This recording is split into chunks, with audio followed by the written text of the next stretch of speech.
On the record, and welcome. My name is Dave Armstrong. I'm chair of the commission, and with me is the vice chair, Jim Gardner, and our delighted to have back with us Linda Breathitt, who has been to Washington and back, and she's a welcome part of our team here. So we will, there are a lot of lawyers involved today, and I'm going to ask the parties to the applicant to, if you would,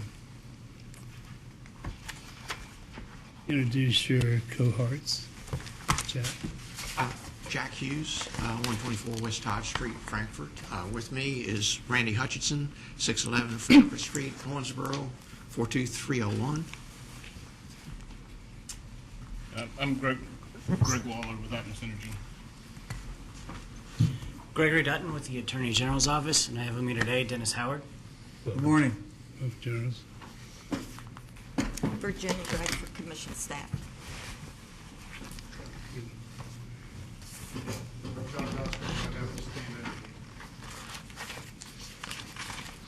Others?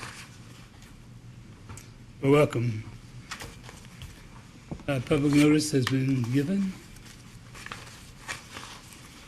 Is that correct? That's correct. Are there any outstanding motions, No, Your Honor. General? No? Yes, sir. Okay. We have set up a microphone that's adjustable for any members of the public who wish to be heard during this proceeding.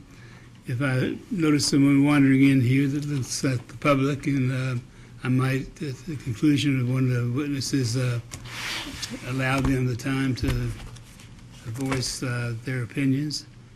And are there any members of the public who wish to be heard?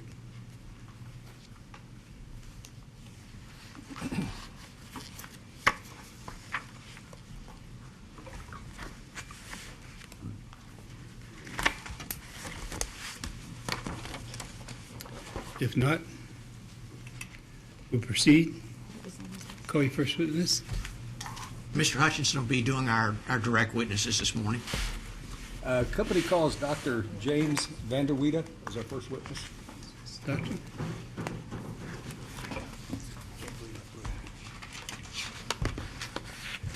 Will you be sworn? Solemnly swear to tell the truth, the whole truth, nothing but the truth, subject to the rules of perjury? Yes, I do. Have a seat. Speak up loud and clear. Your name? James H. Vanderweide. What do you do? I'm a retired professor at Duke University, and I'm the president of Financial Strategy Associates. Welcome. Thank you. Why are you here? I'm here to testify on the cost of capital, the cost of equity in particular. Your witness? Yes, Dr. Vanderweide, have you caused to be prepared, or have you prepared and caused to be filed in this action? You filed testimony? Yes, I have. Did you file rebuttal testimony? No, I did not. If you were asked the same questions that you were asking your pre-filed direct, would your answers be the same today? Yes, they would. No additions or corrections to your testimony? No. Chairman, witness is available. Cross. Jack, excuse me, could you move that stand? It's right in my sight line. Okay, sure. Thank you. Yeah, that's great. We have no questions. Good morning, Mr. Vanderweide. How are you today? Good morning. Fine, thank you. On November 15th, Atmos filed a supplemental response to item 48 of staff's second request for information. The supplemental response provided an update of your cost of equity studies. Is that correct? Yes. Your supplemental Schedule 1 is an update of your summary of discounted cash flow analysis for natural gas distribution companies, which was Exhibit JVW1 in your direct testimony. Yes. In comparison to your original discounted cash flow analysis which you set out the 9 natural gas utilities included in your proxy group, your supplemental Schedule 1 shows only 8 companies in your gas utility proxy group. Can you tell us why New Jersey Resources was excluded from your updated DCF analysis? I'm not sure entirely, but it would have been because they did not meet my criteria that I state for inclusion in my proxy group, and it's likely that it was because they did not have an analyst growth forecast at the time that I replied.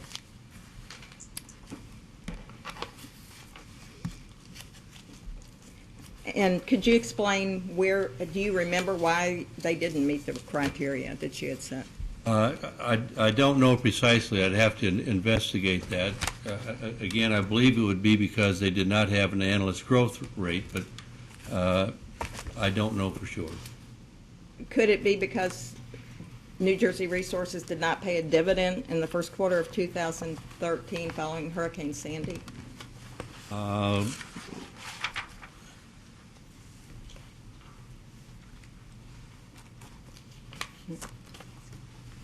If you can... Yes, I'm looking at the value line report for New Jersey Resources, and it is correct they did not pay a dividend in the first quarter of 2013.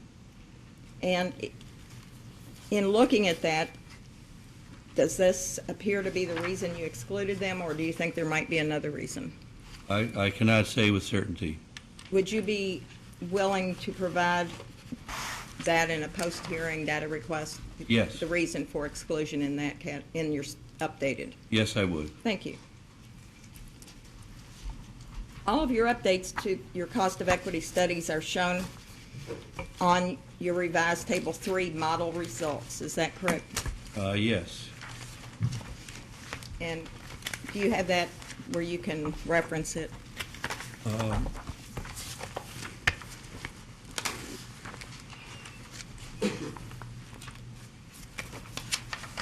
Yes, I do. Are all of these revisions inclusive of flotation cost in the case of your discounted cash flow analysis and your capital asset pricing model analysis? Yes.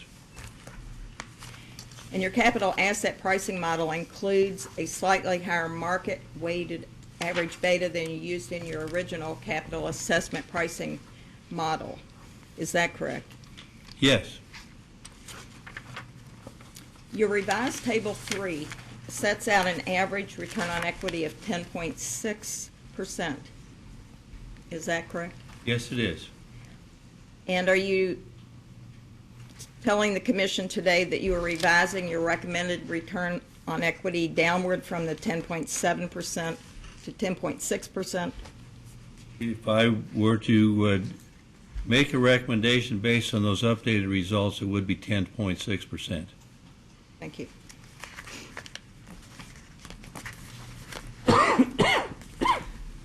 Are investors aware that allowed return on equity for jurisdictional utilities like Atmos is established through the regulatory process? Yes, they are. Are investors aware of Regulatory Commission's decisions with regard to return on equity? Yes.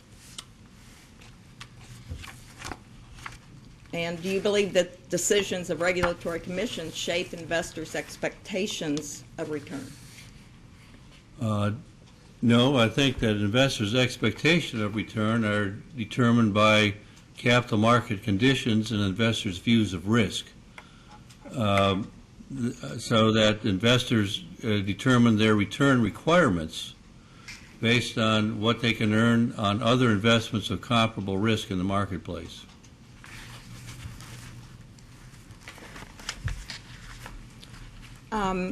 Are you familiar with the Regulatory Research Associates? Yes, I am.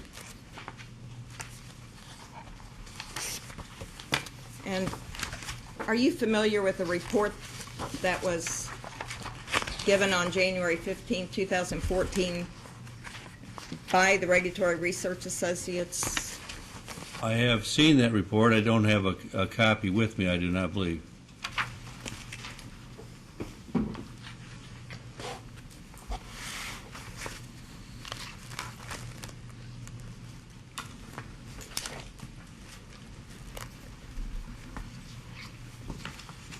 Thank you, Counselor. Thank you.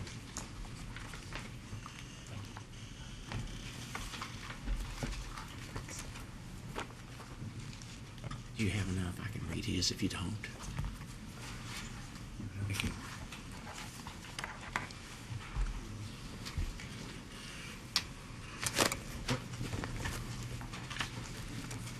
I don't know where it is. Because, I think it's right here. Is this it? Is it the? yeah, we got it.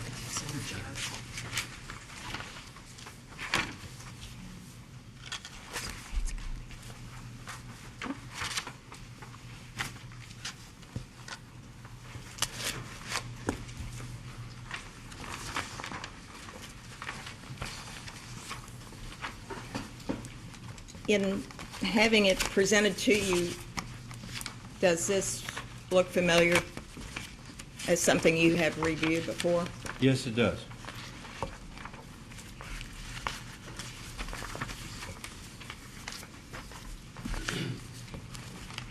Would you, at this point, look at page 8 of this report at the top? Second to last page. Yes, I'm there. And could you tell the commission what this shows for fourth quarter average total for 2013 for the ROE award of gas utilities? The average ROE award for the fourth quarter of 2013 was 9.83%.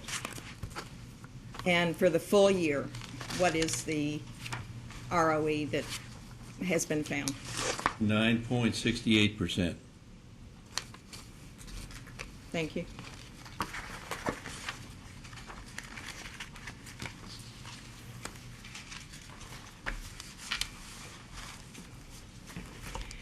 Are you familiar with the rate case filed by Atmos Energy before the Colorado Public Utilities Commission in May of 2013?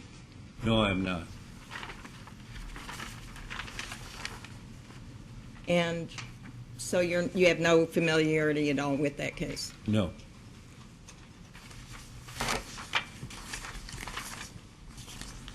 Would you accept, subject to check, that that case was resolved through a settlement and at most accepted a return on equity of 9.72%? I would accept that subject to check. I have no not a personal knowledge of that case. Assuming subject to check that's accurate, and assuming that the report that you've just referenced from January 15th of 2014 regarding the average ROE for gas utilities, do you believe that investors expect the Kentucky Public Service Commission to find that a 10.6 or 10.7 ROE is reasonable? I haven't made an investigation of what investors expect the allowed ROEs to be. My investigation was into the return expectations of investors in the marketplace, based on the market prices of the stock and their forecasts of future cash flows over the life of their investment. And those returns, as I've suggested, as updated, were 10.6%. Allowed returns are based on book value, and they're a different concept than the cost of equity in the marketplace. Thank you.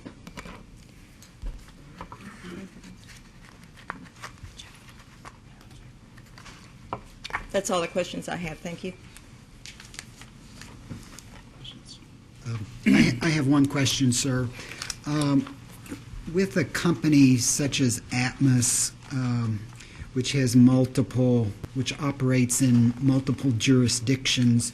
If you were asked to do a ROE analysis for Atmos in a different jurisdiction, would there be differences in your report solely related to the location, or is it all going to be the same because you do your analysis based on Atmos itself?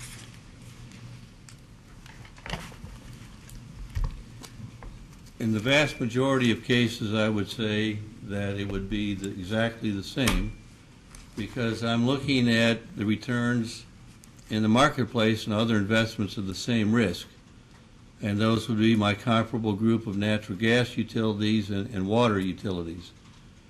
And those wouldn't change depending on the individual jurisdiction, and the individual jurisdictions aren't publicly traded. In a very rare circumstances that wouldn't, I don't believe would apply to Atmos Energy, if there were a very unusual circumstance in that one jurisdiction that would either make them very much more risky or very much less, and again, it would have to be substantial, I might, on the basis of judgment, have a risk adder or a risk subtractor that would reflect that risk. But my cost of equity studies based on comparable companies would be the same across all jurisdictions. If you know roughly what percentage of the time that you have been asked to opine about cost of equity, have you included an adder or subtractor, basically, with respect to a local jurisdiction? Did you say it's less than 5%? Yes, it is. Okay. All right. Thank you, sir. I have one. Good morning, Mr. Vanderweyden. Yes. Did I pronounce that right? You did. Good. Would you happen to know what the average ROE of the Atmos operating companies is? If I may ask a clarifying question, were you speaking about the average allowed ROE or the average earned ROE? Average allowed ROE. I don't have that information in front of me. Do you know if there is a witness that would know that? I do not. Okay. Thank you. I'll ask another witness, and if another witness doesn't know, then I can ask for a post-hearing data That response. would be fine. Yes. Mr. Waller's indicated he's near certain that information is in a response to a data request, so let us take a look at it Okay. and see if we can find it. If we can't, then we will provide it post-hearing. Or you can tell me what witness I can ask. We'll dig it up. Okay. Thank you. Mr. Hutchinson, if it would assist, I think it's either in the 10K or the 10Q. Okay. If that provides any assistance. Okay. Thank you. At this point, I would just ask that this be marked as Commission Staff's Exhibit Number 1. Without objection, so ordered.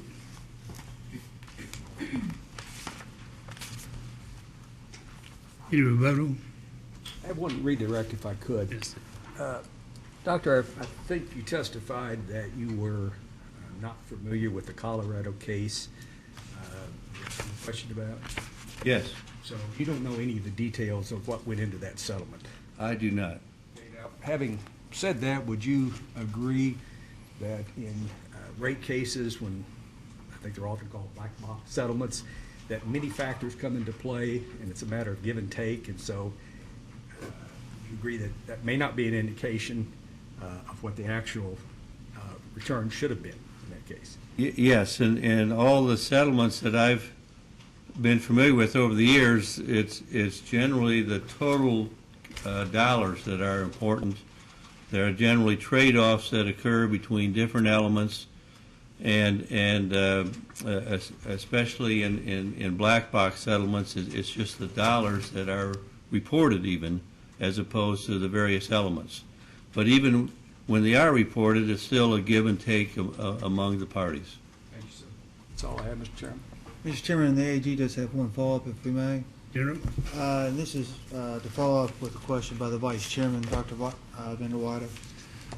Just so that I can understand the response, and if I understood the question correctly, the Vice Chairman wanted to know if there would be any type of different number associated with ROE for Kentucky relative to your study of Atmos because of the location.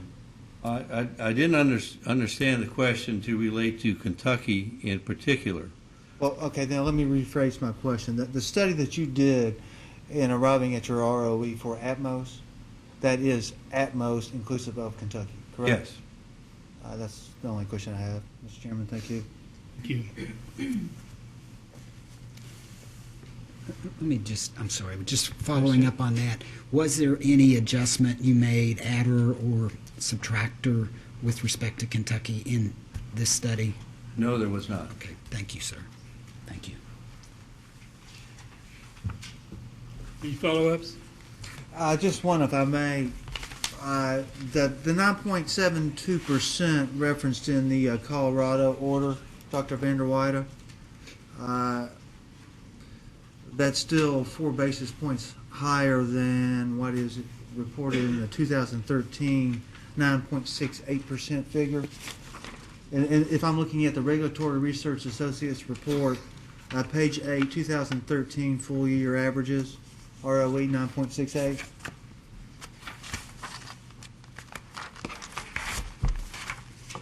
It would have been 4 basis points higher than the yearly average. It would have been about 11 basis points less than the fourth quarter average. But taking as 2013 full year, it would be 4 basis points higher. As a matter of arithmetic, yes, it would be lower than the average for the fourth Lower, quarter. yes, thank you. Thank you. That's it, Mr. Chairman. Dr. Underwater? I think you finished. Can the Thank you witness very be much. excused? You may. All right, thank you. Thank you. It was a pleasure to be here. We're having you here.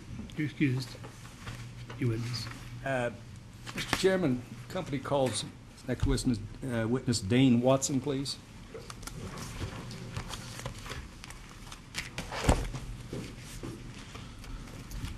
Mr. Watson, welcome. You sworn? Solemnly swear to tell the truth, the whole truth, nothing but the truth, subject to the rules of perjury. I do. Have a seat. Speak up loud and clear.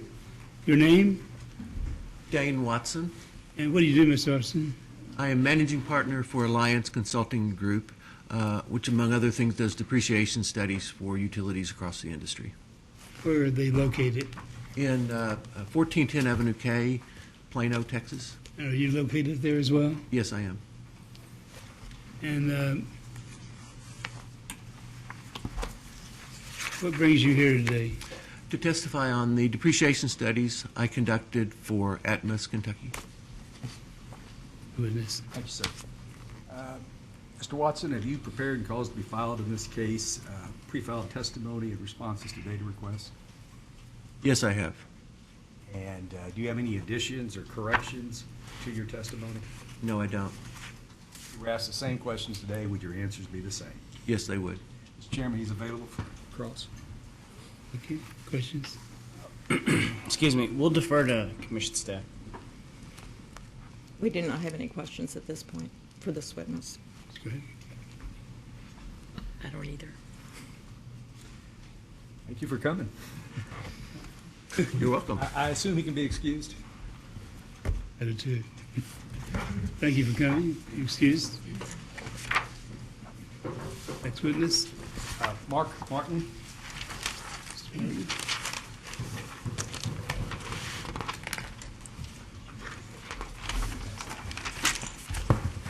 Partner, will you be sworn? Solemnly swear to tell the truth, the whole truth, nothing but the truth, subject to the rules of perjury. Yes, sir. Have a seat. Speak up loud and clear. Your name My name is Mark Martin. and what do you do, Mr. Morton? I work for Atmos Energy. And how long have you been employed there? I'm on year 19. And where do you live? I live in Owensboro, Kentucky. And your place of business there as well? Yes, sir. And what brings you here? I'm here to answer any questions in regards to my filed testimony and data request responses. You witness. Mr. Martin, do you, your pre-filed testimony and responses to data requests, do you have any corrections or supplements or additions to that testimony? I have one addition.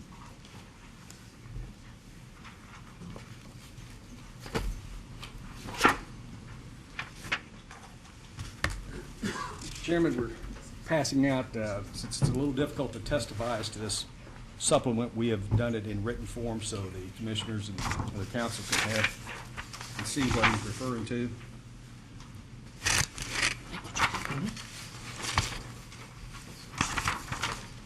Thank you.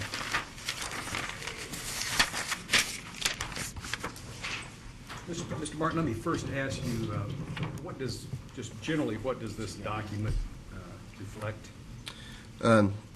Generally, there's two tables. The top table compares the tariff rates and GCAs of the 5 LDCs that operate or do business here in Kentucky. The second table is identical to the top table with the lone exception that we included all of our filed rate design. Was the, you filed one of these as part of a response to a data request, is that correct? Yes, sir. And the time that was filed, was Columbia's rates final at that time? No, sir, they were not. I believe they entered a settlement within the last couple months. And does this document now reflect their actual? Yes, their new rates. Yes. Any other difference what was previously filed? No, sir. Would There you- may have been updated GCAs. Right, I understand. But other than that, no. Okay, Mr. Chairman, we'd like to offer this as company hearing exhibit 1. That objection? And, Mr. Martin, all the information on here has previously been filed in the case, right? Yes. Yes. Okay. Do you have any other corrections or additions to your testimony? No, sir. If you were asked the same questions, will your answers be the same today, other than what you have supplemented? Yes, sir. Okay. He's available, Mr. Chairman. Good morning. Good morning. How long have you been employed by the applicant? As I stated earlier, I'm on year 19. Started in September of 1995. And do you consider yourself well informed with the operations and maintenance of the applicant? I think yes. Are you the primary sponsor for the applicant in this case? Yes. Are you extensively familiar with the testimonies of the other witnesses in this case? I have reviewed their testimonies. Are you familiar with them in terms of, have you analyzed them as opposed to just read them? No, I've not analyzed them. How many times have you testified before this commission? This is my second time. How many times have you met informally with the commission? Throughout my career. Mhm. I don't know. All those meetings are kind of done where you have to issue a meeting request and it gets routed. Usually it's with the commission staff. Every now and then the commissioners have attended. I can't really give you a good number. Do you know approximately how many times a year? I would say on average maybe once a year Okay. at most.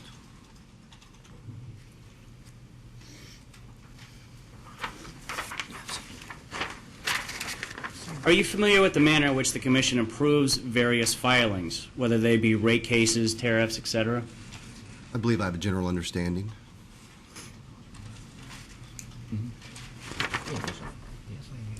Does Atmos have a purchase gas adjustment mechanism that enables it to recover its costs on a dollar-for-dollar basis immediately from ratepayers? I wouldn't say immediately, but yes, we have a GCA mechanism, which is another acronym for PGA or purchase gas cost adjustment that you mentioned. But it does allow for near-term recovery. Yeah, I'd say so. Is it a line item on the customer's bill? I believe it is. And why does the company have this mechanism? I think it's common practice across the nation. I think most gas companies have purchase gas cost adjustments which allow them to recover the cost of gas that they buy to serve their customers. Does it enable the company to immediately recover costs that could otherwise jeopardize the company's financial viability?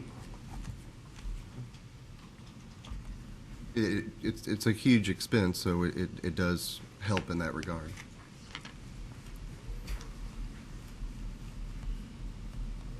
Does the company have a pipe replacement program? Yes, sir. Is it a line item on the customer's bill? Yes, the commission asked us in our last rate case to make that charge a line item on the bill. Does it enable the company to immediately recover costs that could otherwise jeopardize the company's financial viability? The PRP was designed twofold. Number one, to avoid having to file rate cases more often, and number two, to help accelerate the replacement of aging infrastructure.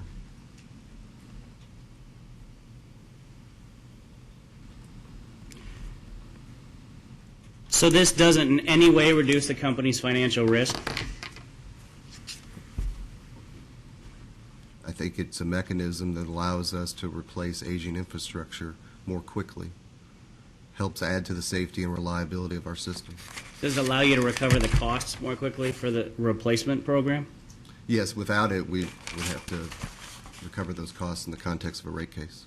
So it allows you to recover the costs more frequently than as if you were recovering them just every couple of years in a rate case? Yes, sir.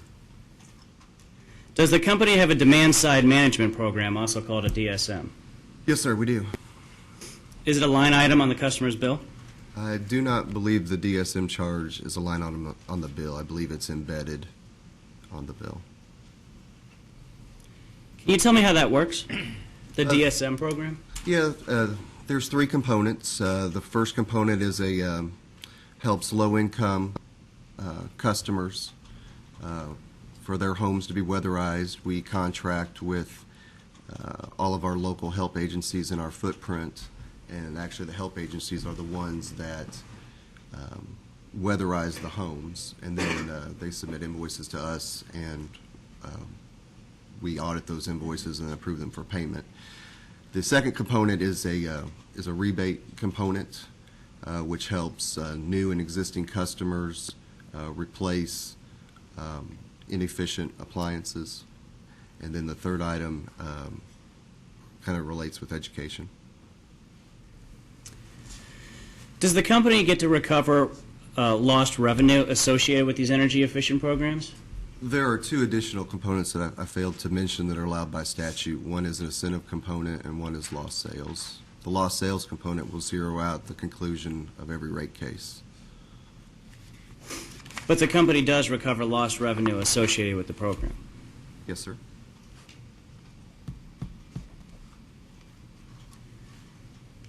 Also with the company's investment in DSM programs, the company receives its costs associated with them, correct? Yes, we recover the cost of the program. Does the company get a profit on those investments? I would say no. There is a balancing adjustment which keeps both the company and the customer whole. The company only collects what it's incurred. There's no markup or profit embedded in the DSM program. It's purely designed to help low-income and customers and those that need help the most. Under the statute, there isn't the incentive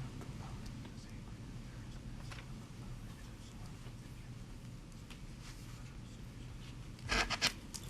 Is there an incentive component under the statute? Yes, sir.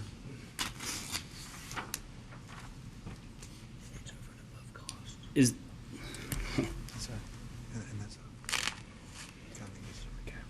and that's over and above the cost? I believe it's 15%. And the company is able to recapture that? Yes, sir. Is the company seeking to continue with its weather normalization program, also known as WNA? Yes, we've asked for that program to be permanent. Can you tell me how the weather normalization program works? Yes. Temperatures like today, when it's extremely cold, it lowers our rates. When temperatures are warmer than normal, it increases our rates only during the winter months of November through April. It is a way, the mechanism was designed to create stability for our customers in regards to the costs they would incur. Does it enable Atmos to true upwardly or downwardly its revenues associated with its gas sales related to how warm or cold it is outside? The goal of the program, as well as I would assume any other WNA program in the state, is to try and get the company as close to normalized revenues as approved in the context of a rate case. So it reduces fluctuations in the company's revenues. It creates stability in revenues as well as costs that the customers bear. Is that stability created by reducing the fluctuation in the company's revenues? I'm not sure I understand your question. Well, you said that it creates stability in the company's revenues, and I'm asking you if that stability is created by reducing the variability of incoming revenue. Assuming weather is warmer or warmer or colder than normal, then yes, it takes into account the variability. Is the company requesting a margin loss rider? Yes. How would this mechanism work? Really, the margin loss rider as well as the system development rider are tied to economic development. We filed and received approval back in 2012 for an economic development rider, which allows us to reduce our margin to help incentivize a plant location or expansion. The MLR, or margin loss rider, that we have filed for is very similar to what we had filed for back in 2012 and what this commission had approved in a settlement back in 1999. And the margin loss recovery rider is designed for us to recover, in between rate cases, 50% of the margin lost, either related to the economic development contracts, which this commission would have to approve prior to them going into effect, or also, another item is we have a flex fuel provision, and then the third option would be any future special contracts that the company may enter into. Would this MLR serve to offset lost revenues associated with lost sales? Only in regards to those three items I previously mentioned. But in regard to those three items, your answer would be yes. We would be able to recover 50% of any lost margin related to those three items mentioned in between rate cases. Would this cost recovery reduce the company's financial risk? I'm not sure if it reduces risk, but it helps us incur additional revenue that we otherwise would not. Does the WNA reduce financial risk of the company? I think the WNA is designed to help create stability for our customers, and there is also a benefit of stabilizing revenues for the company. What financial risk then would be left for the company to manage? There's always risk. Where does that risk come from? We still make capital investments today. We've invested $84 million since our last rate case and projecting to invest another $44 million through the forecasted test year. So there is risk. In your opinion, is Atmos a well-run company? Absolutely. So if the PSC grants the company a margin loss rider, will the company be guaranteed a profit? I would not say we're guaranteed a profit, but it would allow us or give us an opportunity to help earn the rates that this commission deems reasonable. Without rendering a legal opinion, under the regulatory framework, is a utility supposed to be guaranteed a profit? I believe we're supposed to be given an opportunity to earn our prudent investments as well as a prudent, reasonable return. Mr. Martin, are you ultimately responsible for the outside service providers hired to assist Atmos in filing and arguing this rate case? No, Can you tell me who is? I don't believe there's any witness here today that hired those witnesses. Who makes the determination to bring in certain types of outside service providers? That would be done in Dallas, in our corporate office.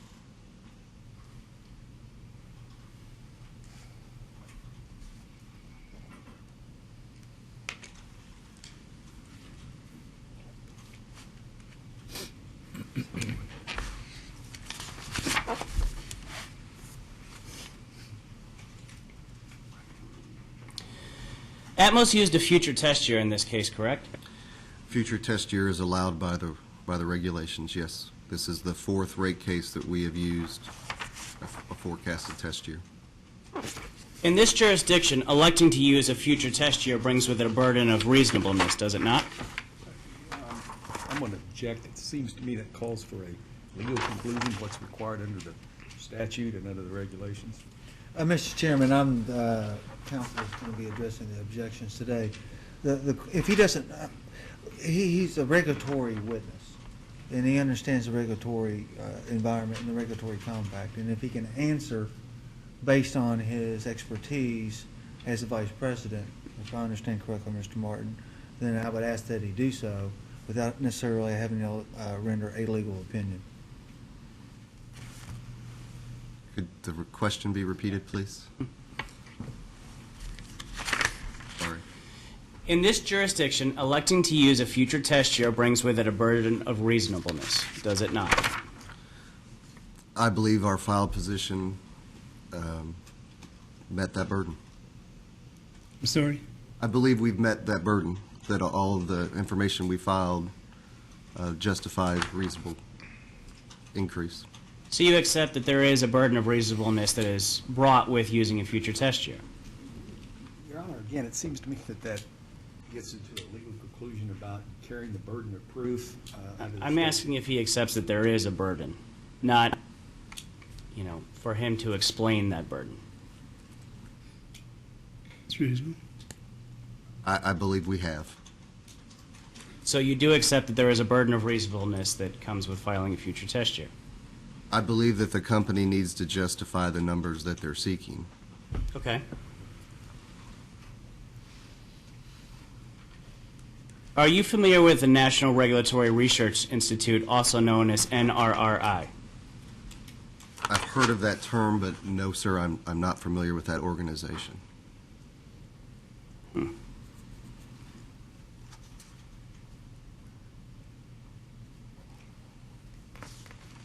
Is there another witness that would be more familiar with the NRRI? I'm not sure, to be honest.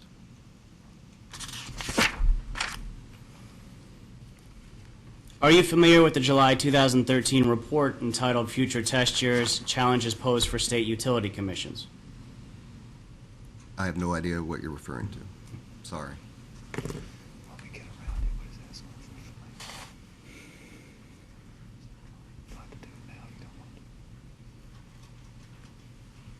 Just a moment, please.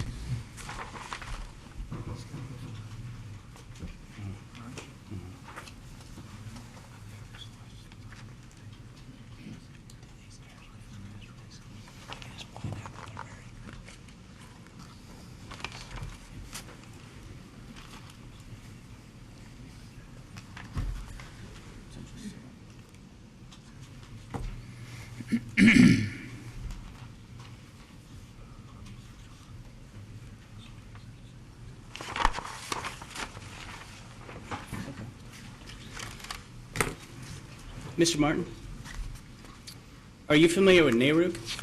Yes. Are you familiar with the fact that they have a research on? I know they do a lot of different things. If they have a specific research arm, I have no familiarity with it or what it is called.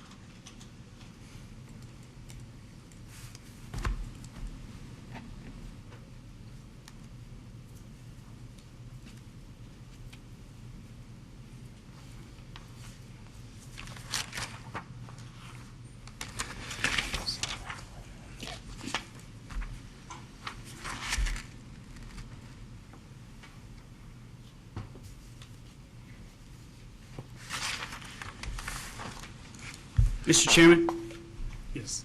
we would like to go into a confidential session at this point. Okay.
Okay.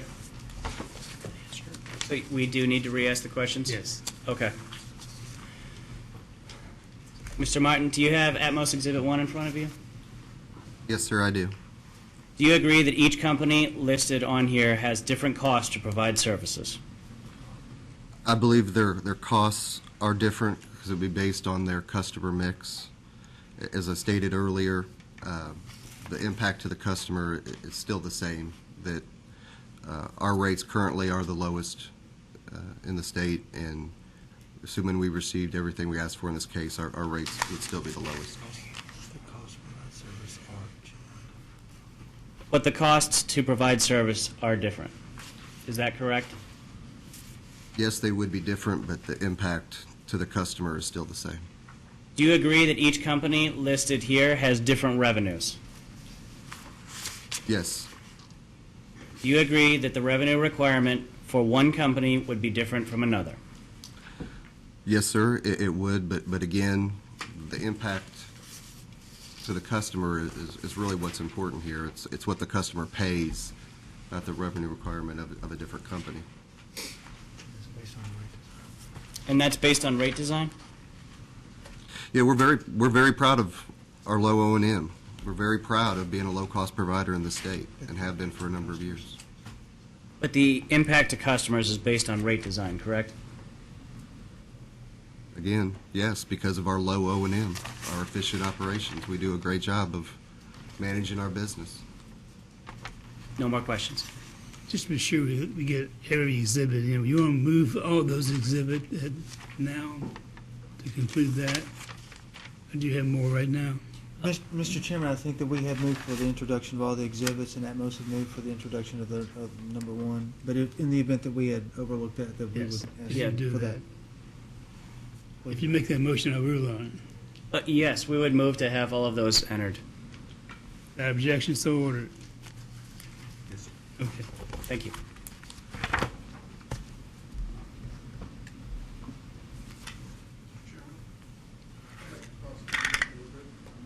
Yes, sir. There's a microphone here. Could you come to the mic? Oscar, would you rather sit here? You okay? I'll be glad to forfeit my chair, Mr. Dosker. Thank you. Mr. Martin, do you have this document in front of you, the rates and current rates and proposed rates? Yes, sir. Can you explain to me why you've included gas costs in your calculations when gas costs are a pass-through?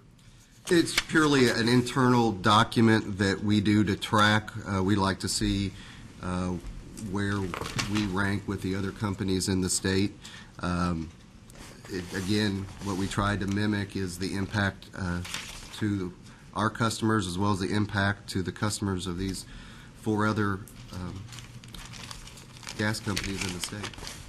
Well, speaking of impact to customers, isn't it true that if you take gas costs out, that the new rates that residential customers of Atmos will be paying will go from $220 thereabouts a year to almost $300 a year, which is about a 34% increase?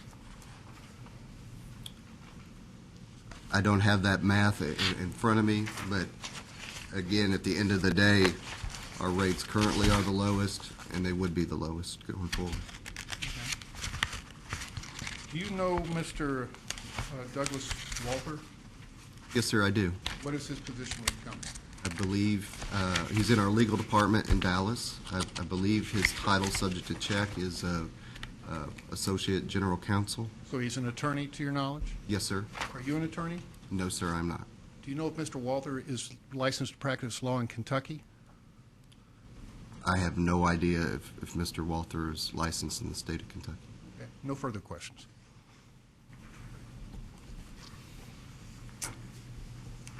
Do you witness? We have no follow-up. I have some questions. Mr. Martin, would you confirm that in response to staff's second request for information, Atmos committed to make changes in its tariff sheets to comply with the Commission's regulations? I'm sorry, which data request? I apologize. Staff's second request, Yes, ma'am. responses to items 1, 7, 8, and 14 to 22. I know that there were several tariff pages where we had typographical errors in. We apologize and amended those tariffs and filed them in response to a number of data requests. Were there also some requirements that had changed in the Commission's regulations that created that issue? Yes, ma'am. The commission, well, the company, as well as other companies in the state, participated in a workshop last summer where the commission had looked at various rules and regs, and I guess that went through the LRC or somebody that approved those regs, and the company attempted to reflect those changes in our proposed tariffs. However, we missed a few, and we apologize for that oversight. And just to confirm that the changes that were made to make those tariff pages accurate, the company is agreeing to, in fact, file those. Yes, ma'am. Thank you.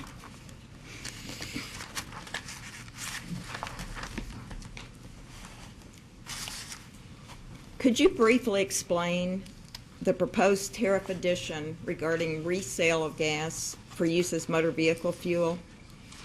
Yes, be happy to.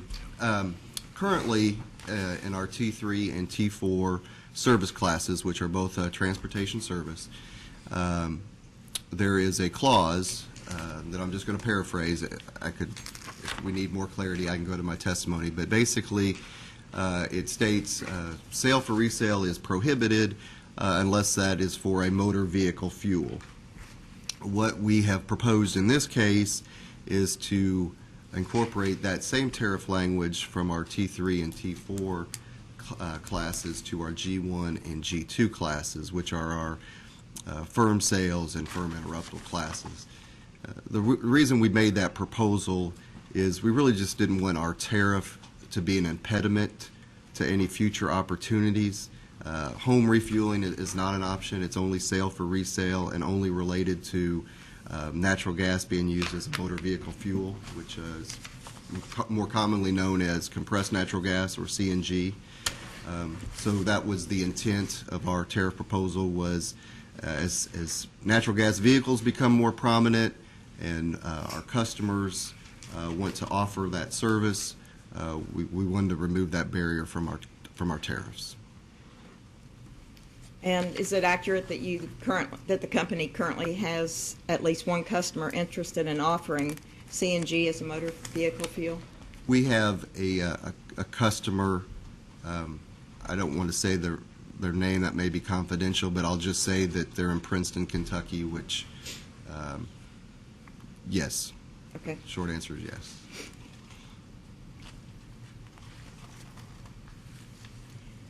If you could look at item 3, response to staff's second request.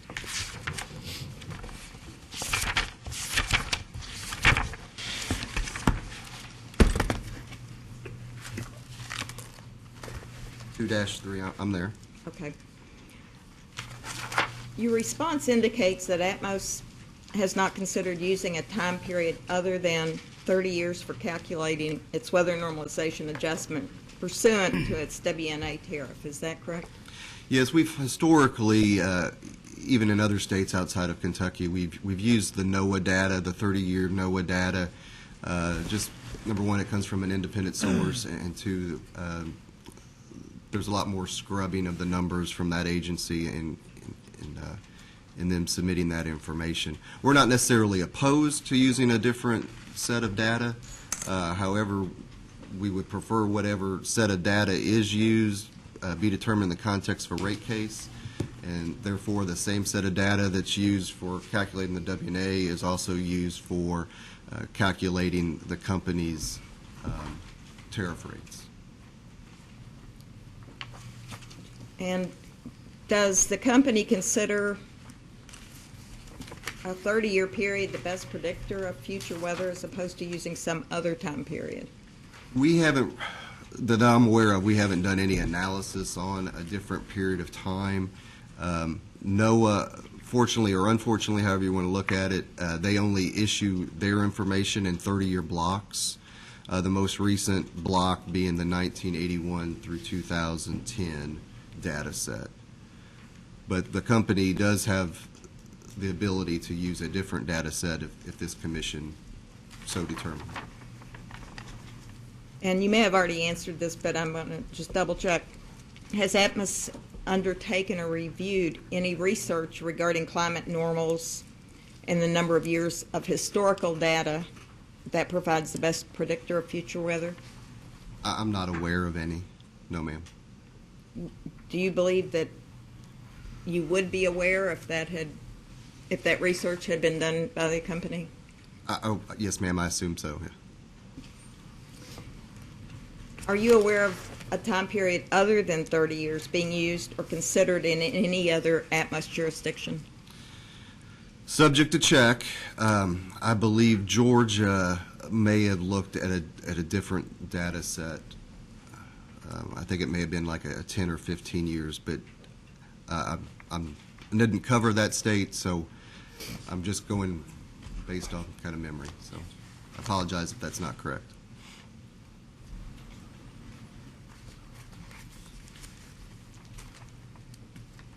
Item 26 of your response to staff's second request.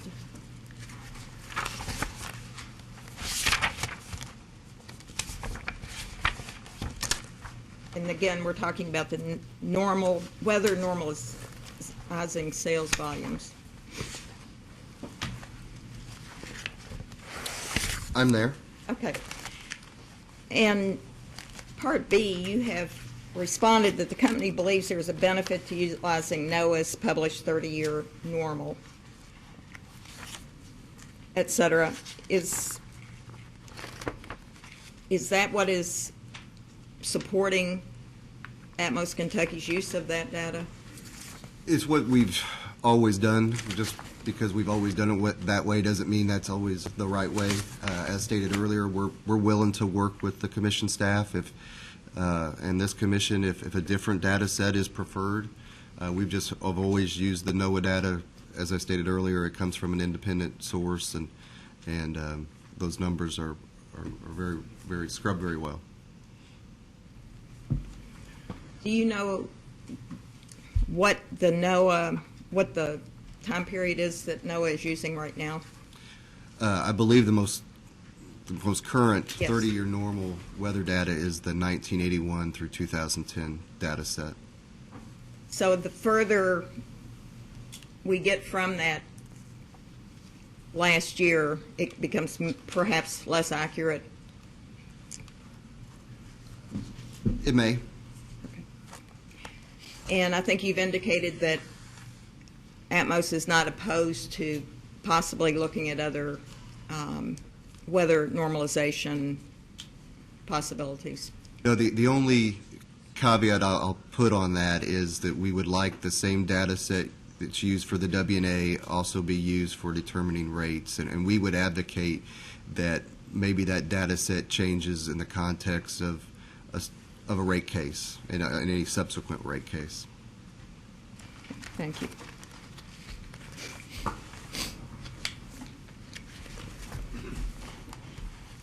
You were asked a little bit about Atmos's proposed margin loss rider, which is page 28 of your direct testimony.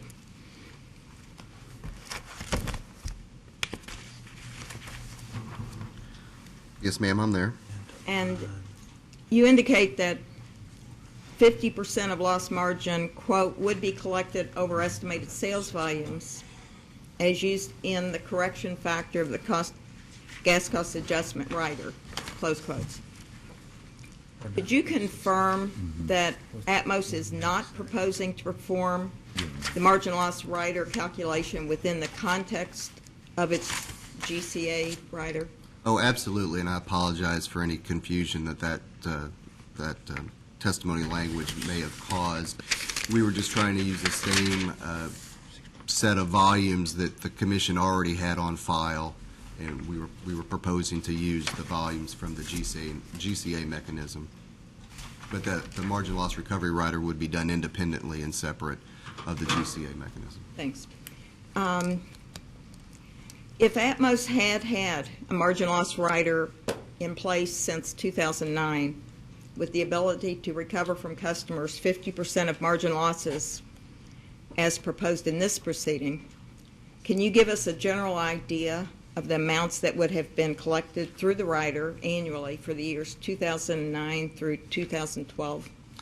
I can give you kind of more of a global answer, if that's okay. I think in response to one of the data requests, and I can dig through, I think we were asked about how often we had used the flex provision in our tariff, and I remember we used it once, I believe, in 2009 or 2010 in regards to Western Kentucky University. But the margin loss recovery rider as proposed would basically go from case to case, and it recovers or has the potential to recover three items, one of which is related to the economic development rider, which just became in effect in 2012, and we currently have no customers on that tariff, so that would be a zero. I believe the data we provided in response to that data request related to the flex provision, subject to check, I think it was around $4,000, so half of that is $2,000. And then the third item to be captured in the margin loss recovery rider would be future special contracts. We have not entered into any special contracts since our last rate case, so that would be a zero. And the margin loss recovery rider would zero out at the conclusion of each rate case. Assuming there was any activity that was warranted, again, it would go from case to case and then zero out at the conclusion of that subsequent rate case. And could you agree to look into that further and provide anything that is different from what you've provided here today regarding what difference it would have made from 2009 to 2012? Would be happy to. It's 100% clear that there's been no activity on the economic development rate or rider, so that's zero. We've had no special contracts since the 2009 case, so that would be zero. And I'll double check. I apologize, I don't remember the data request number per se, but we were asked in the context of this case, I can't remember if it was from the staff or the AG's office, but we were asked how often we had flexed our rates and the margin of loss associated with that. And And again, we'll confirm that for you, but I thought it was around $4,000. So half of that would be $2,000. Okay, thanks.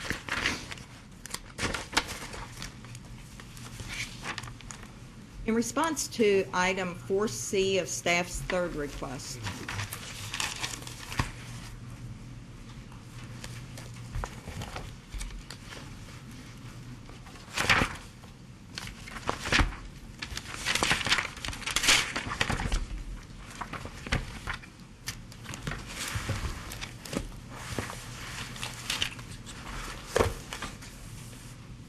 do you have it? I'm there. Okay. 3-4. Yes, you provided Atmos Mississippi Stable Rate Adjustment Tariff, which involves comprehensive annual reviews to determine whether the company's rates should be increased, decreased, or remain the same. According to page 14 of 26 of that tariff, Atmos Mississippi's initial benchmark return on rate-based equity was 10.8% as of 2011. Tariff further provides that for that benchmark return to be recalculated each year in conjunction with the company's annual review. Are you familiar with this? I have read the reference that you mentioned. I'm not an expert on the real estate mechanisms in those states. However, I believe Witness Waller or Witness Smith could provide additional insight related to those rate stabilization mechanisms. And can you provide in post-hearing data request Atmos Mississippi's current benchmark return, including the performance adjuster discussed on page 20 of the tariff? Yes, ma'am. I'm sorry, Ms. Gregg, what was the data request again? The data request is staff's third request, item 4C. Thank you. And what I've asked for in post-hearing is the current benchmark return, including performance adjuster, discussed on page 20 of the tariff for Atmos Mississippi. Thank you.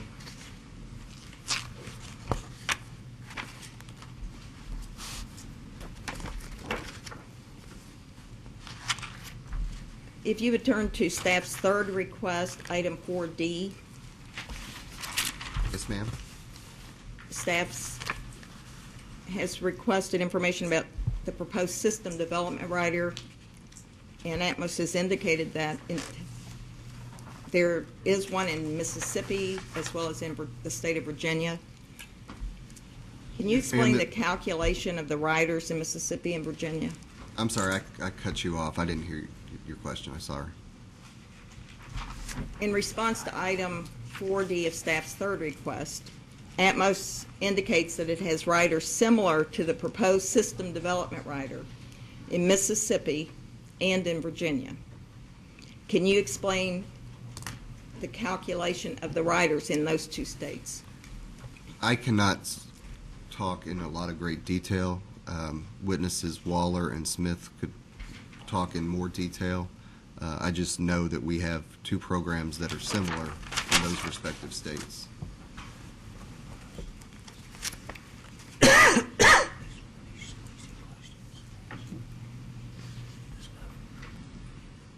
You may or may not know this, but are you aware of whether Mississippi's supplemental growth rider is a permanent program or is it a pilot?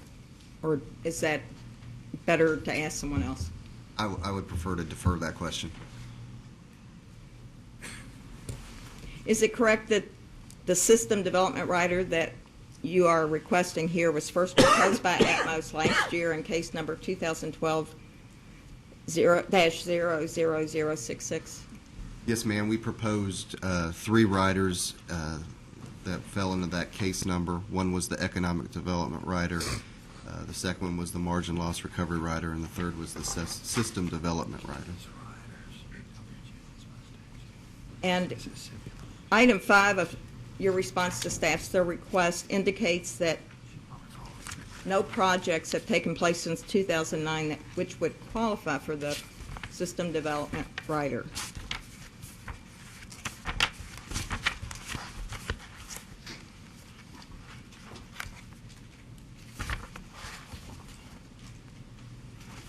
Yeah, that's correct. And is it correct that no such projects are currently contemplated?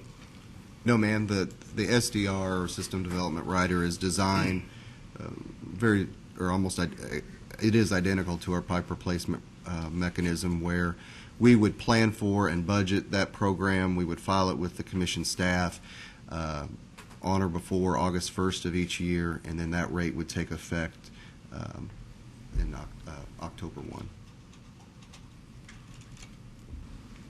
Can you explain the decision-making process that Atmos currently uses with regard to system expansion? We looked at trying to right-size our system. So when there's needed expansion, there's a lot of load analysis that is done to make sure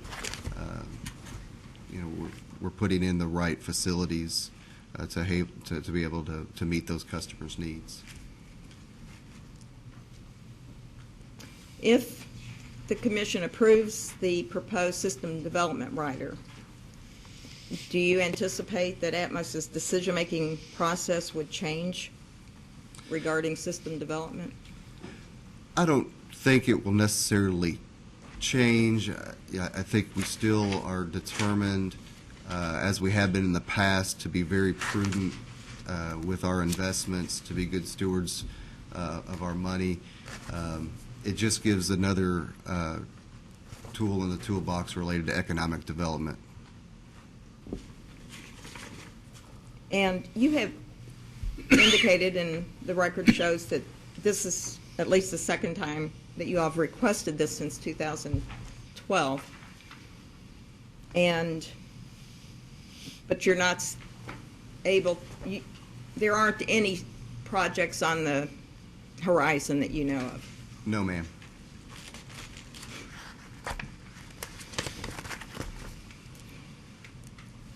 On page 30 of your direct testimony,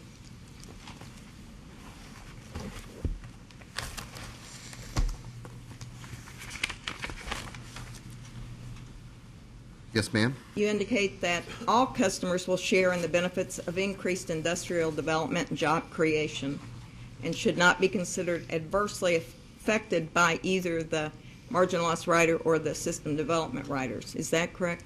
Yes, ma'am. When you say all customers, to which classes of customers are you specifically referring? Well, I believe all of our customers benefit from economic development activity. These two riders, however, are proposed to be recovered from our G1 and our G2 sales class customers. And in item 27 of staff's third request indicates that while transportation customers may benefit, sales customers will benefit more. Is that your testimony today? 27? 27.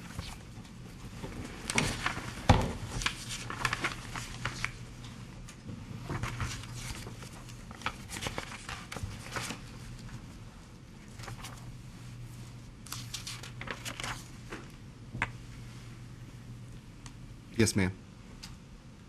To the extent that transportation customers benefit from expanding the system or retaining customer volumes that would otherwise be lost to alternate fuels or suppliers, why would they not also share in at least some of the cost responsibility?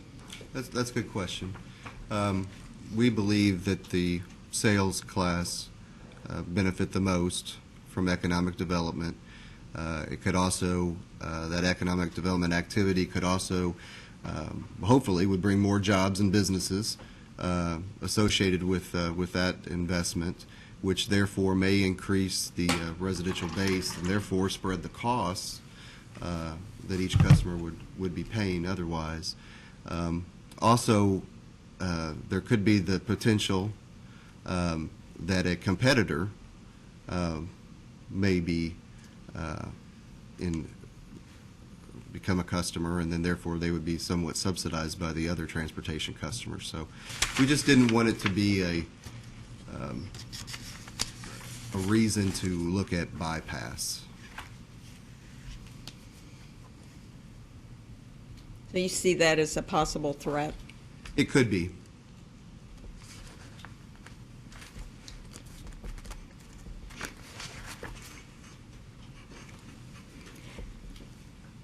With regard to the continued appropriateness of existing transportation thresholds, in response to item 11 of staff's second request for information, Atmos provided a list of 4 customers that inquired about transportation service in the last 5 years. That sounds familiar. You said 11? Item 11, yes. Yes, ma'am. Did Atmos discuss with those customers the likelihood of them being able to save money by transporting their own gas? I was not involved in those discussions. That would have been taking place between our sales and marketing folks and those respective customers. As shown in staff 2-11, we've only received very few inquiries for those customers that do not or are not eligible to transport but would like to. We still currently have 30 customers that are eligible to transport but stay on sales for whatever reason. So we believe our volumetric threshold is at a good level. And there, while we haven't done any studies, there is it is somewhat intuitive that there are additional costs for electronic metering, administrative fees, and potential cash outs, which may make transportation service cost prohibitive. So we believe our existing threshold is adequate. Do you know if those customers have maintained an interest in transporting their own gas after being told that they weren't eligible? No, ma'am, I do not know. Has Atmos considered lowering the volumetric eligibility requirements of transportation service in order to accommodate customers such as these? No, ma'am, since we've only received a small number of inquiries, we don't really have a lot of folks knocking on the door. Like I said earlier, we still have 30 customers that qualify for transportation service but stay on sales service for whatever reason. We believe our existing threshold is at an appropriate level.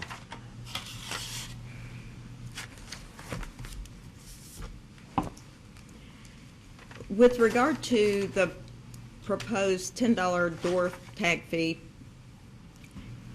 can you confirm that this fee is proposed to be charged for a trip to leave a door hanger on the door of a delinquent customer? Yeah, the thought process behind the fee it was basically, number one, to help avoid disconnection, and two, to avoid the more costly expense of reconnection. So the company decided to take an extra step and leave the door tag to help those customers. We looked at it as an additional level of customer service. And just to confirm that this particular trip to put the door tag fee on the door, it would be in addition to the notice that the commission regulations currently require be given to a customer before disconnection? Yes, ma'am. Can you confirm that if a customer is disconnected after being sent a discount notice and after receiving a door tag, the $10 fee would then have to be paid in addition to the delinquent bill, and Atmos is $39 delinquent reconnect fee? That would be correct. We're probably going to start assuming it's approved, we'd start it kind of as a pilot, only during the winter months, and only use it if it winds up being effective. If we just keep adding $10 to customers' bills, it's obviously not working, and we'd have to look at not doing it any further. We wanted, as I mentioned earlier, we wanted to do two things. Number one, to avoid disconnection, and two, to avoid a more costly reconnect charge later down the road. If it proves that that extra step is not working, then obviously we need to do something different. I can jump in here. So are you planning to eliminate the cost, the $10 cost? I'm sorry? Are you planning to eliminate that cost? We're planning to we would plan to do is kind of start it out on a pilot basis during the winter months. And then if it wound up not being effective, we would just stop assessing it. But it hasn't been effective It's not currently in effect. currently. No, sir. We do not have authority to do it. I'm sorry, go ahead. That's fine. And I think you just answered, at this point, Atmos is not doing this. Whether you're receiving $10 or not, it's just not being done at this point. That's correct. And is it Atmos's intention, if this is approved, to leave a door tag for all customers that receive a disconnect notice? I believe so. And do you know what percentage of delinquent customers Atmos expects will receive the proposed door tags? No, ma'am. I do not know that figure. I know that our West Texas division has had a similar program for a number of years, and they believe it's been successful. So we thought we would try it here if the commission deemed it appropriate. And does Atmos have any expectation of how effective it would be? Well, our expectation would be that it would work, and customers would pay their bills, and we wouldn't have to disconnect anybody. Is it going to be 100% successful? No. But the goal, again, is twofold: to avoid having to disconnect a customer, and that customer to avoid a more expensive disconnect charge down the road. Do you know whether or not the $10 that's being proposed would be an accurate reflection of the cost to the company? We did not. It's not cost-based, but with gasoline prices being where they are, it wouldn't be hard to achieve that $10 cost of doing business. But if it winds up being that we're spending more money, then a subsequent case we'd have to justify any increase to that door tag fee. But we wanted it to be a minimal number to start with.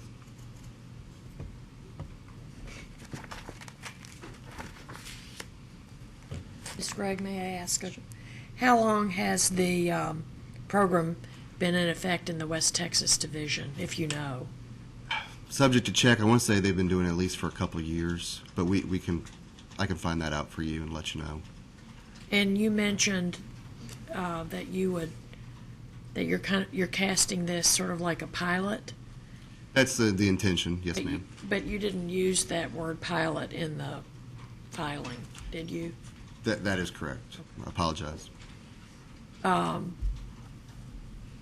And does the company know at this point how long you would have the experiment or the pilot to determine whether it was a useful and effective program? Well, I think initially we were going to target the winter months, so that would be a small sample size. So hopefully, I would think you'd want to do it for at least a couple years A couple of winters? Yeah, just to make sure you got enough data points. Thank you, Ms. Gregg. Mr. Martin, on page 24 of your direct testimony, you discuss the manner in which the revenue deficiency is spread to the rate classes. And you have provided a spreadsheet entitled Revenue Change by Class and Tariff Type in response to item 29 of staff's second request for information. The spreadsheet shows revenues produced by each class at both present and proposed rates.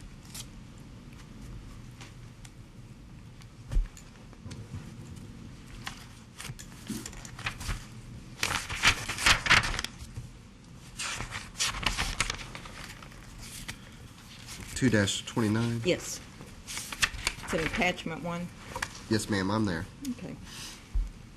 Comparing the percentage of total revenue produced by residential G1 customers at current rates and at proposed rates, under both scenarios, the residential class produces approximately 60% of revenues, Likewise, each class of tariff type shows that the spreadsheet produces the same percentage of total revenue under both present and proposed rates.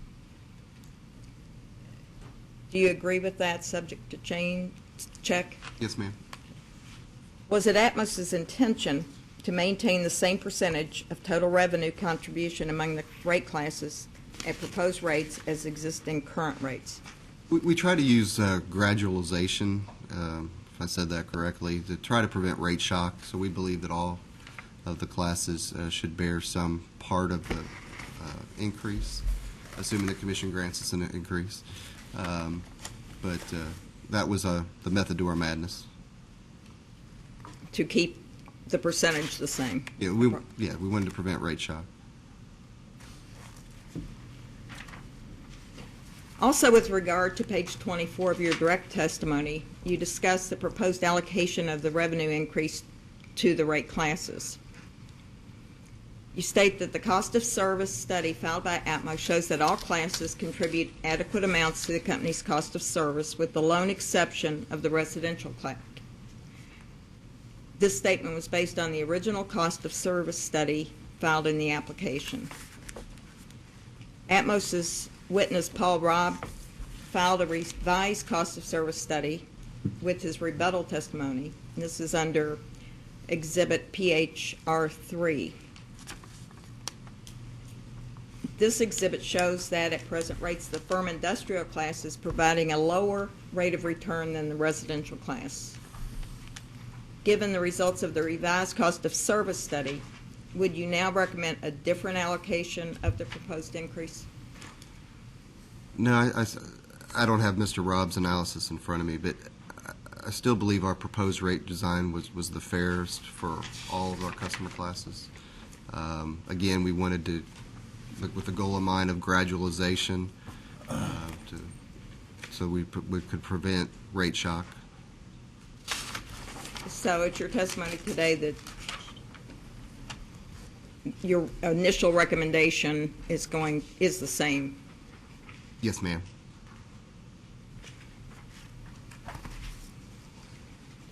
You could refer to page 3 of your rebuttal testimony, lines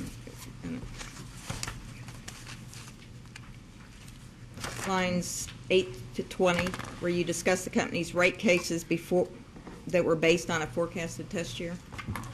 Yes, ma'am. You listed 3 cases,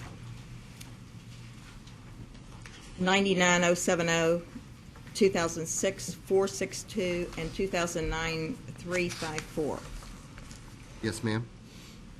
And can you confirm that all 3 of these were resolved through settlement? Yes, ma'am, they were. And if you look at line 16, ask if the commission accepted the company's applications in those cases, to which you answer yes. Is it correct that your yes answer applies only to the applications being accepted, not to whether the specific rate making adjustment was accepted by the commission? That is correct.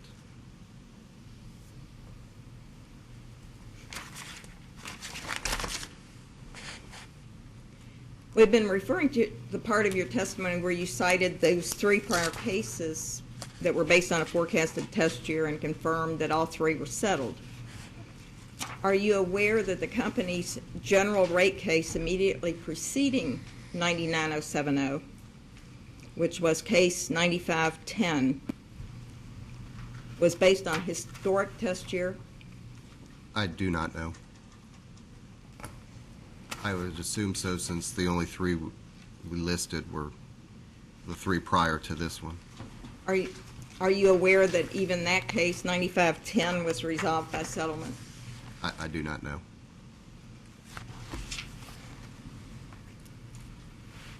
Are you aware that the most recent general rate case of Atmos, formerly Western Kentucky Gas, that was not settled but was litigated before the commission, was case number 9113?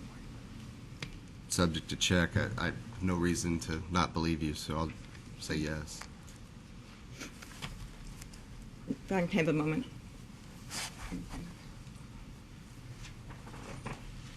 questions? Those are all my questions. Thank you.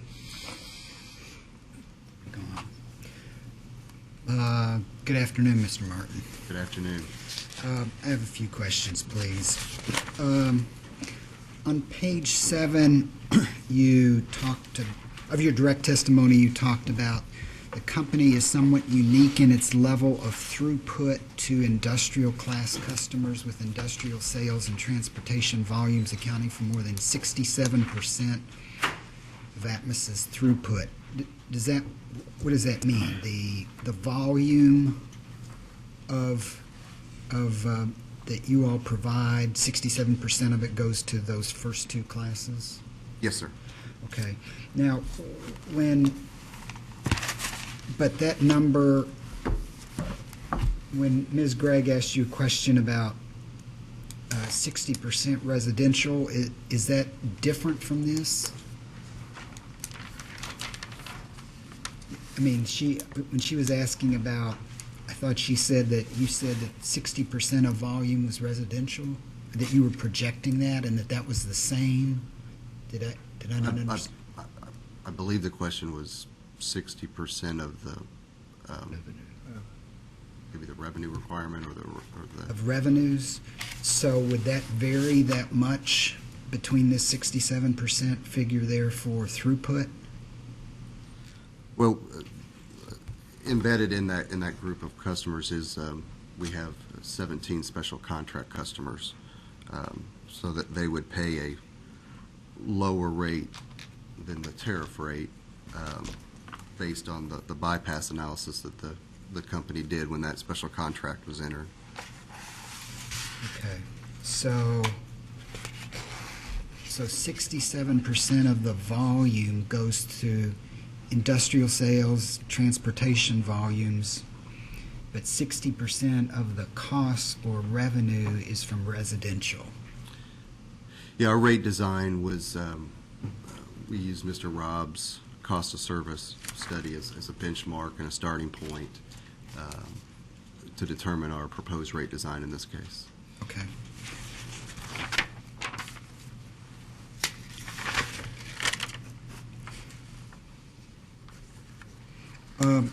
Tell me,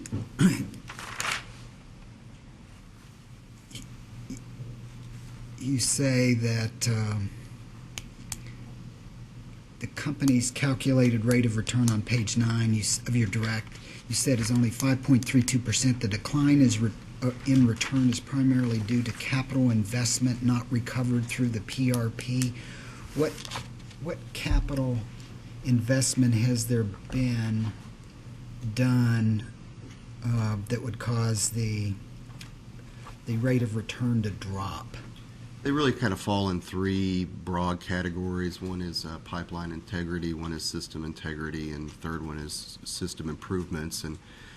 And those type of expenses would relate to compliance, safety, reliability, IT, Okay. those type of costs. Say those three again, please. Pipeline integrity. System integrity and system improvements. Okay. Would pipeline integrity be recovered under the PRP mechanism? The PRP is only designed for replacing aging infrastructure. Okay. So in other words, if there's leaks or something, you would, okay. So there are pipeline capital expenditures that are not recovered under the PRP. There are items that fall into that category, yes. Okay.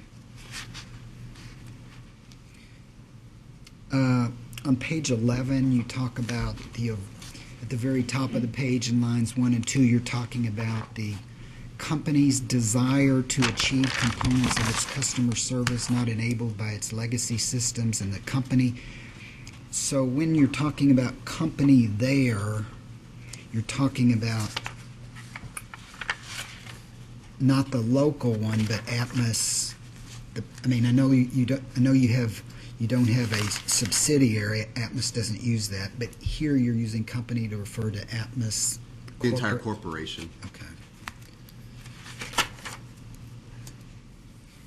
I just got confused because some places I think you all were using it as the local. Okay. I need to understand about the weather normalization, and here's my question. Weather normalization, you're requesting that to change it to that 30-year NOAA standard up through 2010, right?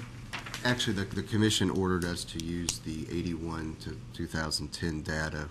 The last rate case, when we filed in 2009 with rates that became effective in 2010, that 30-year data set, 81 to 10, was not available. So we had 71 to 2000 was the data set used. And between our last rate case and this rate case, we had two other WNA filings, one of which granted us a year extension.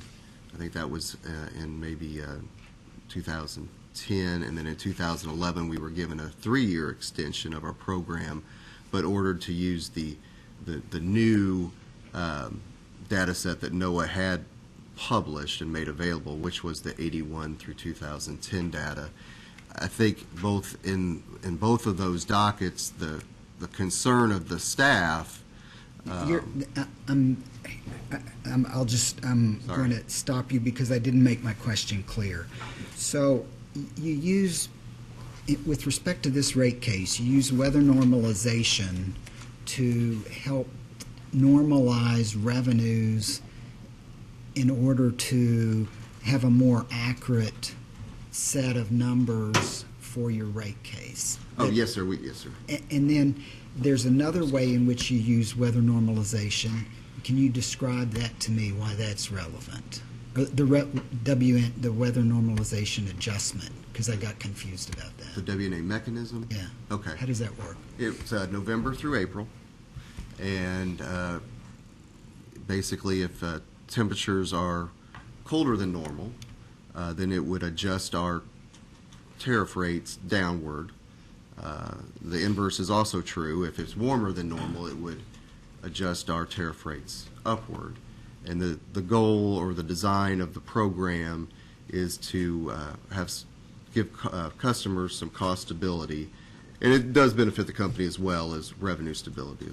So basically, it takes out some of the peaks and valleys during the winter months. Correct. Okay. And what you were requesting was that whatever period is used, or we suggest or require you to use, that it be consistent with both how you use it to determine revenues in a rate case and how you determine during that 4-month period. Is that right? Yes, sir. I think somewhere in a data request response, we kind of outline using two different data sets how that could help a customer or could also hurt a customer. So we would just prefer to just use the same data set, be consistent, and change it only in the context of a rate case. Okay. And in response to a question by Ms. Gregg, you said that you all have the ability, unless I wrote this wrong, to use a different data set. I mean, tell me, for example, what does that mean? What ability do you all have what different data set would you use? And I'm going to also tie that a bit to what did Georgia use. But how would you all do that or develop it or obtain it? NOAA does provide, I think, monthly. We always use first order weather stations. So they provide, I believe, information monthly, maybe even daily. I'm not quite an expert on it, but I do know that the company subscribes to those services, and we could use, because I think that was one of the data requests was, why didn't we use, 83 through 2012? Okay. And, we thought, well, this 30-year set that NOAA had published was already scrubbed and independent and was the best source to use. But we could alter and drop off older years and add on more current years. Okay, and still use 30 year or some other period. Okay. So that is available through NOAA. It would just require you all to do extra work in order. You would do some of the calculation yourselves. Yes, sir. Okay. And there's no weather normalization used with respect to the actual gas costs, is there, or is there? No, sir. Okay, so we're just talking, okay. So that,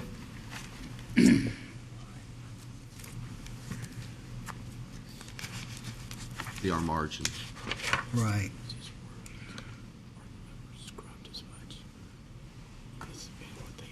You mean like for the monthly and daily?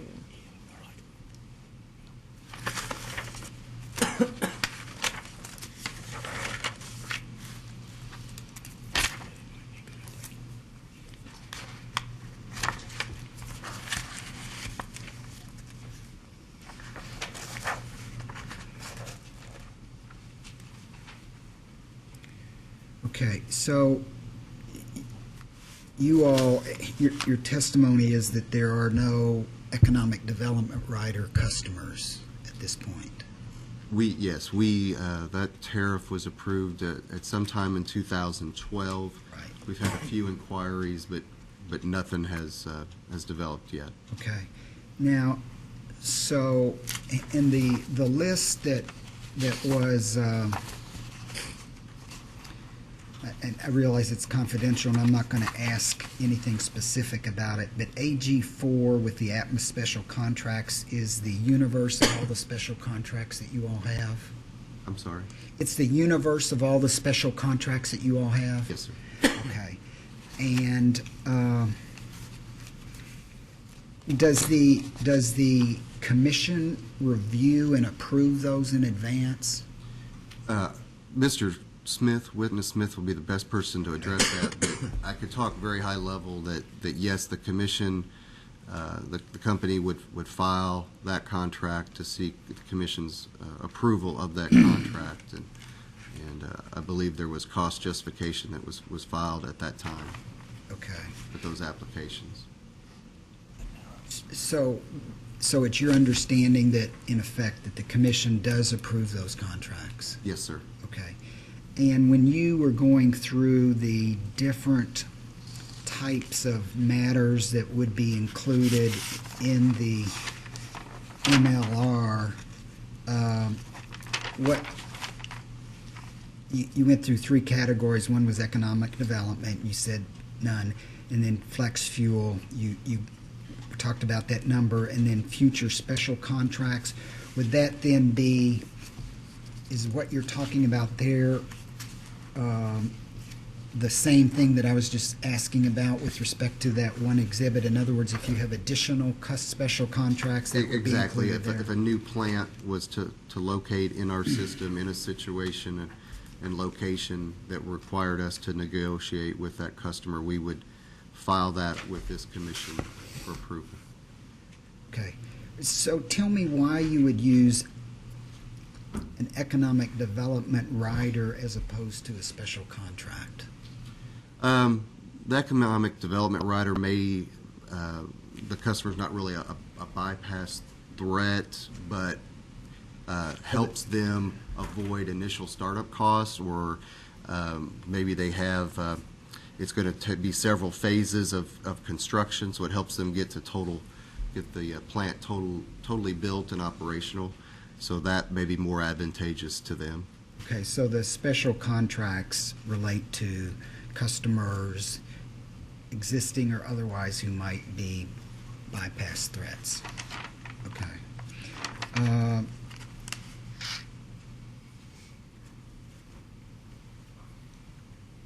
One of the things that I heard you say was that when the questions were about the MLR, you said that those would be zeroed out at the next rate case. Does that just mean that would be rolled into base rates, and then the MLR would start at zero at that rate case? Is that what you meant? It would roll into our revenue requirement. So that the MLR would then be readjusted to zero at that particular time? Yes, sir. Okay.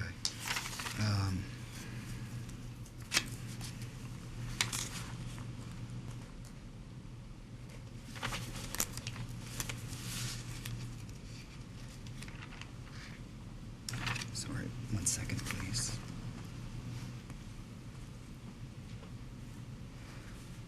One of the things that obviously that you all are seeking an increase in your base rates is rolling in what is in the pipe, that particular rider, PRP, and then that rider will go to zero, right? Yes, sir. Okay.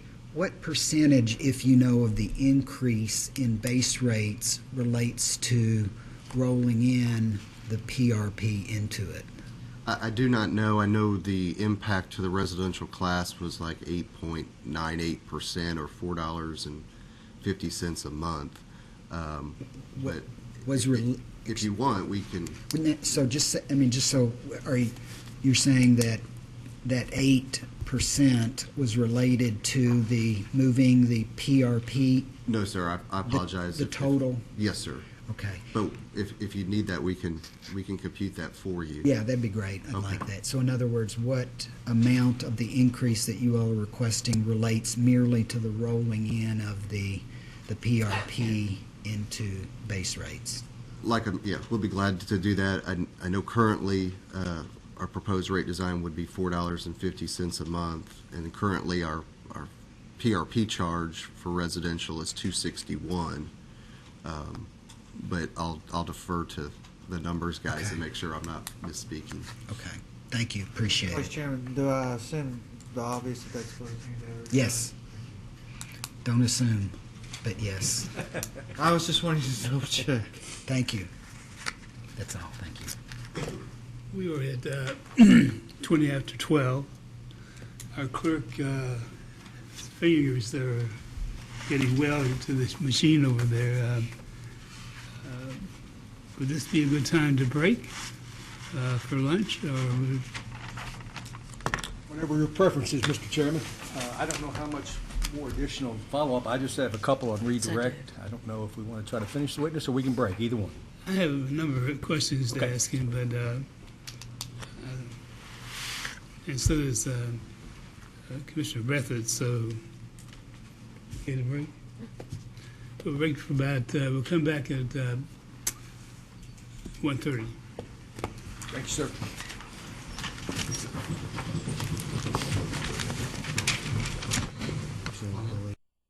The record. And Mr. Breathitt. Good afternoon, Mr. Martin. Good afternoon. On page 5 of your direct testimony, at the bottom, it talks about your 6 gas utility operating divisions. So you're in more states than, because some states are combined into one division. Yes, ma'am. And Kentucky is in the Kentucky Mid-States Division along with Tennessee In Virginia. and Virginia. Okay. Yes, ma'am. I had asked the professor from Duke this question. I'm going to ask you. Given your 6 regions and the multiple states in those, do you know, or would it be possible to provide what the average allowed return on equity is for the states in those divisions? We can get that for you. I do not have it. Okay. Thank you very much. And on page 7 of your direct testimony, this is a question about your growth. It's 7 and 8, and then again on 19 and 20.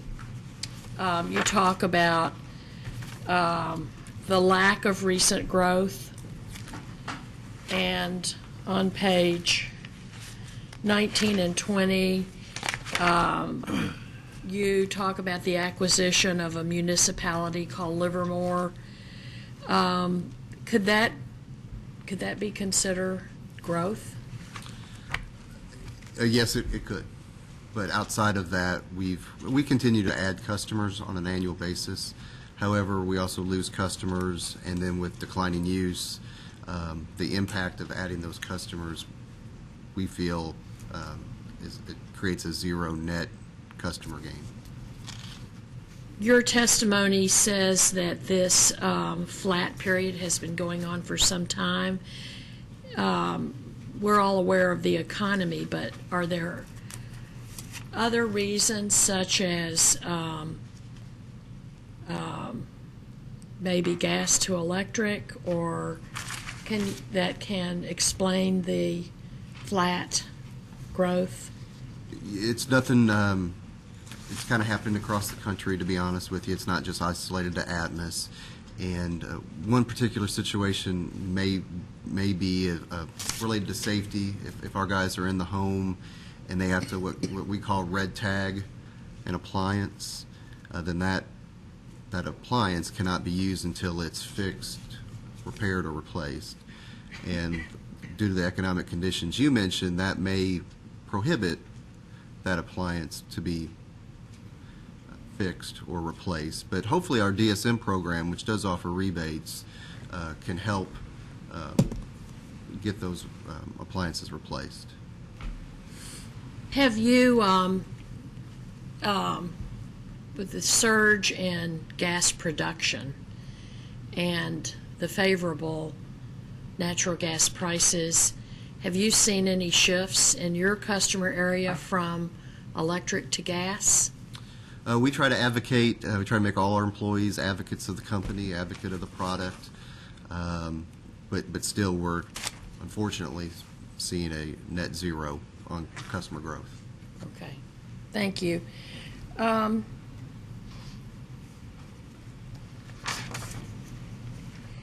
you, on page 29 of your direct testimony, you talk about the system development rider, and I know there have been other questions about that, and I understand what it means, but could you give me an example of a system development rider being implemented or used? Sure. You can make up one or a hypothetical Yeah, one. obviously hypothetical. Perhaps there's a community that we currently serve, and the forecasts or market indicators kind of are pointing towards a direction of the side of town. It's north, south, east, or west, doesn't really matter, but that part of town is going to most likely attract new subdivisions or new, maybe there's an industrial park or something of that nature. Those would be the type of projects we would seek through the SDR, where the economic development rider is more customer specific. The SDR is more area specific. Okay. And can you describe the difference between sales customers and transportation customers, just to provide me with a little more clarity on the difference of those two types of tariffed customers? Absolutely. Sales customers the majority of them are your residential and small commercial customers. Transportation customers tend to be larger type of facilities, whether that be a plant or some other processing place. They choose transportation in an effort based on the size of their consumption, that maybe they can get a better price in the marketplace than compared to our GCA. So in theory, that's what they're trying to beat is our GCA mechanism.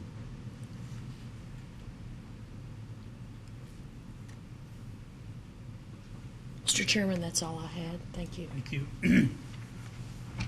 Mr. Martin, how are you? I'm sorry? How are you? I'm doing well, thank you. Good.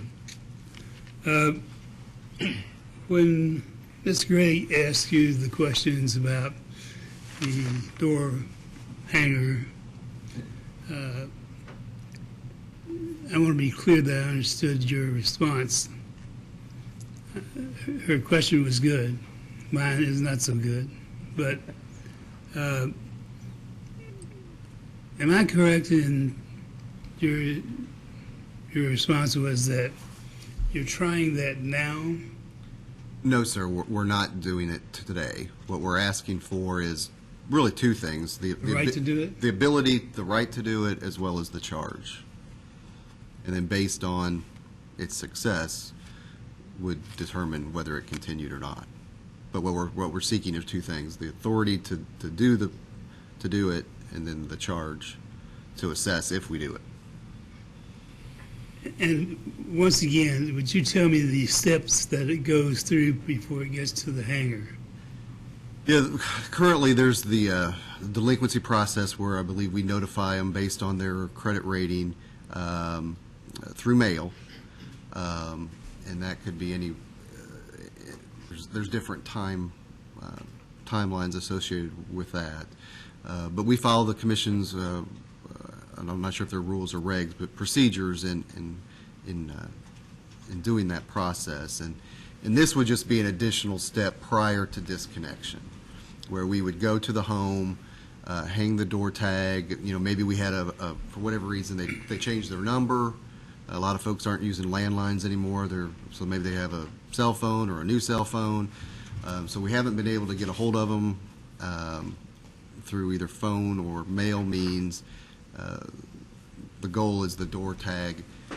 Maybe they would see that when they come home from work, and then they would remember they need to pay their bill. So the goal of the program, as I already stated, two things: is number one, to prevent disconnection, but two, really, it also helps, or hopefully would prevent a more expensive reconnect charge down the road. When I was reading your response, that you mentioned that you would be doing a credit check prior to this. Is that right? Every customer kind of has a credit rating based on their how well they pay, how paying on time. There's several variables that kind of add up to their rating.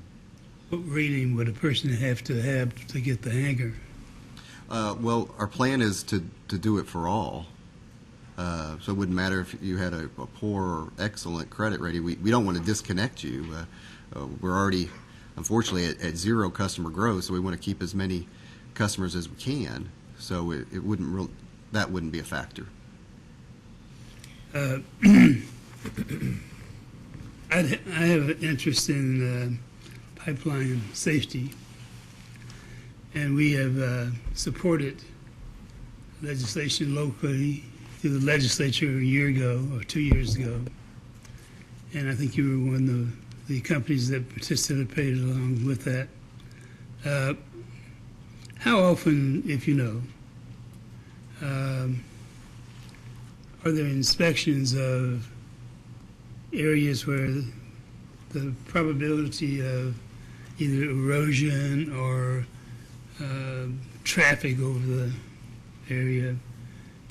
Would your inspectors do inspections on your pipelines? If you know. Yeah, I personally don't know. Witness Napier he may know. He's here today. Okay. In this ratio of financial construction, whether it's going to work or not, your pipeline program under the SDR, where you're recapturing funds to either repair pipelines or extend pipelines or add to your field of pipelines.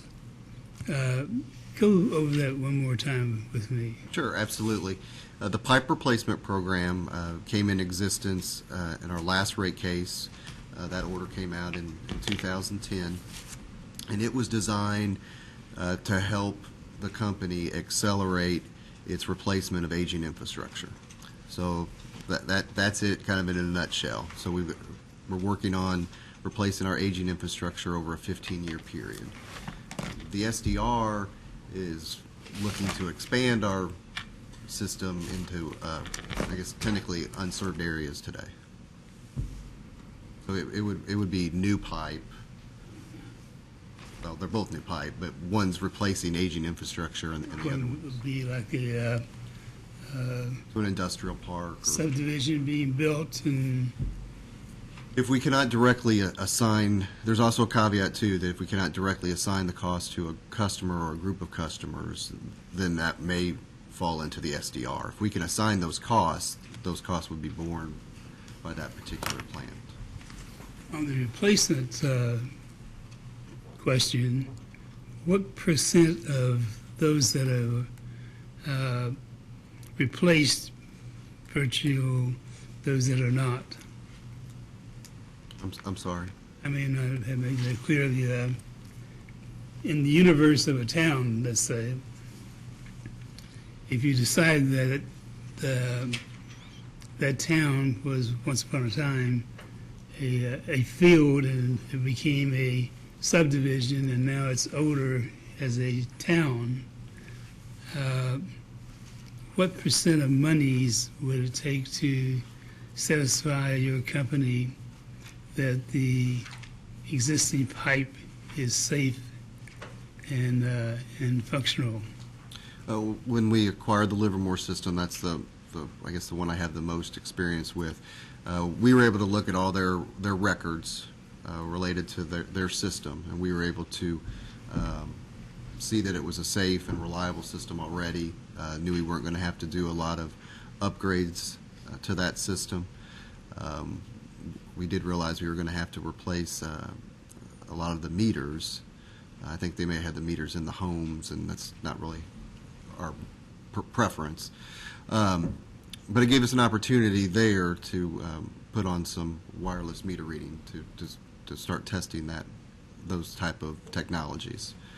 But we would look at the system, the number of leaks, when the system was put in effect, and all that would be used to evaluate the value.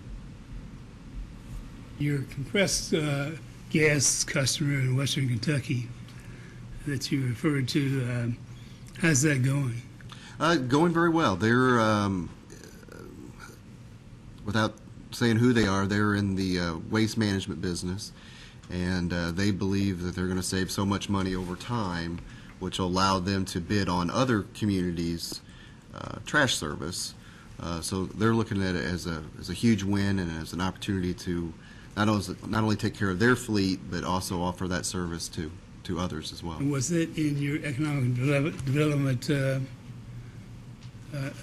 add-on? No, sir. Was not? No, sir. A long time ago, when I was county judge in Jefferson County, I used our transportation fleet and used liquefied gas and compressed gas, and we saved a ton of money so we could refresh our fleet. Do you see that something that's around the corner here in Kentucky? Is your company promoting it? We're promoting all expanded use of our product. So I know kind of more on a national level, Waste Management is going to convert, if they have not already, all of their fleet.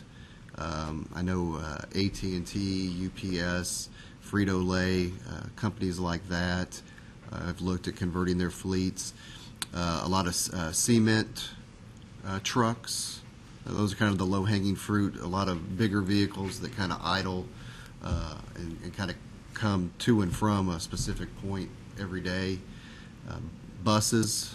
What do you require the customer before they initiate this? Well, we're not in the CNG business. We'll provide the product, and it would be up to the customer to provide the facilities, the compression and the dispenser to fill up those vehicles.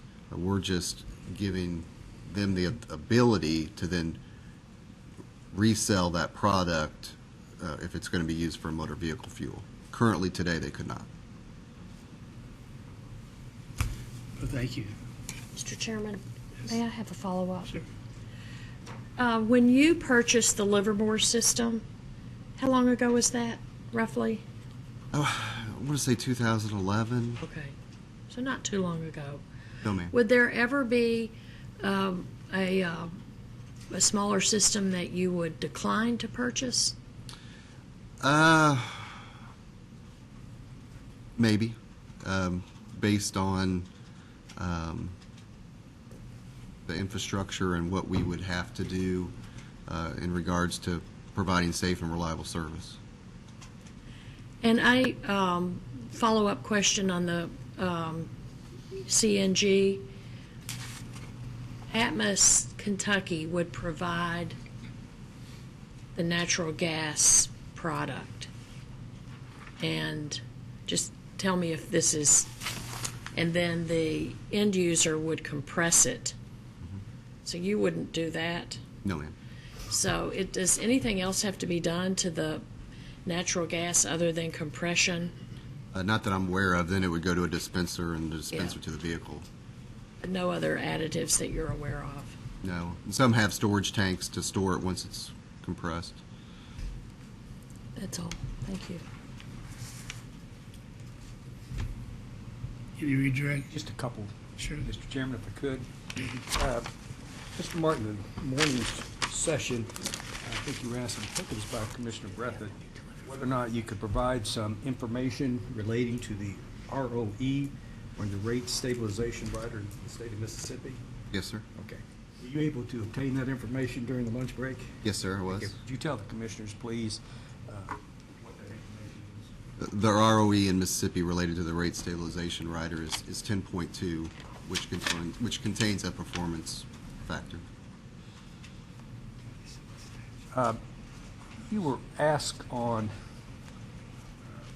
cross-examination by the Attorney General's office various questions concerning the GCA, the company's PRP, pipe replacement program, DSM, and your WNA, and you were asked in connection with those whether or not they lowered the risks for the company. You remember those questions? Yes, sir. Okay. Let me ask you this. How long have you been in the work from the natural gas? I've been with Atmos for 19 years. Based upon your experience in this field, would you agree that it's a fair statement that these mechanisms that were mentioned are widely used throughout the state of Kentucky by utilities and in fact widely used throughout the country? Yes, sir. So they're nothing unique to Atmos? No, sir. Not to Atmos nor to Kentucky. Just one more thing, Mr. Chairman. I probably should have done this when we were updating his testimony this morning, and it slipped my mind. What we're handing out now is an update to minimum filing requirement 16, 13C 2.2. Jack.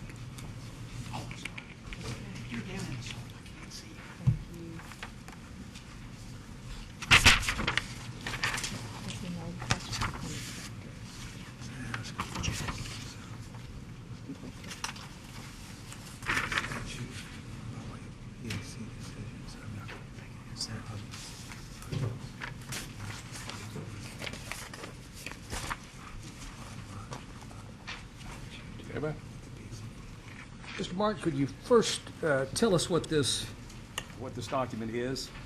Yes, sir. There's two charts, for lack of a better term, both 12-month period. The top chart is what we initially filed with our application, which is our base period, which contains 7 months of actual data and 5 months of budgeted data. And then the bottom table is identical to the top table.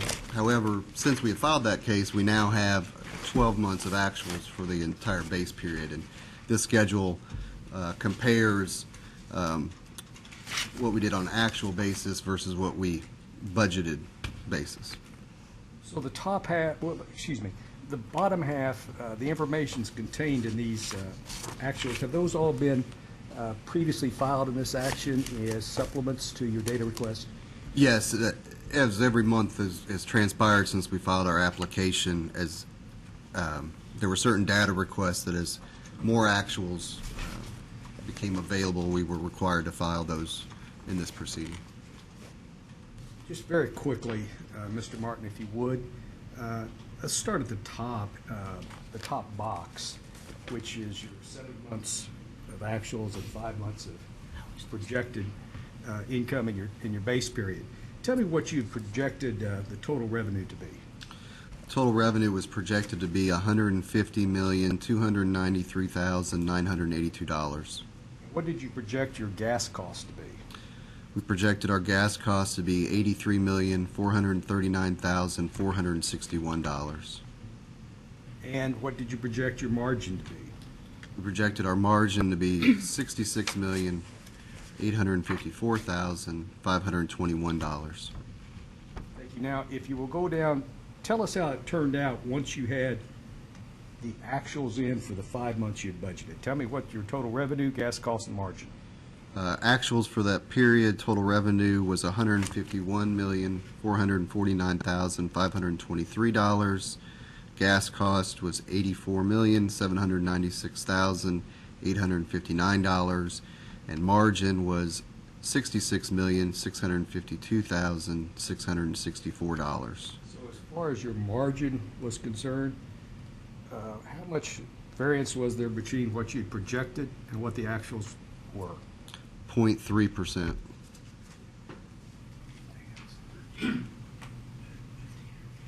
Yes, if I could, Mr. Chairman, could I move this, move to enter this as evidence, or exhibit number 2, company exhibit number 2? Objection? No. So ordered. That's all I have, Mr. Chairman.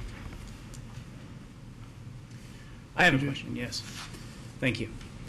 The riders that you had mentioned in Mississippi and Virginia, do you know what I'm referencing here? I think we talked about those. Those were brought up earlier. I think staff had asked a question related to programs that we have in effect that are similar to our proposed SDR. Mm-hmm. Yes, thank you.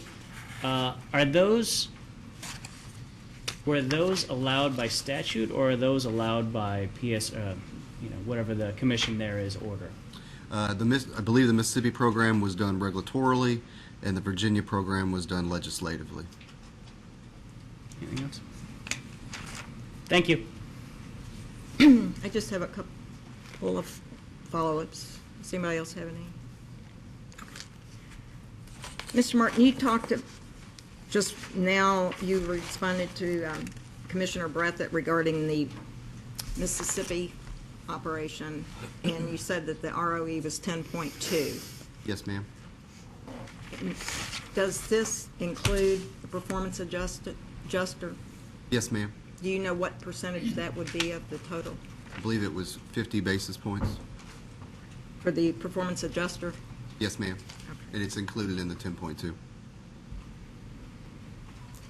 And earlier when we were talking about the weather normalization and the NOAA 30-year program or analysis, and I think you indicated that Atmos they could do other standards to set that by. And you mentioned possibly that NOAA puts out a monthly and maybe even a daily report. Yes, ma'am. I'm not sure exactly all the reporting that they do, but I do know we could use a different data set compared to than the 81 to 2010 data set that we're using today. Again, we just want to be consistent and use the same data set that's used in determining rates here today that would also be used in determining WNA rates in the future. One of the reasons I think you indicated that Atmos has used that is because of it's a third party, and it was scrubbed, the information, so it would be accurate.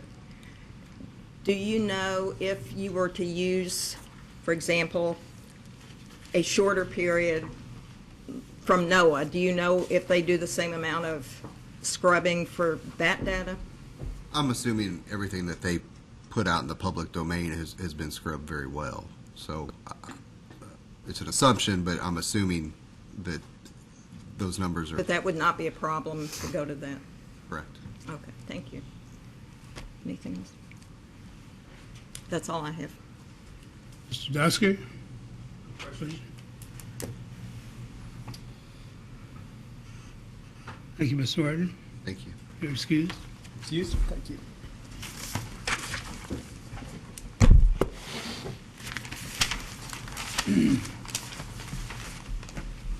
Chairman, the company's next witness is Paul Rab. Right?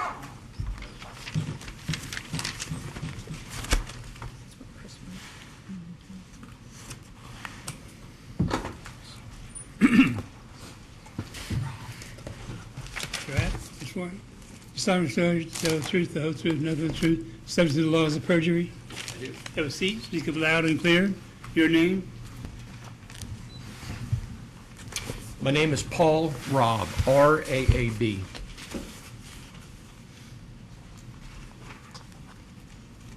What do you do, Mr. Robb? I am a consultant, and I am here today on behalf of Atmos Energy. And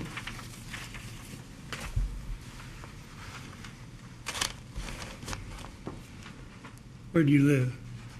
I live in Bethesda, Maryland. Is your weather better than Kentucky's? I'm sorry? Is your weather better than Kentucky's? Well, we're a bit colder than you, or at least we were this morning, believe it or not. So I hear you. it's about the same. Yes. You're welcome. You're Thank you. welcome. It's good to be here, sir. Thank you, Mr. Chairman. Mr. Rob, I first apologize. I'm having a hard time with name pronunciations. That is no problem. Have you prepared and caused to be filed in this proceeding testimony and perhaps responses to data requests? Yes, I have. Do you have any changes or corrections to your previously filed testimony? I do not. You asked the same questions today, you provide the same answers. Yes. We tender the witness. Thank you. Good morning. How are you today? Good afternoon. How are you, sir? Doing well. Do you have your testimony with you? I do. Do you also have the testimony of Mr. Watkins with you? I have pieces of it. I couldn't say that I have the entirety of his testimony, but the pieces that are relevant to my rebuttal and my direct, I have. Okay. Would it be possible to get him Mr. Watkins' testimony? We've got a couple of things based on it, and I thought it would be easier to just do that at the beginning.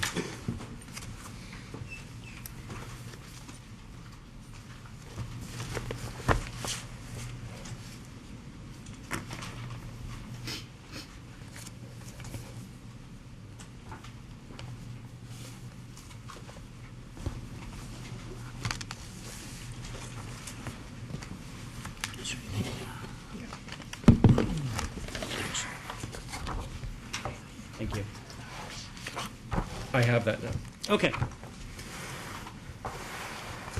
So you put together the cost of service study on behalf of Atmos, correct? Yes.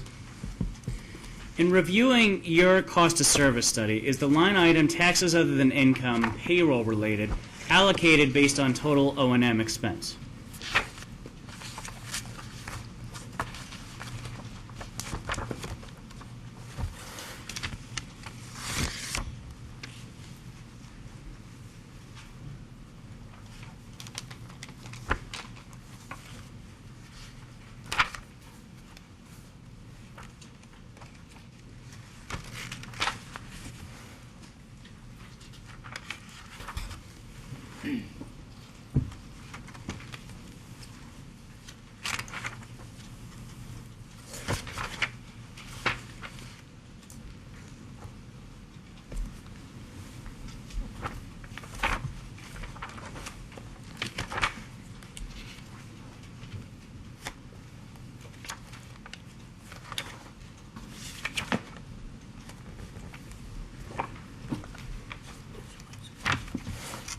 Yes. Does total O&M expense include gas costs and uncollectible expenses?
Yes.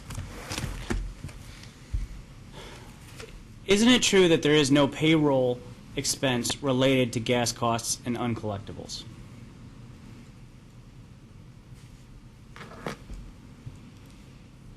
I'm not sure that's necessarily correct.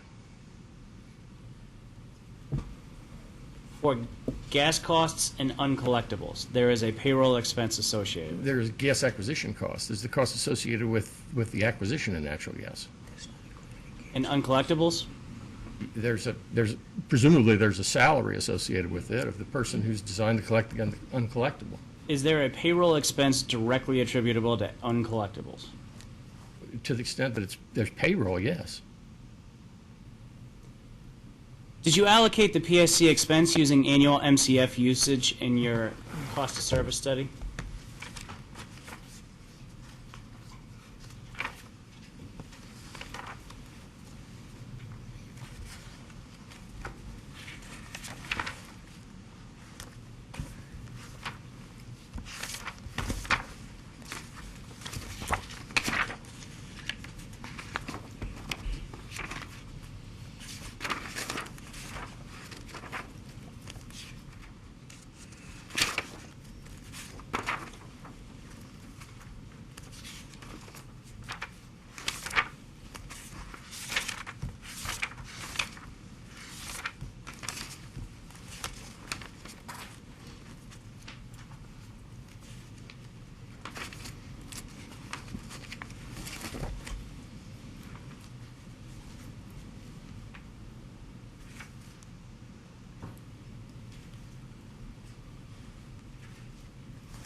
Could you repeat your question, please? Sure. Did you allocate the PSC expense using annual MCF usage in your cost of service study? I allocated a portion of the PSC expense using MCFs in my cost of service study. Are you aware that the PSC assessment is based on an LDC's earnings or receipts, not MCF usage? In general, yes. And the assumption being that generally that MCF would be used as a proxy for earnings. I mean, it is a relatively small expense relative to the total revenue requirement. One uses some allocations that aren't exactly precise to get to allocate it. I could have allocated it on revenues. I could have allocated it on demand. I could have allocated it on customers. It wouldn't make any difference in the overall cost of service study. I can tell you that. Were materials and supplies within rate-based costs allocated based on total O&M expenses?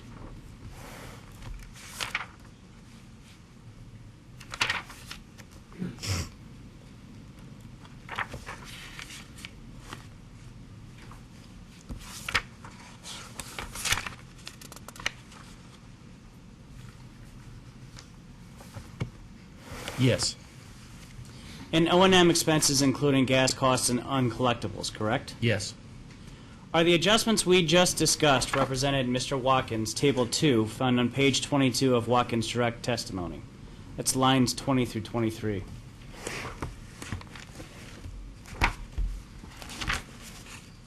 That reference again, please. Yes, it's page 22, Watkins direct, lines 20 to 23. Yes. Can you please now turn to your rebuttal testimony? And would you read into the record? I'm sorry. I may not have answered your question. I was acknowledging that that's where the table was. And your question is, I'm sorry?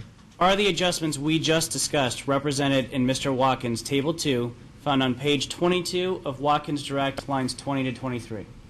Yes, and they're discussed in my rebuttal testimony as well. Okay.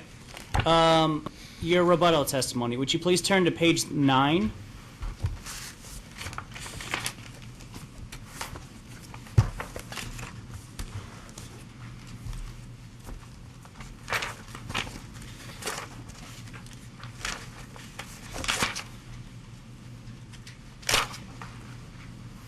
I have that.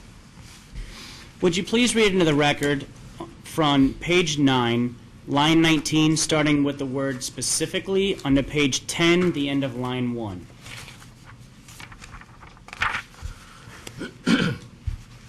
Specifically, Mr. Watkins' comparison of class rate of return results shown on Table 2, page 22 of his direct testimony demonstrates that implementation of these recommendations results in only minor changes in the results. Accordingly, it would appear to me that the Commission can simply ignore these criticisms as it makes its final cost allocation and rate design determinations in this case. Do you typically ignore testimony that identifies assumptions such as this in your cost of service study that could be interpreted in another way? Well, I typically ignore recommendations that have no impact on the bottom line of what we're trying to do here, which is to allocate costs and design rates. And that was the thrust of the passage that you just had me read into the record. Would you please turn to page 7 of Mr. Watkins' testimony? Page 7? Yes. I'm there. Specifically the chart there. Yes.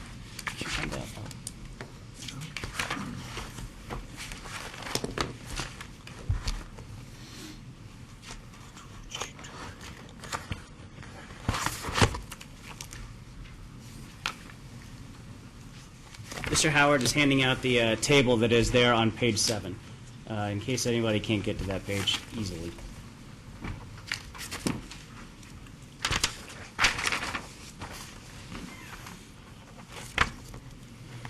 Mr. Rapp, even though your cost study and the one conducted by Mr. Watkins contain numerous cost allocation factors, would you agree that number of customers, energy usage, or MCF, and peak demand, or design day, reflect the 3 primary drivers used to allocate costs in virtually all public utility cost allocation studies? Yes. Is that true for those sponsored in this case? Yes. Do you agree that these percentages, the ones that are in the table, match those used in your study?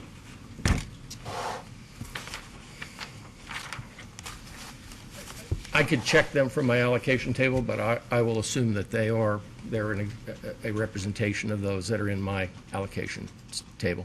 Okay. Were residential, commercial, firm industrial, and interruptible industrial the 4 customer classes used in your cost of service study?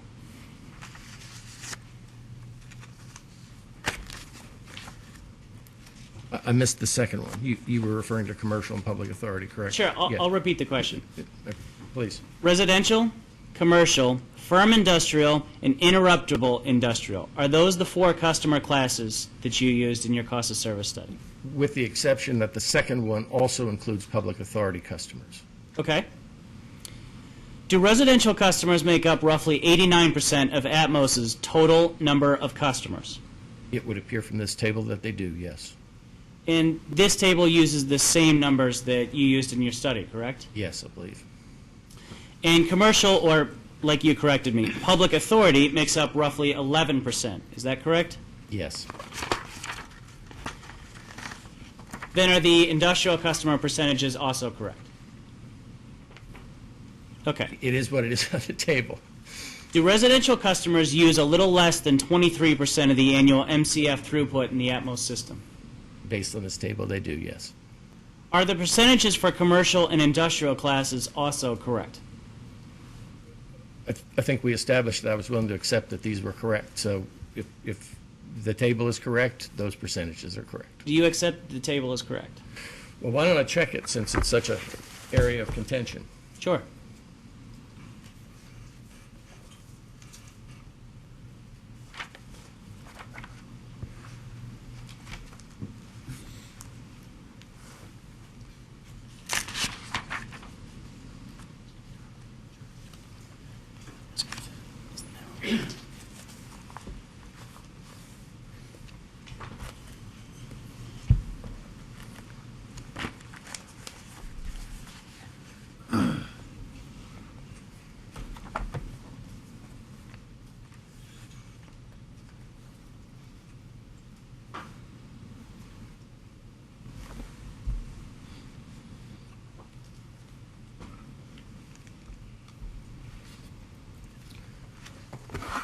I've checked that the numbers agree with the numbers of my allocation table. Okay, excellent.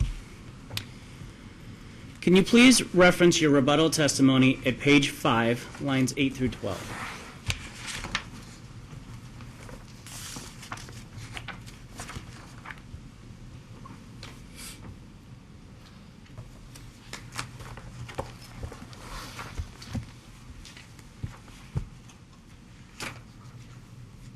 I'm there, yes. Is it accurate to say that your cost of service study allocates only 2% of the revenue requirement based on the amount of gas consumed by customers? It allocates, well, it classifies as commodity-related or energy-related costs. It classifies 2% of the total delivery system costs, excluding the cost of gas. Okay. So you agree with my statement then, that it is accurate to say that your cost of service study allocates only 2% of the revenue requirement based on the amount of gas consumed by customers? If by revenue requirement you are leaving out the cost of gas, yes. Even though the residential class constitutes almost 89% of Atmos's number of customers, this class only uses about 23% of the annual energy throughput of the system, correct? Yes. Is it accurate to say that your cost of service study allocates 87% of the total revenue requirement based on number of customers on the system, regardless of the customer's consumption? Yes, and that's because the costs are, what we're trying to do is we're trying to determine cost causation.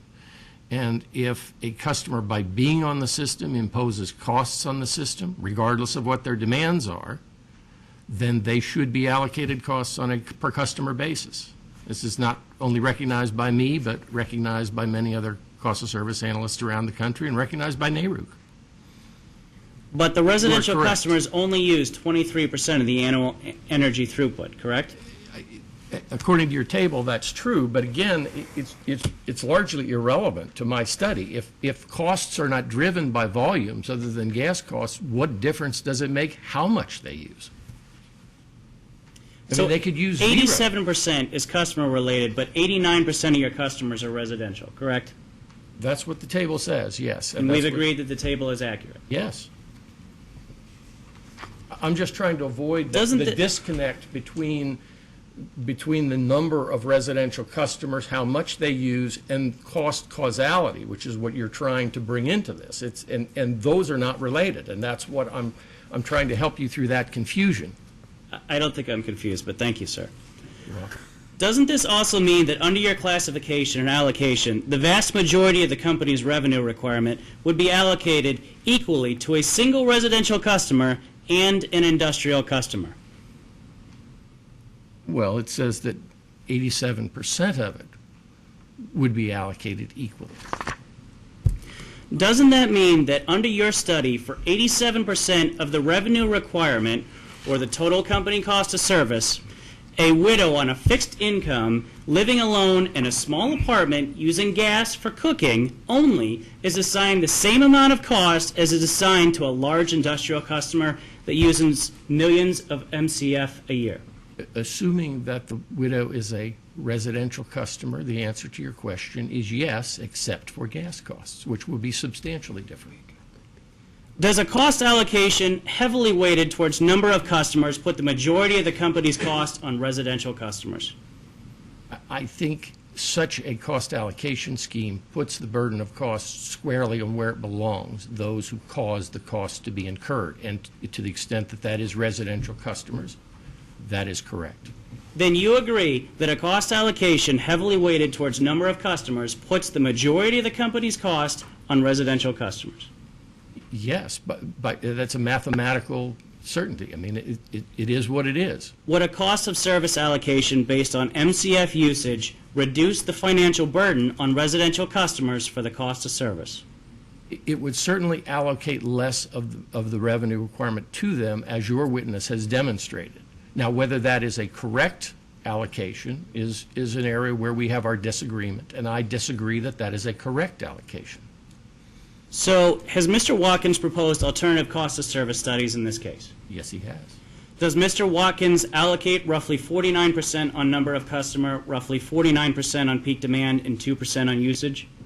I don't have those numbers in front of me. I'll accept them. They're fine with me. Okay.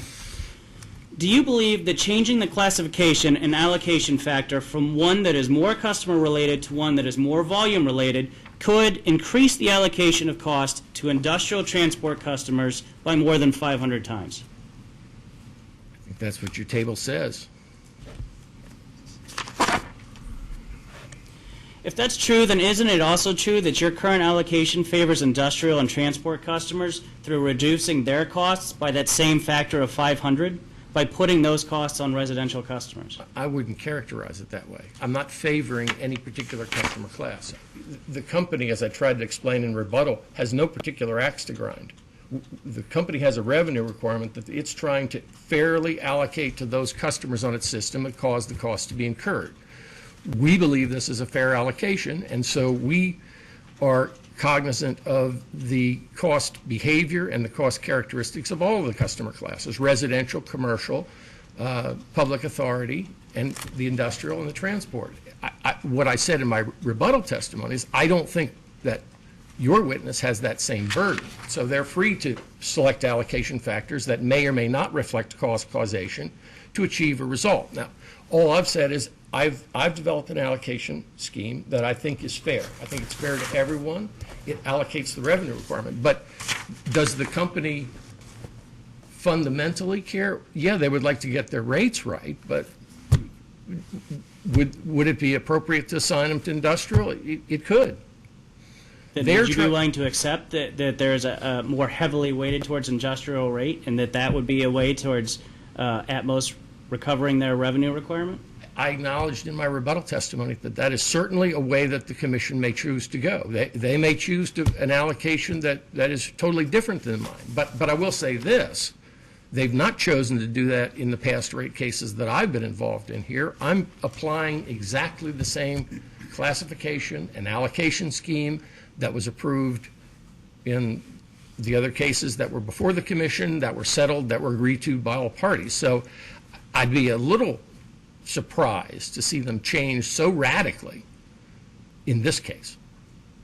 Could you please reference your rebuttal testimony, page 15?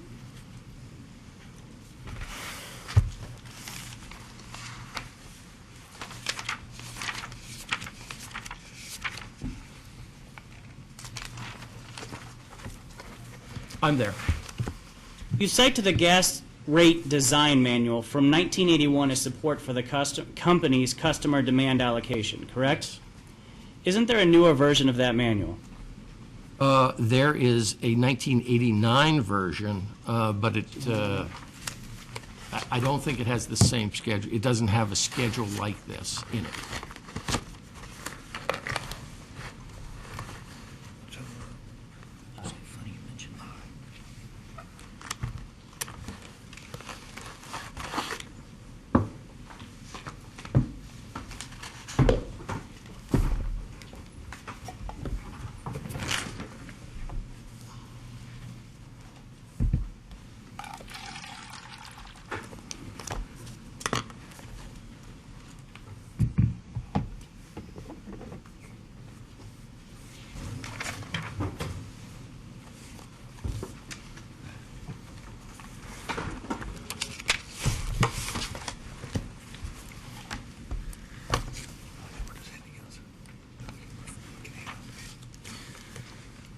So what we're handing out now is an excerpt from that manual. We have the full one here if anybody wishes to review that, but I'm just going to reference a couple of pages from this manual.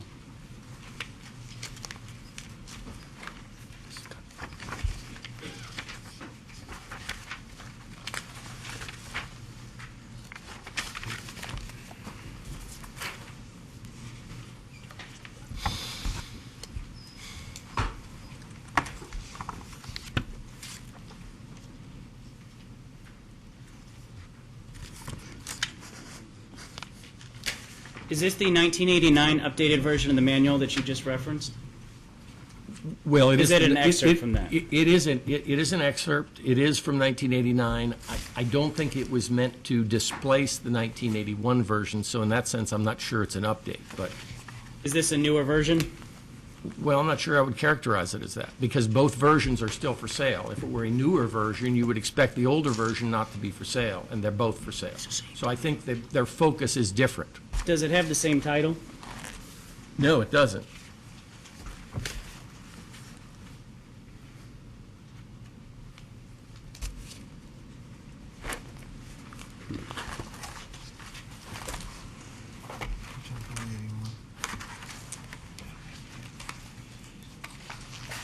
Can you tell me what is the difference in the title? One says Gas Distribution Rate Design Manual, and the other one says Gas Rate Design. Okay. I mean, and all I'll point out is that they are both currently for sale. They're in my opinion, a different document, and they have a slightly different focus. Okay. Which is why, I would love to have a more up-to-date version of this table, but I Can don't. you so I turn use to the one I page have. 27 of this document for me, please? Your excerpt? Yes. Yes, I'm there. Would you agree that D, average and peak demand method, is the one that is most closely associated with the method that Mr. Watkins proposes?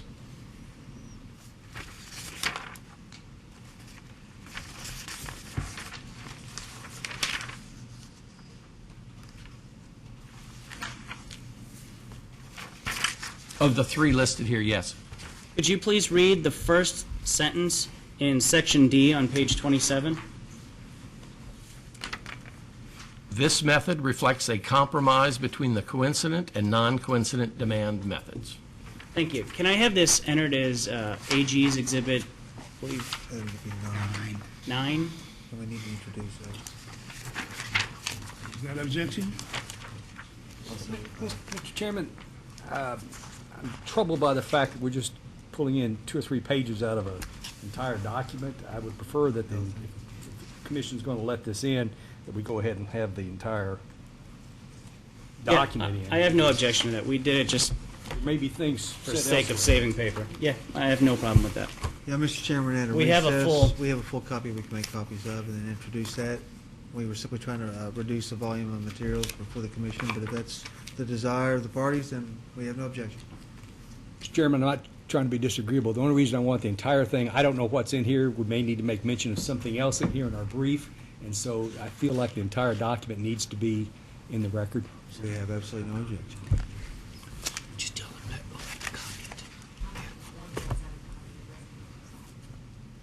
Yes. If you give it to the clerk, she will. Can I get one-sided, the rest can be all two-sided? One-sided, and then the rest can be This two-sided. is the one that we have. Is that two-sided? Yes, two-sided. We can take that. Okay.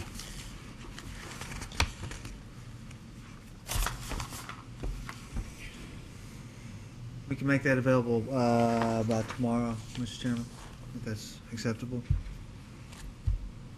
Yes. Thank you. Proceed. Thank you. Mr. Robb, will you please turn to your rebuttal testimony, page 5?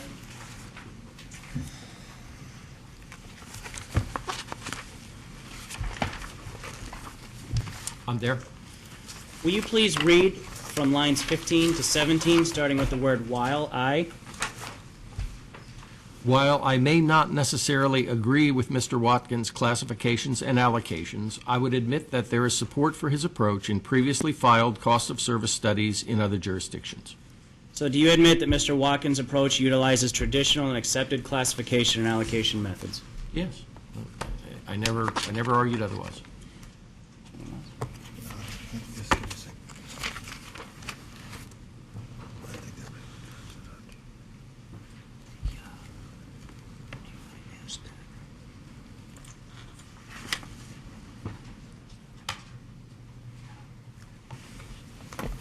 No more questions. Thank you.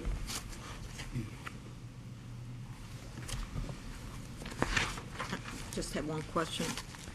Mr. Robb, if you would refer to page 24 of your rebuttal.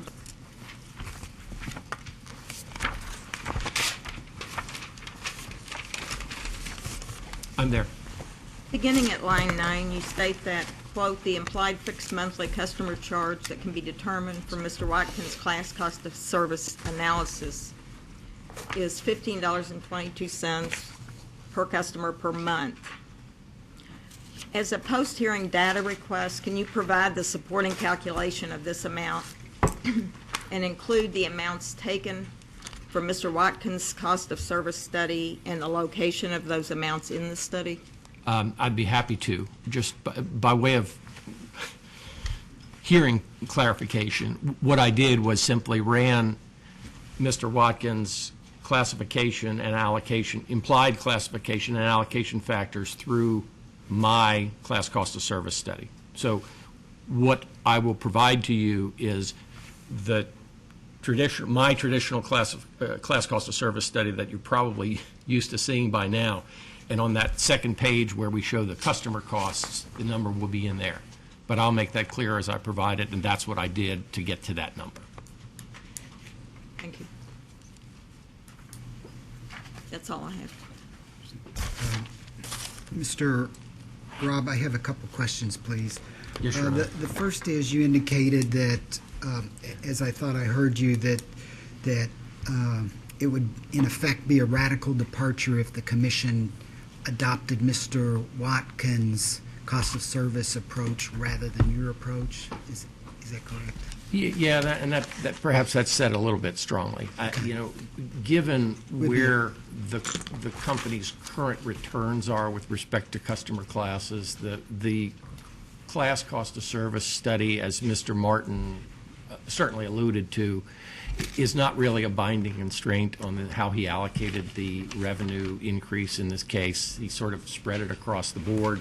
We analyzed it at the end to make sure that it generally moved classes closer to one another. So I think when I said it would be a radical departure, let's agree that it would be a departure. Okay, sure. I'm not sure it would affect any outcomes in this case. It would certainly affect how we filed cases in the future, and it would certainly go against what the commission has operated under or the basis upon which rates were developed in prior cases. Will it change the outcome in this case in terms of the proposed allocation? Probably not. Is there a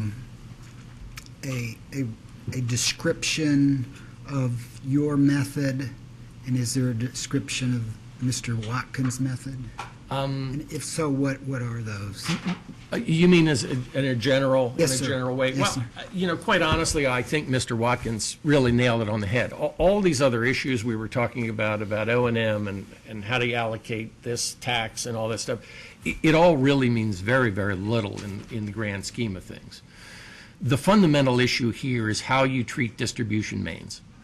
To my way of thinking, the research that I've done indicates that the most appropriate classification of distribution mains is some split between customers and the demand those customers place on the system. And that sort of only makes sense. If a residential consumer connects service, there's a sort of a minimum level of demand that they will be responsible for. And those are sort of customer-related costs. Whether I have 2 furnaces, 1 furnace, a water heater, a couple of sets of gas logs, it really doesn't matter. The system that's set up for me is likely to be the same as for the guy that has a cooktop. And so all of the costs that don't vary by the amount of load that I place on the system, I would classify as customer-related costs. And that's the analysis I do with the so-called zero-intercept. My zero-intercept method splits the costs between customer-related costs and then everything that's left over that we believe is demand-related. Mr. Watkins, and that leads to a particular set of allocation factors. That also, as Mr. Watkins points out, when I develop composite factors that are based on those allocation factors, that pulls in a lot more cost as customer-related cost to be fully consistent with the study. Mr. Watkins would say, no, it's more appropriate that those costs, those distribution mains costs, be classified as both demand and commodity related. I don't do that because the costs of distribution mains are not driven by volumes. You could drive volumes through that system. As long as you don't exceed the peak demand, you could drive all the volumes you want through that system, and it's not going to change the cost. So all of that scheme does is it serves to allocate more costs to non-residential customers. Now, it's accepted, people use it, people do it. I guess there are notions of equity in there. I've heard rumblings of that in Mr. Watkins' testimony. They believe it's more equitable somehow, but it's not related to cost, and that's really not my purpose here. My purpose here is to allocate costs in the way that I believe they're driven. So those are really the two fundamental differences. And if we clarified those two differences, if he and I sat down and decided on what we were going to do with that one particular classification and that one allocation, all these differences would go away. So that's really what you have to decide. And the one classification and the one allocation is? Well, they're two different steps. If we decided, well, the classification is I split those investments in distribution mains into those that are related to customers, those that are driven by customers, and those that are driven by demands, the demands that those customers place on the system. All right. I then allocate the customers according to customers and demands according to demand. Mr. Watkins says, no, I'm going to split that distribution investment. I'm going to classify it as if it were commodity related and demand related. So now he has a demand piece that he allocates exactly the same way I do for all intents and purposes, but a commodity piece, which he allocates a little differently. And if you go back to table 1, you can see the impact of that right away. If I'm allocating costs, let's say they just split out 50-50. Let's say mine split out 50-50 customer and demand, and his split out 50 customer or commodity and demand. He's then allocating 50% of those costs on the basis of commodity, and I'm allocating 50% of those costs on the basis of customer. When I compare these allocation factors, you can see the impact that will have on the different customer classes. It's really arithmetic at that point. So you got to get back to the first principles. I happen to favor my particular approach. Presumably, Mr. Watkins favors his.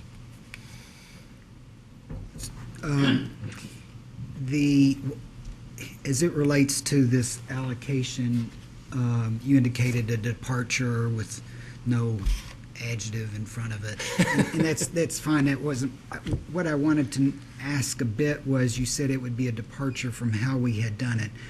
Was that? Did you look at other commission decisions other than dealing with Atmos when you arrived at that? So you didn't rely on, because if one was looking at up until, as we heard earlier this morning, at least prior to after 1991, it's only been settlements, so wouldn't that be difficult to know exactly what the commission did in those cases? Well, yes, Your Honor. I mean, but presumably since the settlement was adopted by the commission, they accepted the positions of the parties, which were to accept the basic framework that I've used here.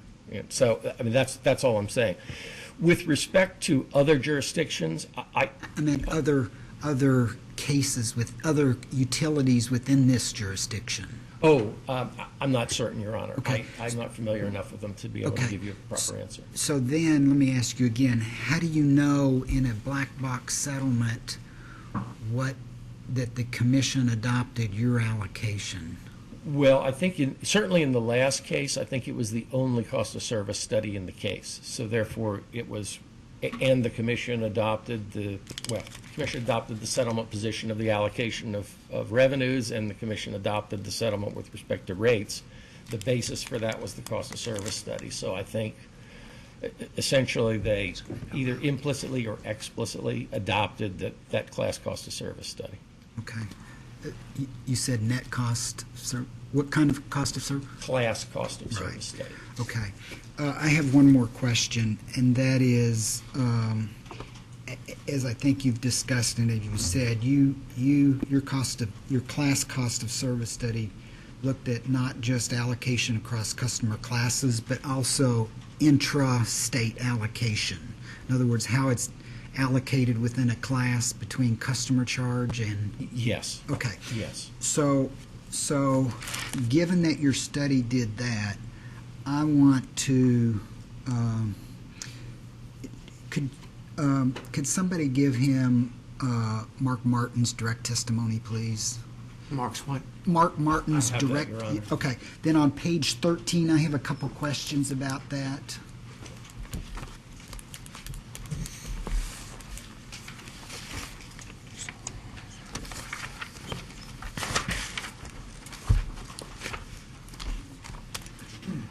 Page 13. I'm on page 13, but I'm not sure it's the one you're referring to. Mark Martin's. Yes.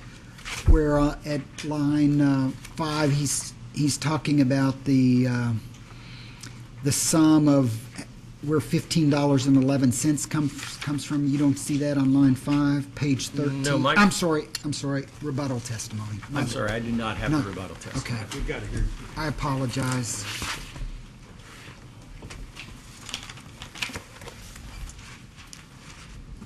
What did he want? Page 5. Page 13.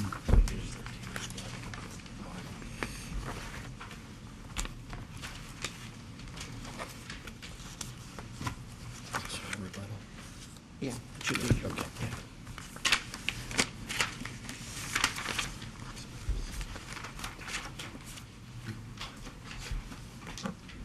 So the question beginning in line 2 on page 13 basically says that if you merely, you look at what the customer charge, what they're paying today by looking at base rates as well as the PRP, and you get a total of $15.11. And then I want to skip down to line 17 where you're explaining about the price cap. And you believe that's a bad precedent, or he believes that's a bad precedent, because while the company would like to recover 100% of its fixed costs and its fixed rate component, the company is not proposing such a rate design. They're only proposing $16, which is arguably an increase of 89 cents. My question to you is, do you know approximately what percent that would be under this proposal of fixed costs are recovered in that proponent by both percentage, and what the approximate number of the customer charge would be if it was 100%? Yeah. If we look at, and I'm not sure whether you have it up there or not, but if we look at my exhibit PHR3, page 2 of 75. Is this on your direct? On my rebuttal, this is the corrected one. We could look at it doesn't make much difference, but just if you've got the direct up there, we can look at that as well. No, I've got them both. Okay, so I've got your rebuttal, and so again, where is that, please? If we go to PHR3, which is the big exhibit that starts off, it's the first and exhibit. what page? And if we go to page 2 of 75. I'm there. Okay. Now, the way my cost of service study works is because I classify costs, that is because I put them in buckets of customer-related costs, demand-related costs, and energy-related costs before I begin, then I can calculate the whole cost of service on the basis of those cost components. Okay. The schedule that I've referred to you to here on page 2 is the revenue requirement calculated on the basis of the customer costs alone. So this is just the customer costs. Okay. If you go down to line 33 of this exhibit, you see a total company number of $31.99. Yes, sir. And you see that going across, we have for residential $29.30, commercial $47.21, and so on out to the end. Yes, sir. Those represent, from my class cost of service study, the identified customer costs alone of the cost of service. Okay. Okay, so in this case, what I've identified is that the cost, the identified customer cost alone, if we were just to make this a customer cost, we were going to make that, eliminate all the intra-class subsidies and build that up, build our facilities charge to where it should be $29.30 with attendant much lower charges at the end. Now, your question was a little bit different in that you asked, well, what are the fixed costs? Well, you'll recall an earlier exchange between the Attorney General and myself about 2% being the the variable cost. So that $29.30 represents the customer-related costs. Now, I would consider the demand-related costs, since they're really related to pipe in the ground, I would consider those also to be fixed costs. So in direct answer to your question, what I would do is I would add to that 2930 the demand-related costs from the next page of the schedule, where I've identified, and I haven't put it in a per customer or per KW or per peak demand or per volumetric level, but I've identified for residential customers an additional $3.7 million of demand-related costs that I would add to the roughly $54 million of customer-related costs that I got to answer your question completely, So which it would be about in the low 50 30s? Yeah, it'd probably be about $30. Okay, 31 maybe, okay. Yeah. All right, so that, your 31 would compare to the 16 that Mr. Martin is referring to? Yes. Great, thank you so much. Thank you, Your Honor. I don't have anything. We have nothing, Your Honor. I just have one question. Did Mr. Watkins present one or two cost of service studies? I think he presented more than one or two with all his different variations.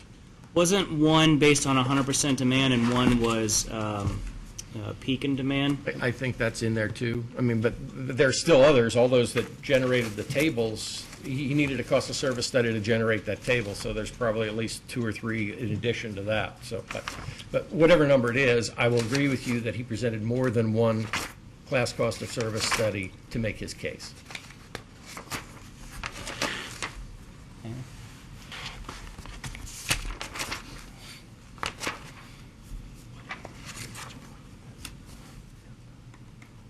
Thank you. No further questions. Nothing further. Thank you. Excused? Excused. Thank you, Your Honor. Thank you.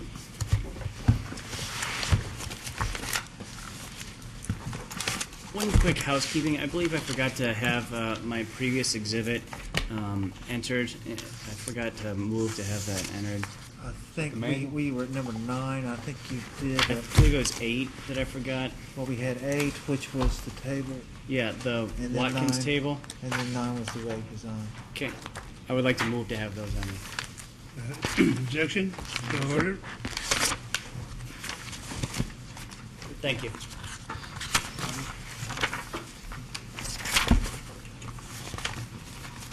Mr. Chairman, company calls Ernie Napier as our next witness. Sure.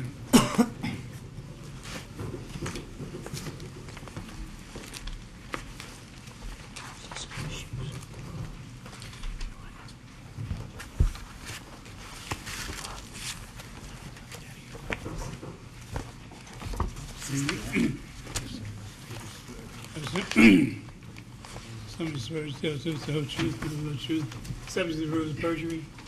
Yes, sir. Proceed. Your name? My name's Ernest Napier. What you do, Mr. Napier? I work for Atmos Energy Corporation. How long you been there? 31 years. Good job. It has been for 31 years, sir. Your witness. Mr. Napier, have you prepared cause we filed in this case testimony, and have you provided responses to data request? Yes, sir, I have. Do you have any additions, corrections, changes to any of your testimony? No, sir. So if you were asked the same questions today, you provide the same testimony? Yes, sir, I would. Defender the witness. Just one moment.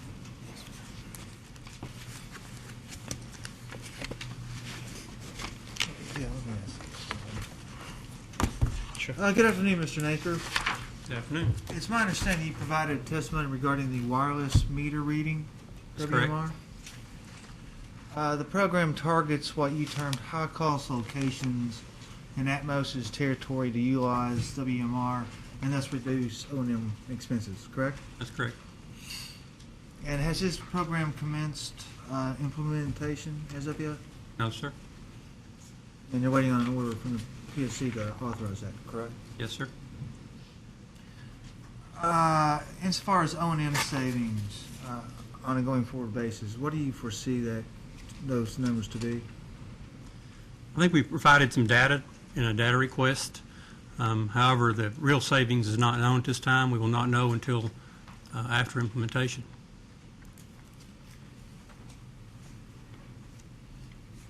And I'm just trying to understand, because we also have a lot of stakeholders call the smart grid case that's pending before the Public Service Commission. Are you familiar with that matter?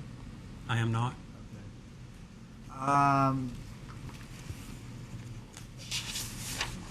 I just want to drop back and ask you a couple questions about these particular meters, if I may. How do they function? First place, WMR is not a meter. WMR is a device that bolts to the front of the meter that captures a meter reading and transmits it to a cell tower. So it's a bolt-on type of device? It's a bolt-on device, but it's not a meter. It's not a smart meter. Right, and that's where I'm wanting to go, is that, what is your definition of a smart meter?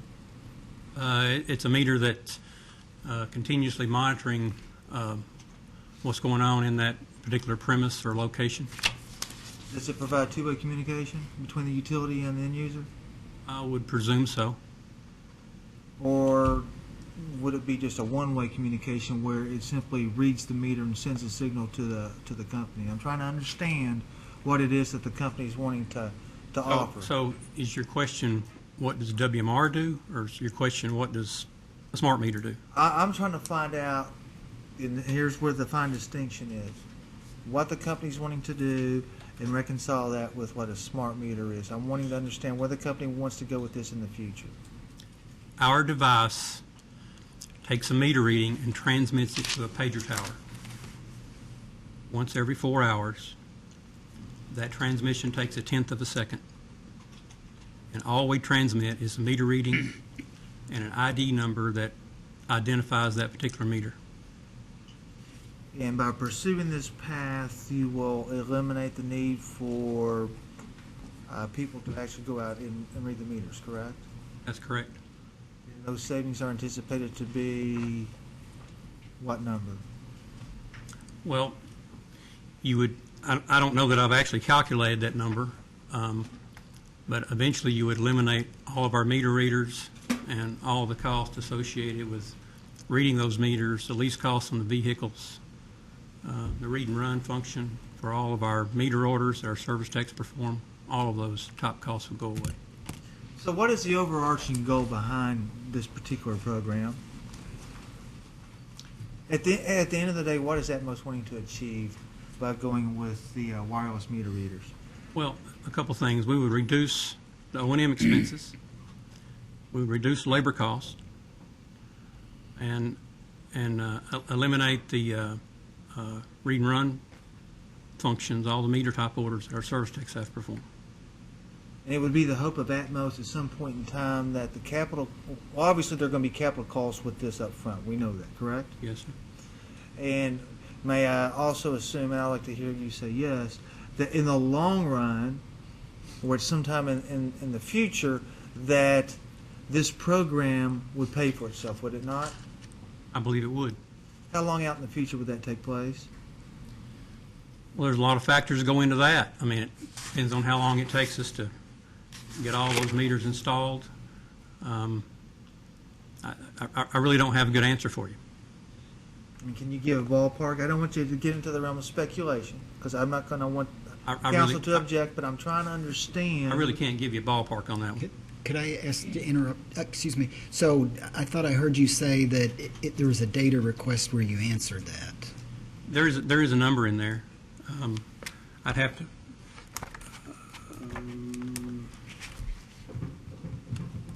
Can you give me a minute? Yes, sir. Yes, sir.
Sorry.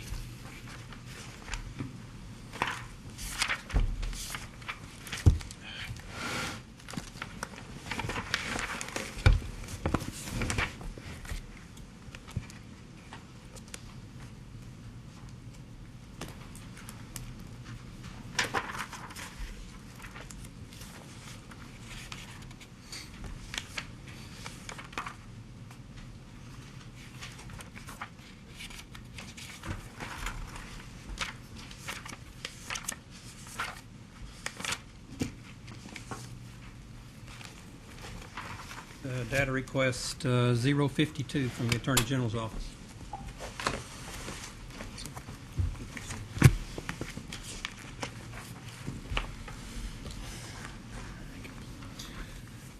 Mr. Napier, if you'll extend or indulge me here for a moment, what was that question and answer? Unfortunately, do not have that in front of me because I did not contemplate asking that question today. The question as read and then the answer is provided. Would you read those aloud, please? The question for 1-052 was, please provide a copy of all cost-benefit studies analyses conducted regarding the applicant's WMR system. And the answer was, please see attachment number 1. And there's 3 pages in the attachment. And what was, and then I'm going back to the question, what is the time period at which Atmos contemplated that these meters would essentially be at a break-even point?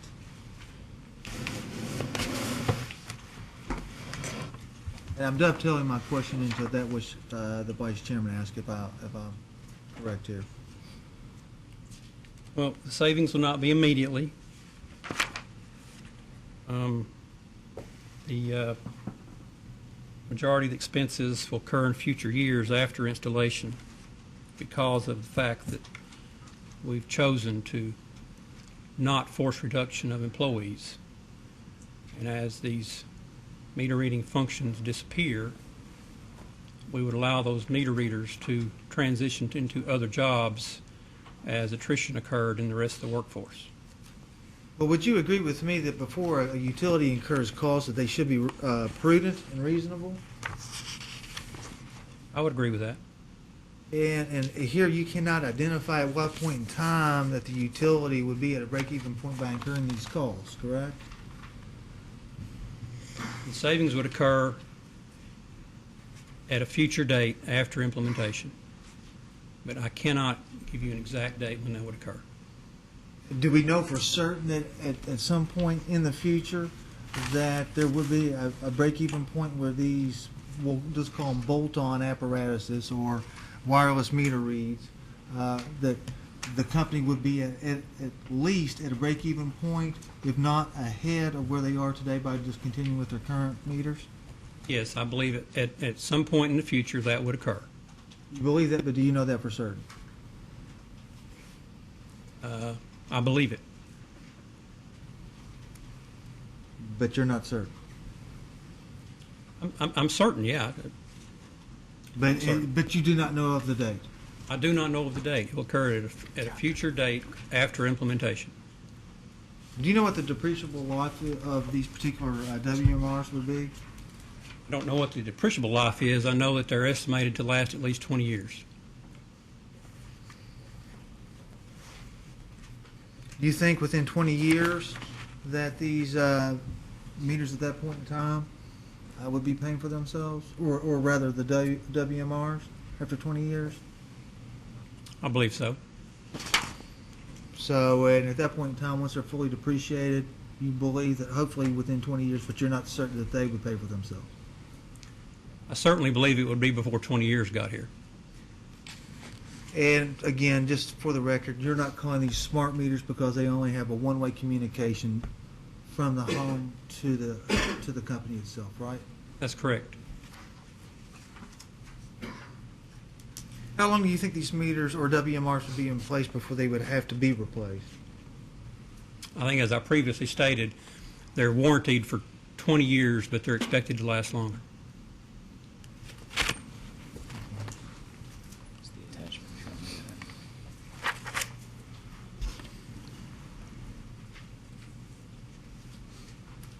Mr. Chairman, Commissioners, I think those are the only questions I have for now. Thank you, Mr. Napier. Thank you.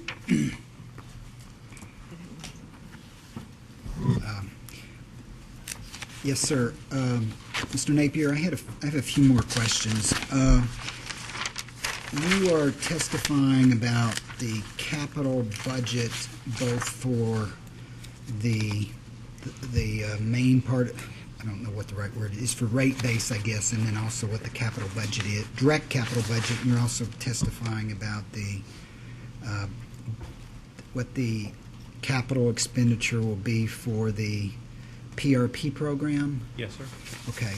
So when I look at your direct testimony on page 12, you talk about that, in effect, the base period capital budget is $33.85 million, and this is a $10 million, the budget for the forecasted year is a $10 million increase roughly. Does that seem right? Am I reading that right on page 12 of your direct testimony?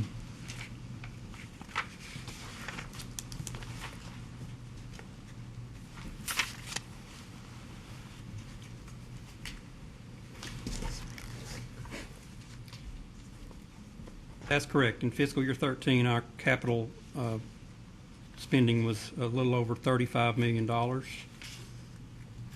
And actual, the projection was 33.85. Okay. And in 14, our estimated direct capital projection was 43.87 million. When you say you added 5% to develop the projection, and then you say that there are two big projects.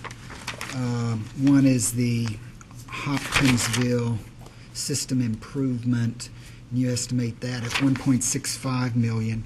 Do you know roughly what the cost is of the wireless meter reading project? I think we estimated $2.1 million. Okay. How many how many endpoints does Atmos Energy have in Kentucky?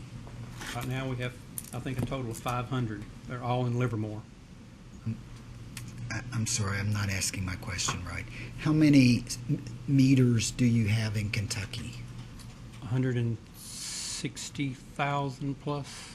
Okay. I think I'm close. As I read your testimony on page 13, you say this WMR is only 20,000. That's what we had proposed for this year, yes, sir. Okay, and you will do 20,000 a year until you're intending to do them all. Is that correct? That would be correct. So it's like $2 million this year. So it's roughly $2 million of capital costs in order to do roughly 1/6, 1/7, 1/8 of your customer base. Well, we really hadn't projected it out that far, but for this particular time period, we have projected 20,000. Okay. They would continue on at some pace, but we had not projected that far. You don't have a sense as to how long it would take you all to install all 150,000 meters? Well, a lot of that has to do with the funding availability. I think getting the meters installed is, or the endpoints installed on the meter itself, is not necessarily the most difficult part. But they're quite expensive, so. So is it fair to say that the implementation might take 6 or 7 years? That's not unreasonable. Okay. Before deciding to do this, well, tell me about other Atmos divisions installing WMRs as well? Yes. Okay, why did Atmos decide to go this route rather than a more sophisticated two-way communication?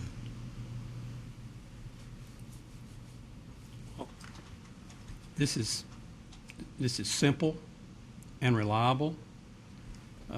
It serves our needs. It serves our customers' needs. It eliminates a lot of O&M cost, simply by basically eliminating the meter reader function and all the service orders related to meter reading that go along with that. Did you all actually investigate and look into replacing meters with a new two-way communication meter? We evaluated several different types of devices. I don't think any of them were two-way. Do you know why not? That just wasn't where we wanted to go with our future meter reading. Is there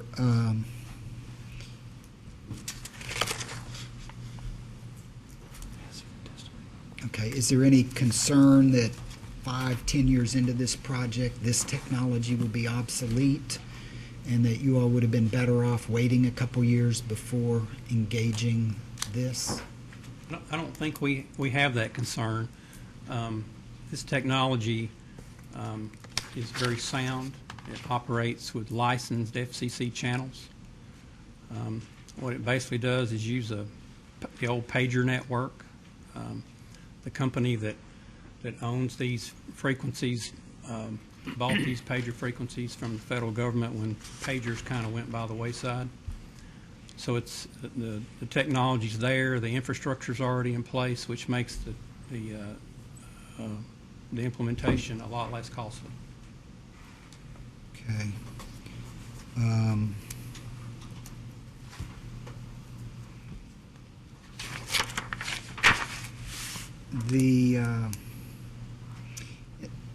Let me ask a question about the shared services capital projection. Is that merely, which is on page 17, is that merely pro rata Kentucky?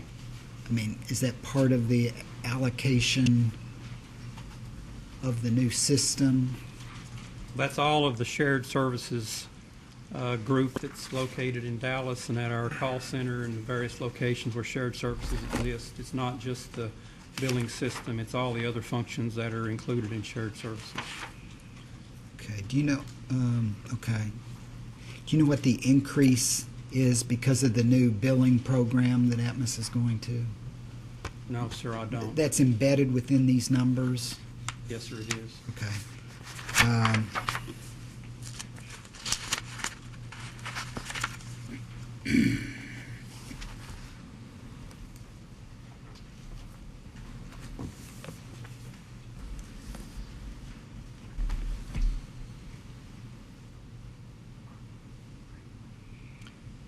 I'm looking at your testimony on page 16 about the PRP.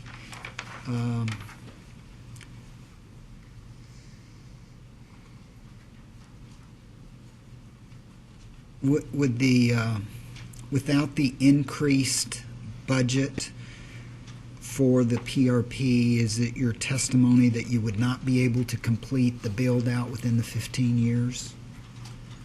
More than likely not. I think I have testified through one of the data requests that about a year after implementation, we discovered that we had an additional 93 miles that needed to be included in that plan. So for us to complete within 15 years without a budget increase would be probably not very likely. Okay, thank you.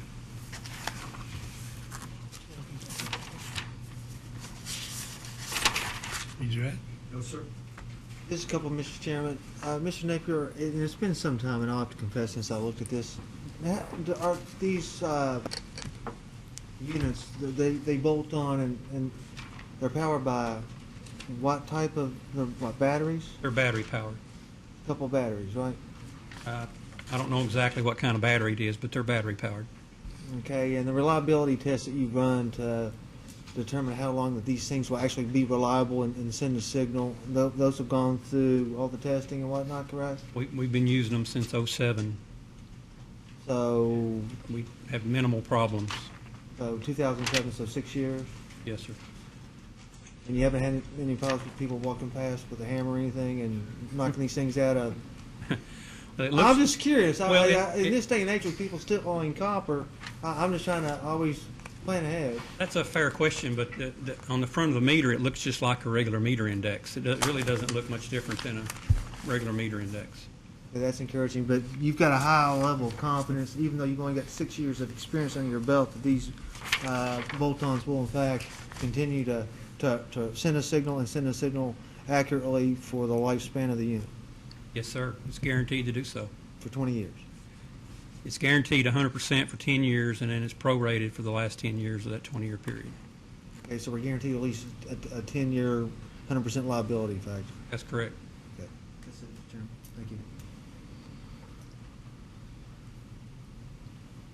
That's it. Mr. Napier, excused. Thank you very much. Mr. Chairman, the company calls Jason Snyder. Jason Snyder.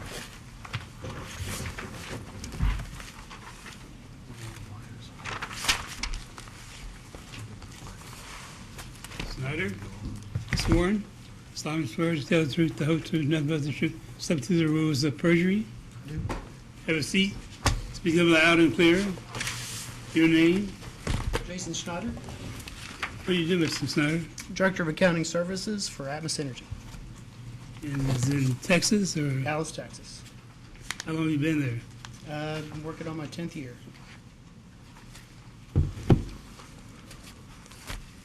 Your witness. Sir, have you prepared and caused to be filed in this action, pre-filed testimony and provided responses to various requests? Yes, sir. Do you have any additions or corrections to that testimony? No, sir. Okay, if you're asked the same questions today, would your answers be the same? Yes, sir. We tender the witness. We don't have anything.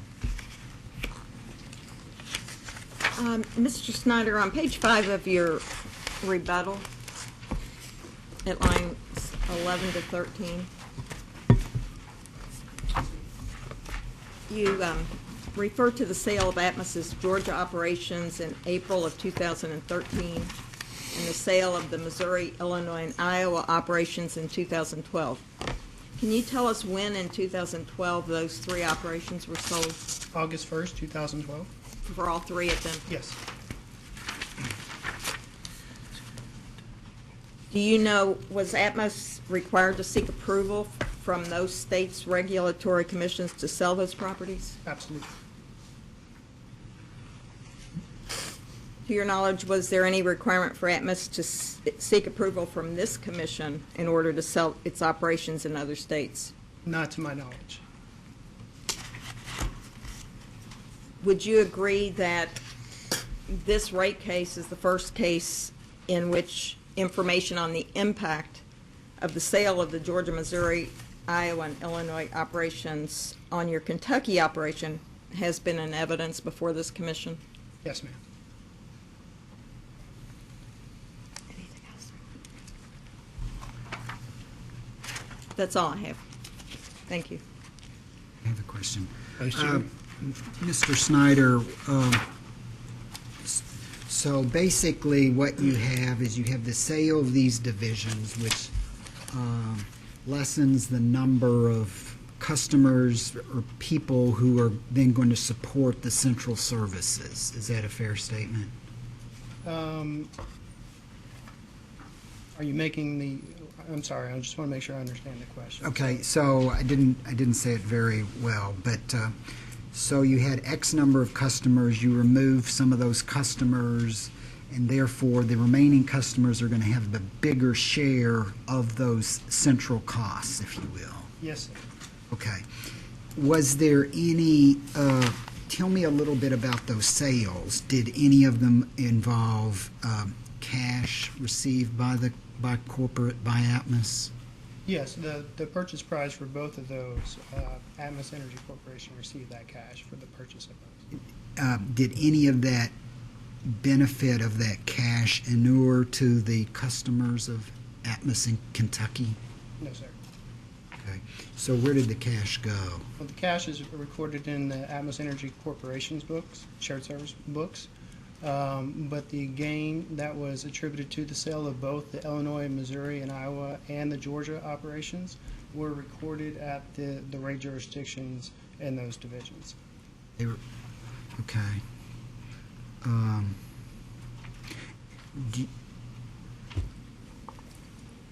So there was gain from the sale of all of them? Yes, sir. Okay. And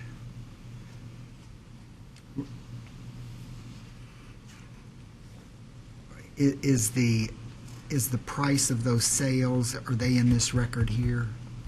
I believe that we have prepared or provided the journal entry that was recorded, that we recorded to record the sales of both transactions. I believe it's a confidential staff request.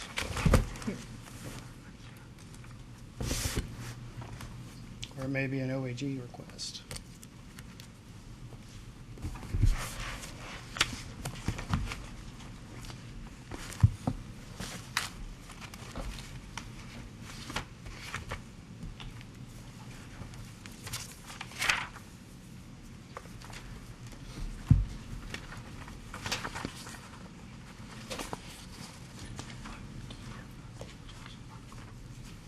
Yes, it is Attorney General's 2-082. I'm sorry, 2-. 2-082 or 2-82, Part G.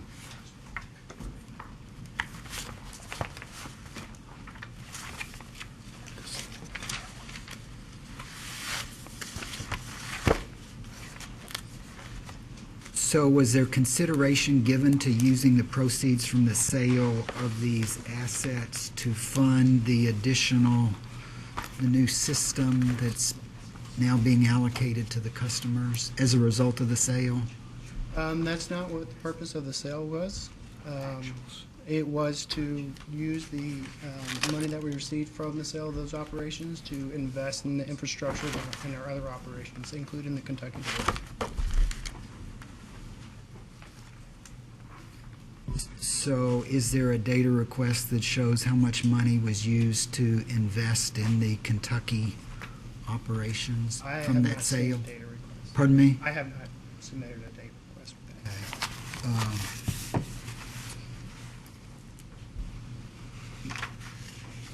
that. I guess I'd like some quantification of those numbers. How much of the proceeds from the sale of those divisions inured to the benefit, was spent on Kentucky?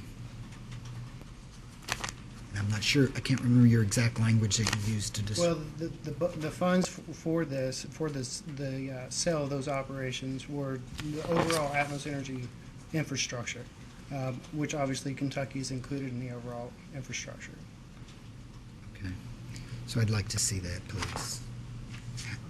Sorry, Mr. Vice Chairman. I'd like to see a description of where the money went, how Kentucky benefited. Yes, sir. I believe Mr. Waller, when he testifies here later today, hopefully, or tomorrow, will be Okay. able to answer your questions on that. Okay. If not, we'll just sort of hold it in abeyance and make that request. Yes, sir. But, okay. That's all I have. Thank you, sir. Mr. Yes, Mr. Schneider, how are you? I'm doing well, thank you. How are you? On page 4 of your direct testimony, you're responsible for the SEC annual reports and the 10Ks and the 8Ks, et cetera, on line 6. Yes, ma'am. This is just a general question. If Atmos reaches a settlement with a state and it's black box, the ROE, unless it's pulled out, is not known. Is that correct? I'm not 100% sure of that. I believe that's correct. Do you deal with Wall Street firms and analysts? I personally do not. You don't? Okay. Thank you.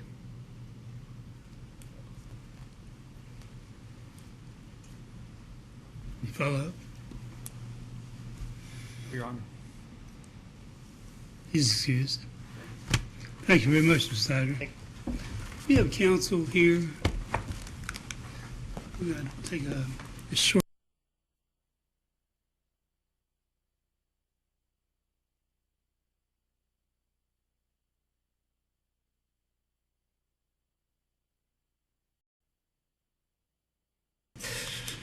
Need to swear back in? You continue under your Very good. original oath and Thank you, Mr. Hey, Chairman, for the indulgence, and Mr. Naker, I'm asked to call you back, but I have one burning question, and that's based on, as I understood your statement, that these bolt-on apparatuses would operate 100% efficiently for 10 years, correct?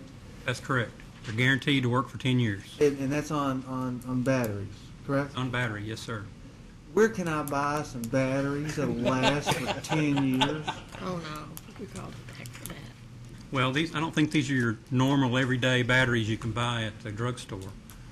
But these units don't do a lot of work. They Ping every 4 hours. every 4 hours for a tenth of a second. So the battery's not doing very much. Right, but they're guaranteed for at least 10 years. Yes, sir. Thank you, Mr. Chairman. any further. Thank you for the No, indulgence. Your Honor. Thank you, Mr. Levy. You're excused. Next witness. Yes. We can take about a 5-minute break.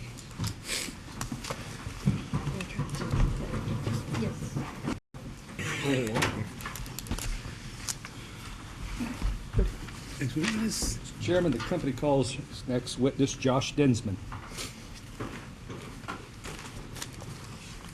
Isn't he sworn? Sounds where tell the truth, the whole truth, nothing but the truth, subject to the rules of perjury. I do.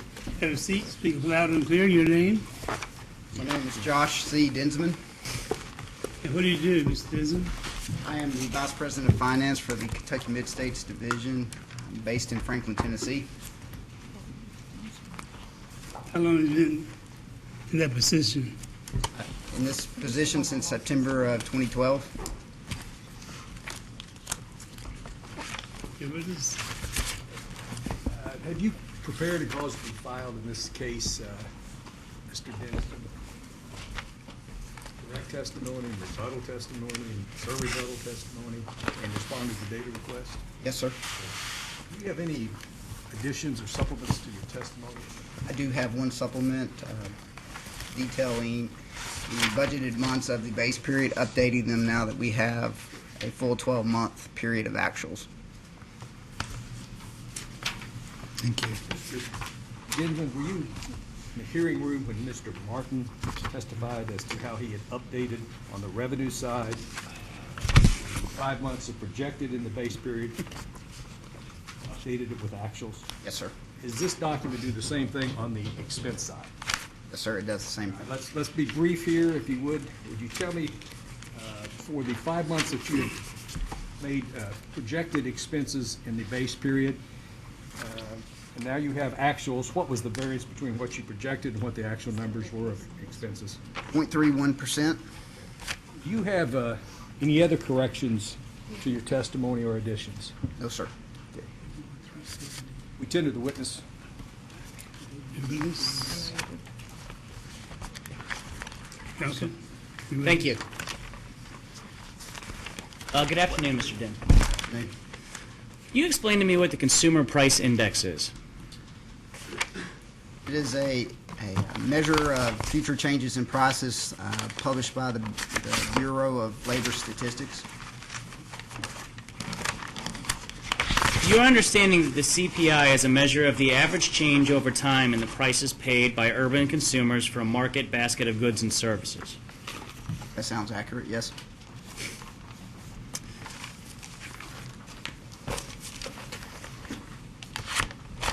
You used the urban CPI to figure inflation, did you not?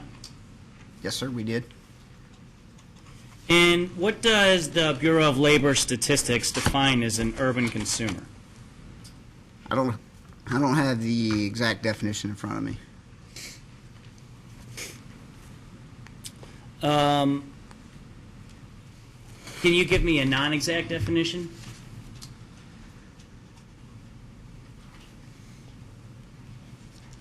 I don't have one off the top of my head, no. Okay.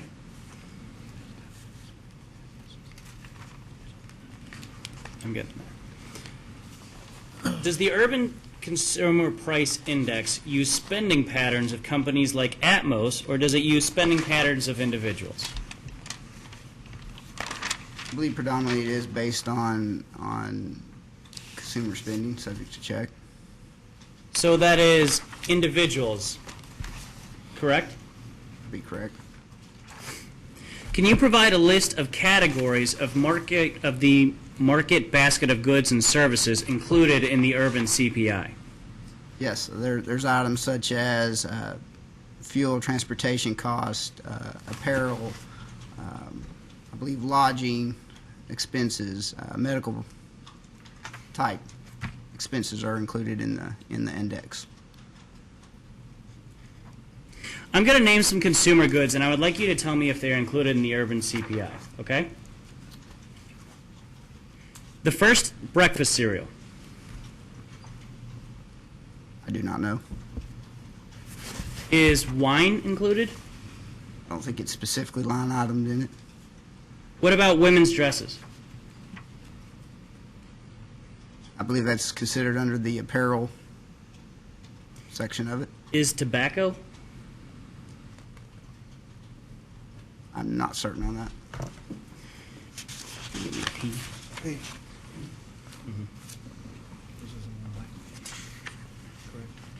Yeah.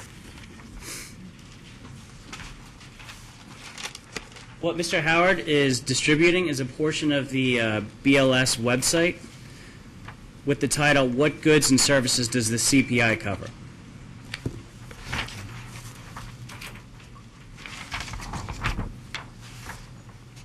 Would you agree that the four that I just listed are included on this list? I do see cereal, wine,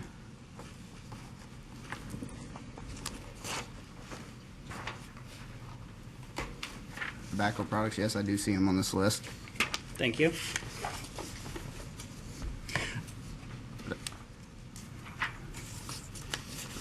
I also see other items on this list that airline fares, gasoline, motor vehicle insurance, postage, telephone services, computer software, accessories, all items that are reflective of our cost.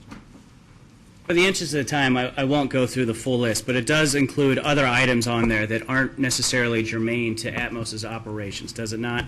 Things like haircuts, funeral expenses, pets and pets products. The CPI is an index of goods, of overall expected changes in a basket of goods. Does it include the things that I just listed? It does include these things. Thank you.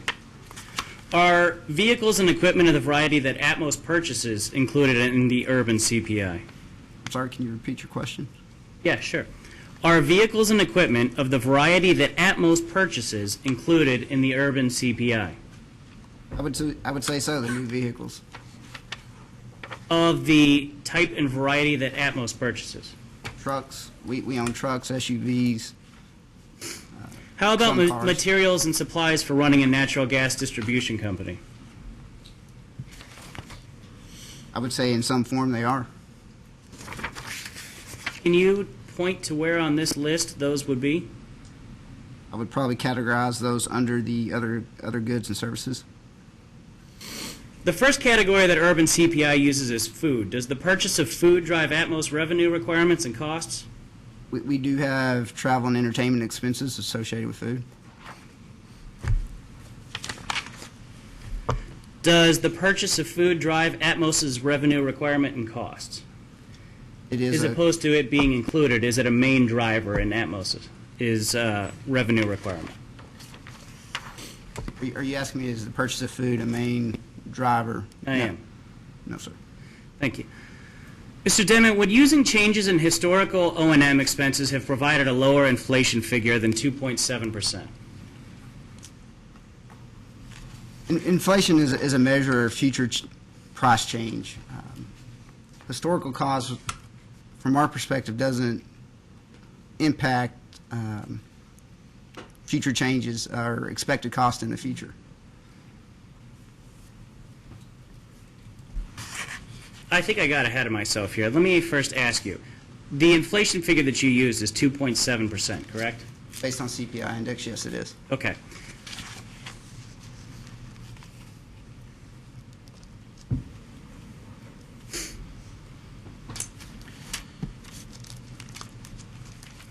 Do you have your testimony in front of you?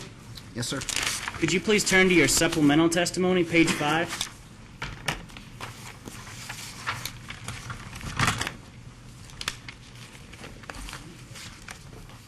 I'm there. Could you please read into the record the sentence beginning with the CPI on line 9 through the sentence ending with the word costs on line 14? What page? It's page 5. So page 5, starting with the sentence on line 9, the CPI, Yes, that's correct. and going through what? Ending with the word costs on line 14.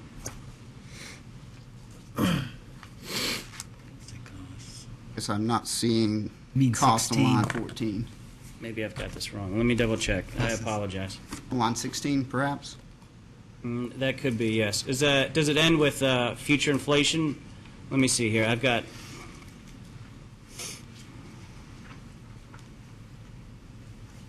Excuse me, just a moment. Let me double check this.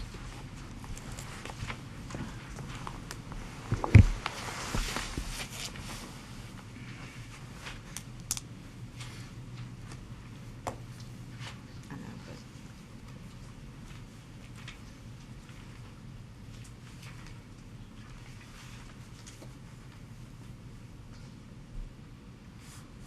I'm sorry, I've got the wrong word in there. It ends with rates on page 14. Okay. Apologies. Page 14 or line? Line 14. I'm all over the place. Let me just repeat what it is that I'm looking for so I don't confuse anybody further. Sentence beginning with the CPI on line 9, ending with the word rates on line 14. The CPI is a generally accepted and approved indicator of price changes over time. Mr. Ostrander appears to disagree and believes the company should base any inflation forecast on historical changes in price. This position demonstrates Mr. Ostrander's fundamental misunderstanding of the issue. Historical inflation rates and changes in expenses have little, if anything, to do with future inflation rates. Sir, do you still stand by the statement that historical inflation rates and changes in expenses have little, if anything, to do with future inflation rates? We believe so in our case. Okay. Can I have R? Yes.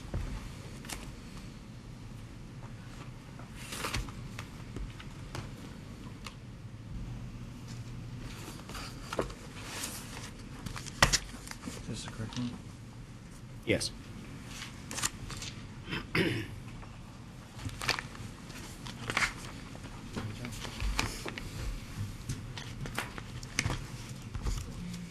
Mr. Howard is now handing out AG 1-111. And specifically, I would like to draw your attention to the attachment 1. Okay.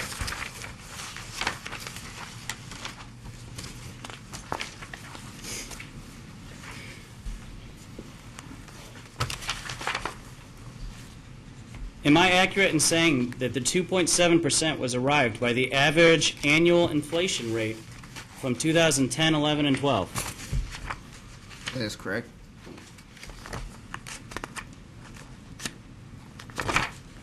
If you believe that historical inflation rates have little to do with future inflation rates, then why stake Atmos' financial well-being on an inflation rate calculated using historical inflation rates? We're using inflation to account for expected changes in future prices. And that's what we've done here. But isn't it your position that historical inflation rates have little, if anything, to do with future inflation rates? What we're saying is when you look at historical period, the changes in cost don't really impact the future operating needs any differences there are purely most likely due to potential efficiencies we've gained. We believe the use of the CPI index is an acceptable manner of forecasting future costs, and that's what we've used here based on the CPI index published by the Bureau of Labor Statistics. It's consistent with how we've, if you will, have built the bridge between the base period and the forecasted test period in the previous cases. Did you use the urban consumer CPI of 2.7 in your calculations? We did. And that is the 3-year average of the urban CPI for 2010, 11, and 12, correct? That is correct.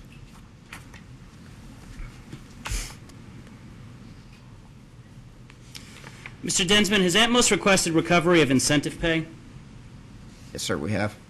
Is that incentive pay rewarded based on how the company performs against earnings per share or EPS goals set out by the company? EPS is the driver, the goal that is used to determine if a payout of incentive comp is done. So if I understand this correctly, the closer the company comes to reaching its EPS goals, the more incentive pay is rewarded to the employees. Is that correct? Provided we hit the EPS targets established by the board of directors, there is a threshold, a target, and a maximum. And if we, depending where we hit within those ranges, a payout is made, and the higher you are in that range, the higher the incentive comp would be. Do EPS goals include increased stock price and/or increased dividends? I'm sorry, can you repeat that question? Yeah, that's a terrible question. Let me break it up. Do EPS goals include increased stock price? Well, EPS is driven purely by net income divided by outstanding shares. Not sure that the price of the stock enters into the equation. What about increased dividends? I don't believe that enters into the equation either.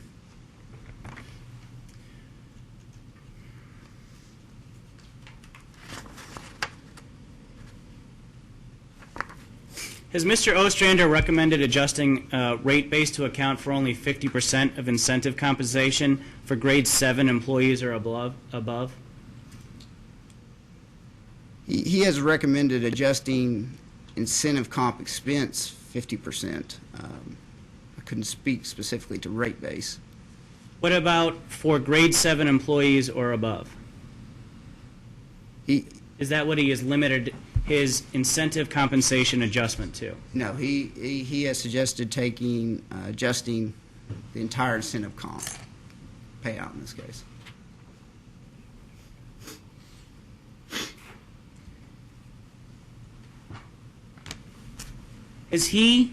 Okay, let me see.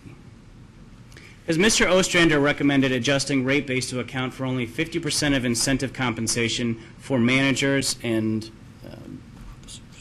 officers? Incentive comp for managers and officers would be included in the total incentive comp that he is proposing an adjustment to. Now, there was an error in his initial filing in the long-term incentive plan, which is only applicable to officers and certain managers grade 7 and above. The long-term incentive plan number was double-dipped, causing his initial deduction to be too much.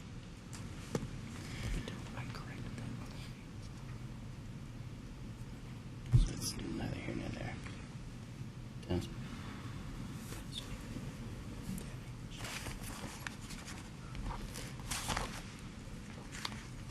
No further questions.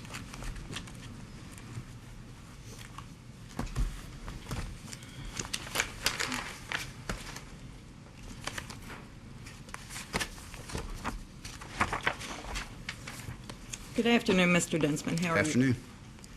If you would refer to page 5 of your rebuttal, specifically lines 17 to 21.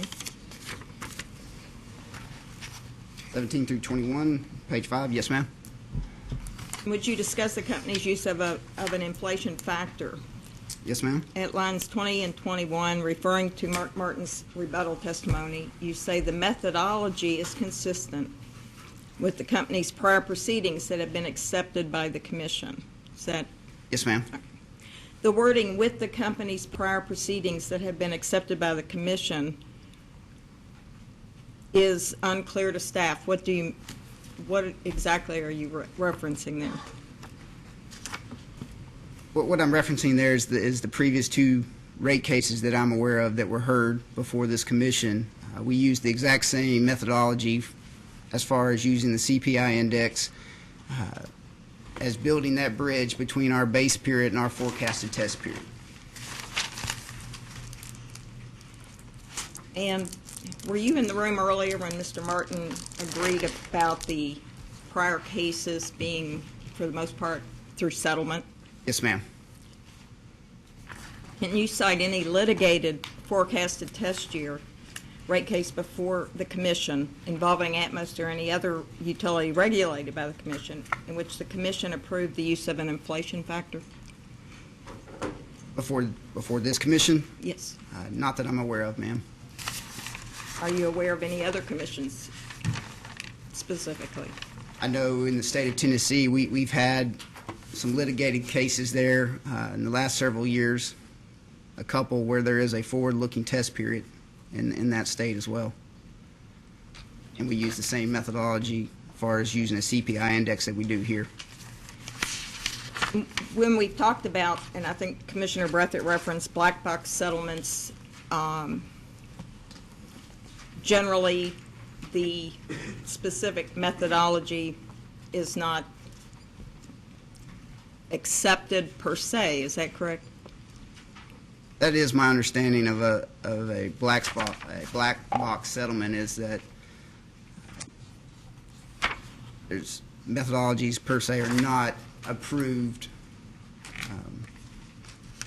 across the board. As part of accepting the settlement. That is my understanding. Yes, ma'am.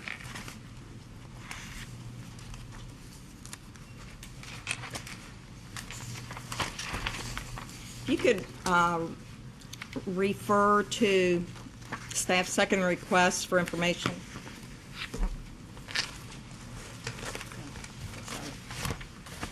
Hold on one second.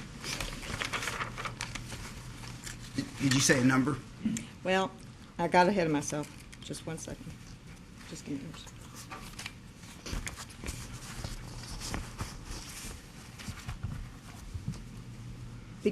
If you look at page 5 of your rebuttal, I think that's what you were looking at before. Beginning at line 21 on page 4, continuing to line 2 on page 5.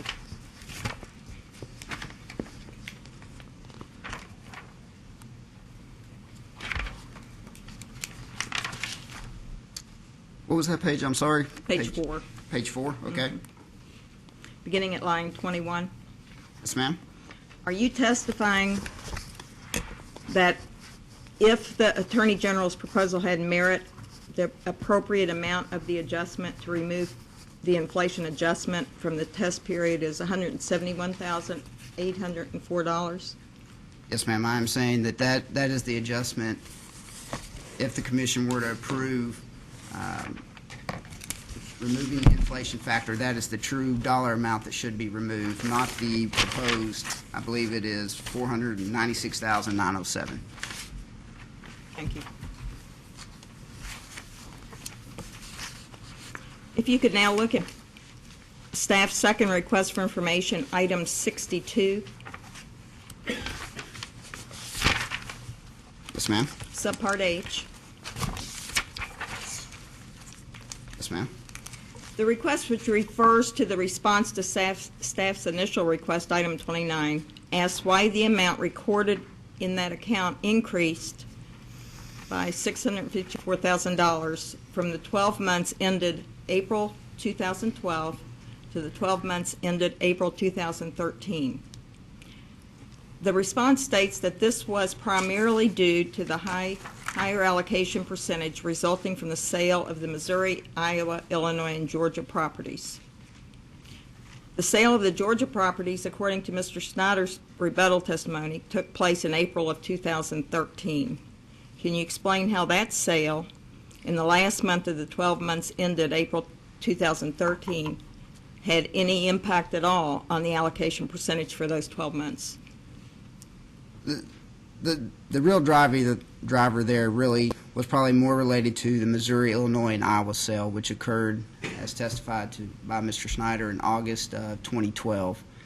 That would have been the biggest driver between the 12 months ending April 2012 and April 2013, because there would have been a reallocation associated with the sale at that time of the Illinois, Iowa, and Missouri properties.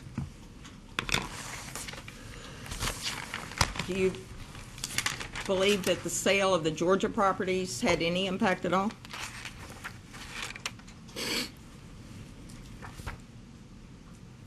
If it took place in April of 2013? In hindsight, I would agree with that it probably had very little impact for that 12-month April 2012 period versus April 2013 period. Thank you. You could refer to your response to staff's third request for information, item 11.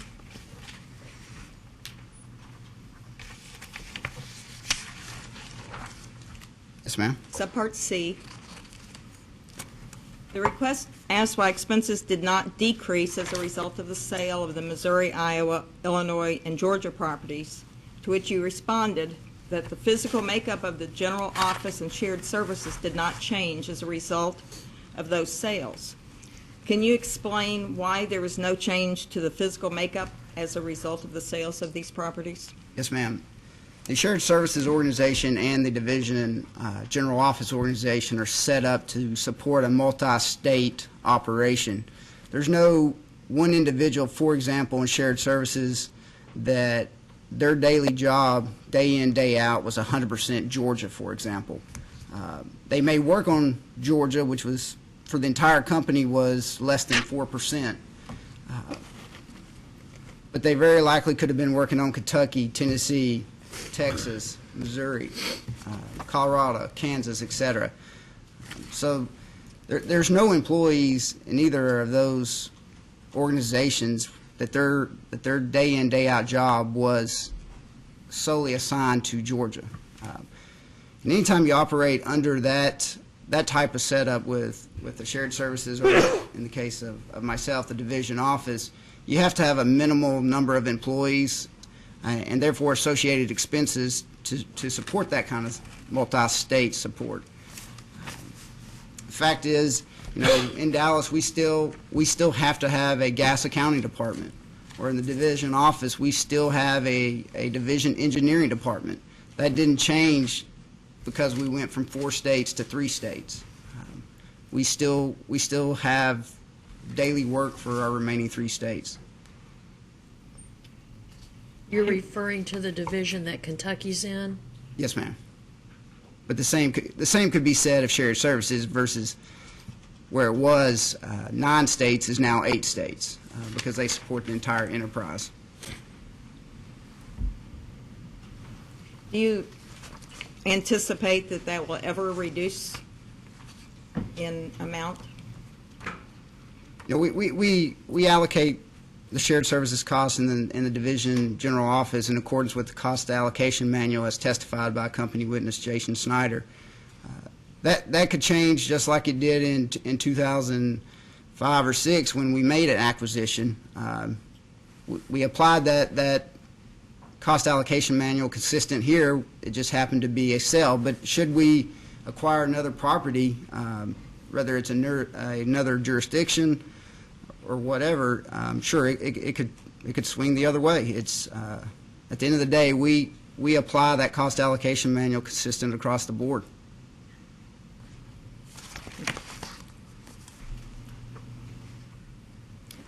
And if you would look at your response to the Attorney General's request 1-111, page 1 of attachment 1, under Division General Office,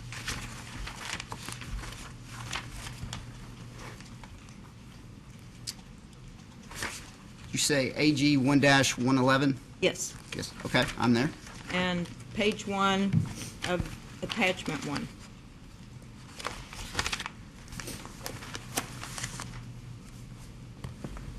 Okay, I believe you're looking at a O&M by cost element? That's correct. Okay.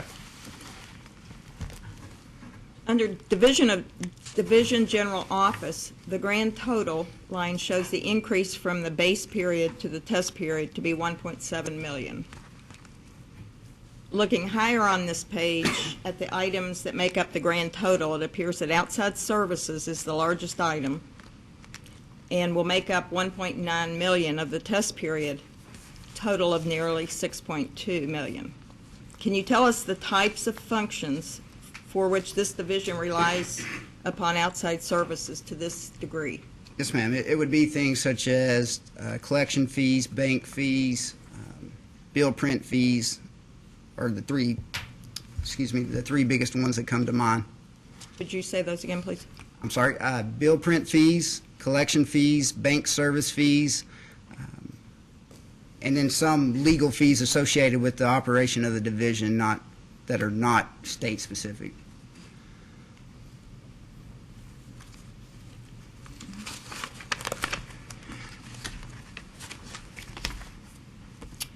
And if you could look at your response to the Attorney General's request number 1-131, pages 4 through 6.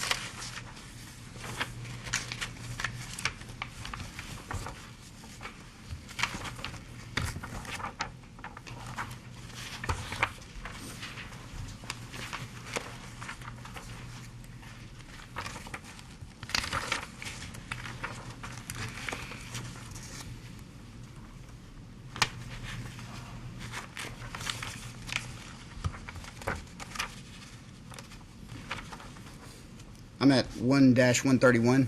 Correct, page 4 through 6.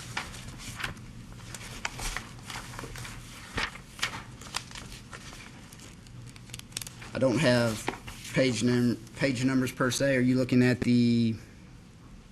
perhaps the management incentive plan guidelines? No.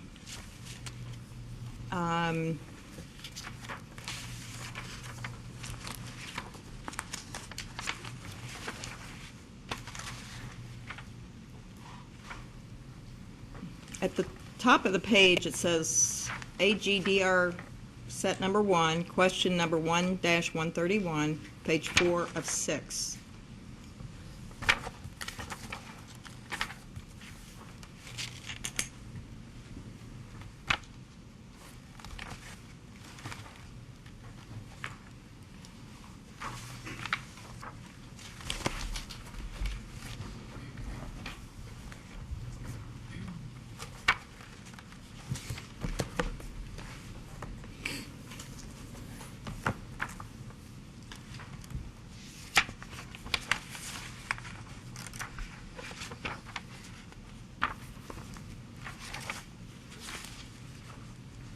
I'm sorry, I just don't see. I see attachment 1. Now, I'm just asking you about a response to a data request from the Attorney General. What subpart? Well, can you find page 4?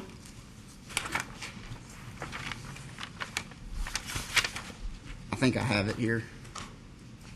You got it? I think so. Okay. Is our reading of your response correct, that based on the 4th bullet on page 4, are you following? I am following. Okay. Sorry. And the 3rd bullet's on pages 5 and 6, that for each of the 3 incentive plans, the performance targets are tied to profitability goals expressed as earnings per share. That is correct. All 3 of our incentive programs are tied to EPS. And the 1st bullet on page 4 indicates that the variable pay plan applies to employees in grades 1 to 7. That is correct. Yes, ma'am. Inside the bracket, support and individual contributor are shown as 2 of the types of employees to which this plan applies. Can you describe what each of those terms means? As far as the support, individual contributor, Yes. and select management positions,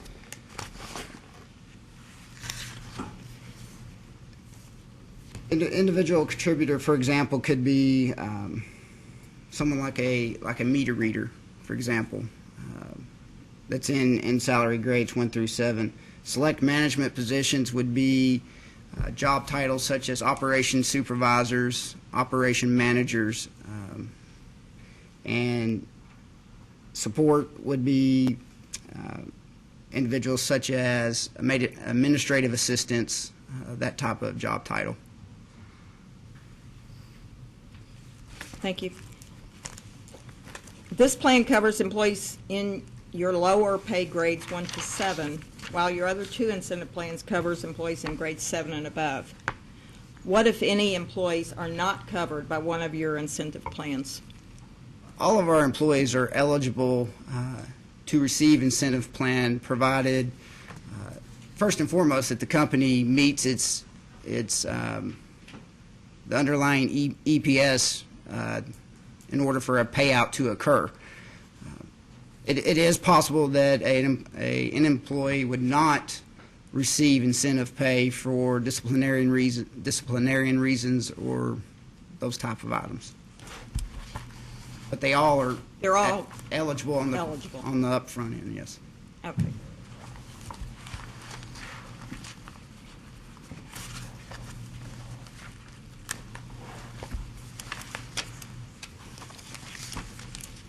If you could refer to pages 13 and 14 of your rebuttal.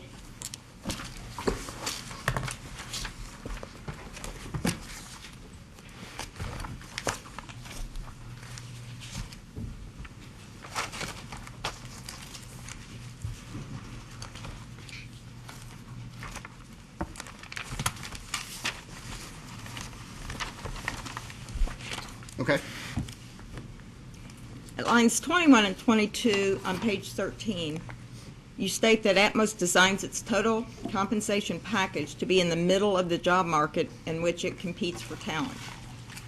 At lines 3 to 6 on page 14, you state that because it falls in the middle of the job market in terms of overall compensation, Atmos believes its incentive compensation costs are reasonable and should be included in the revenue requirement. Do you know whether Atmos's incentive compensation falls in the middle of that job market as well? I don't know specifically, but that would be, again, our goal is for our total compensation package, whether that's base pay, retirement benefits, 401k, incentive comp, for the total package to be in the 50 percentile range of the market. Do you all have not analyzed where the incentive compensation falls? I'm not aware of a analysis that has been done. Again, I would say I would expect that our goal is for that incentive pay to be, just like base pay, be somewhere in the 50 percentile of the market. But I'm not aware of a formal study.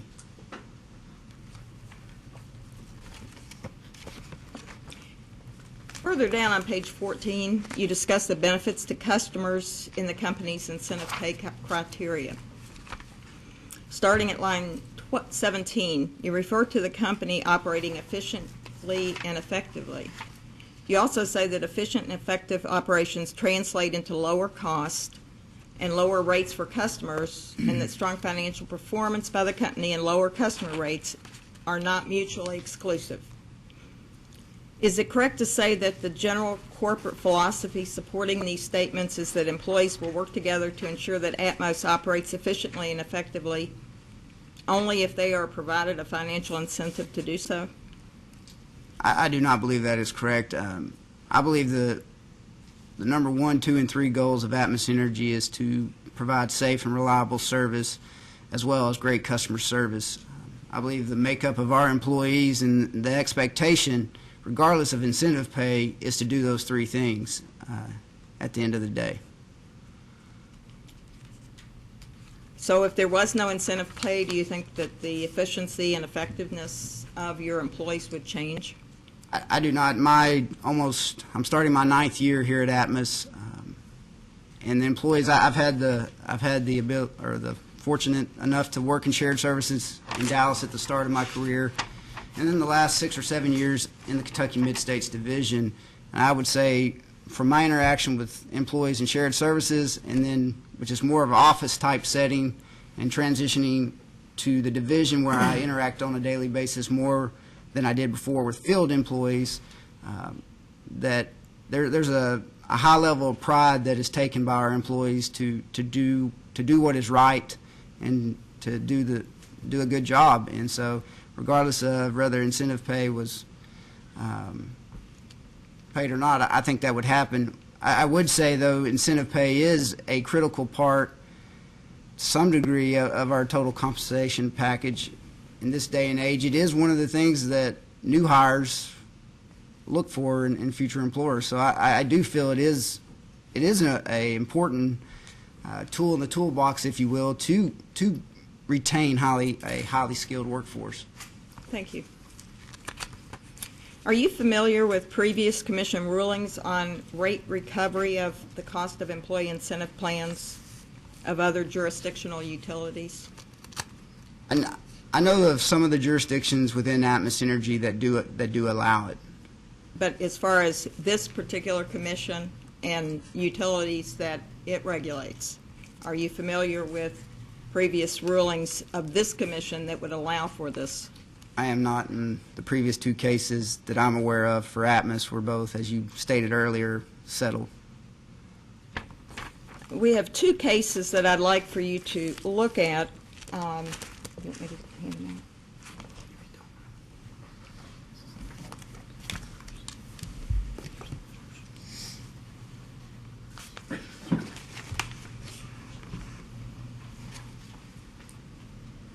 Along the same lines as the Attorney General not making full copies of very lengthy orders, I'm going to share the abbreviated version.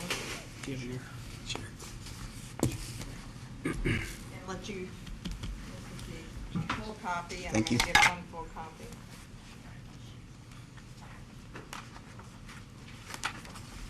And the case that you're looking at, case 9170.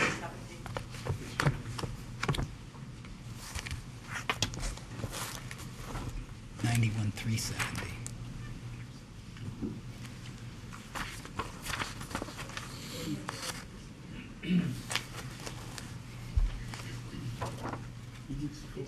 Is it 370?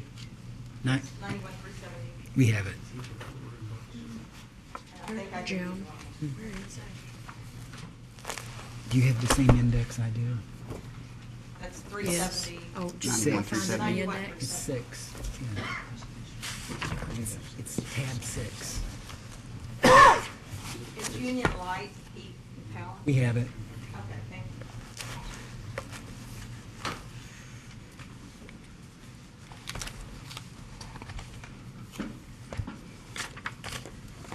If you would look at page 30.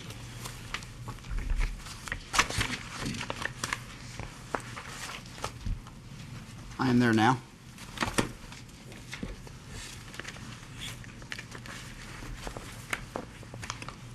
And if you would see the heading, talks about key employee annual incentive pay. Yes, ma'am. You can see from the first sentence that the Attorney General proposed that all the test year costs associated with the plan be removed. Can you read into the record the first sentence at the top of page 31, please? Based on a thorough review of KEAIP provisions, the Commission will exclude these expenses for the following reasons.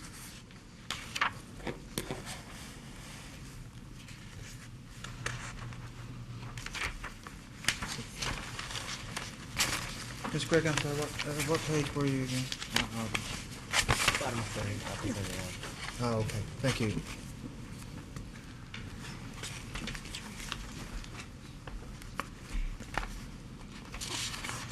And could you continue at the top of page 31, please, to do otherwise?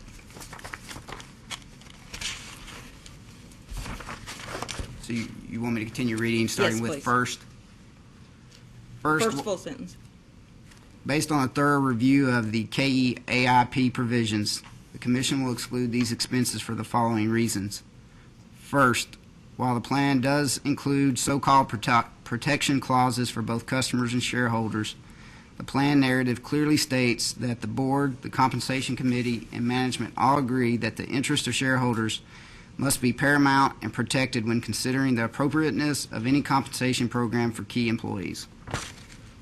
The Commission believes that for a utility, the interest of the shareholders and the customers should be balanced and protected. Okay, thank you.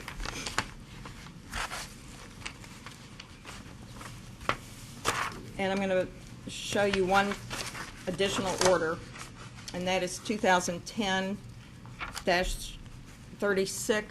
and this is a case for a jurisdictional utility, Kentucky American Water Company. Do you have that?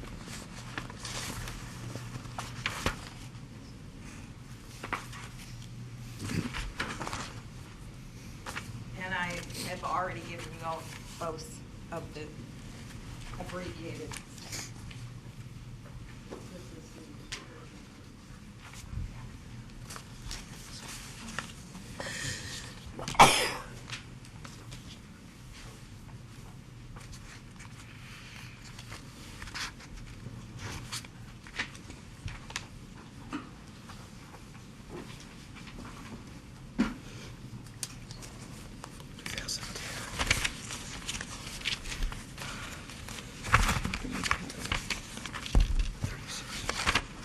At the bottom portion of page 29 of the order,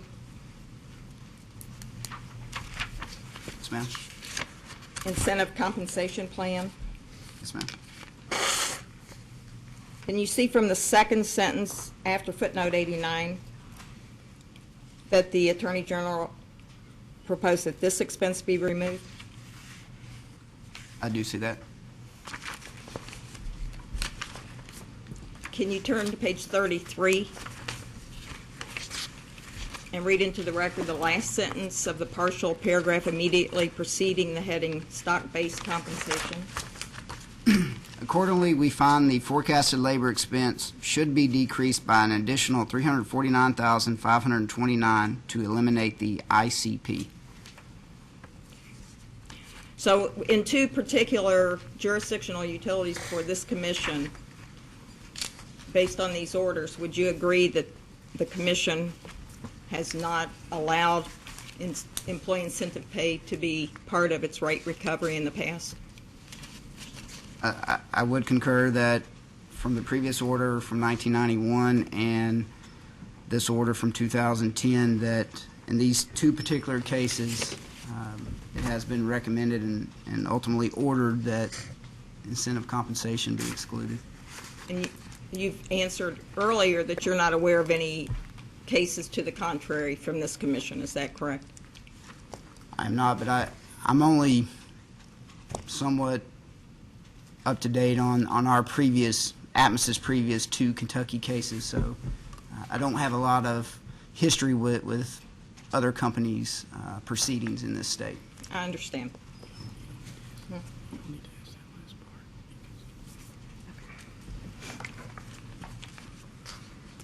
That's all I got. Do you have anything else? Anything? That's all that I have for you. Thank you. Ms. Gregg, are you introducing these into the, have Yes. these been introduced collectively? That would Sorry. be commission staff 3 and 4.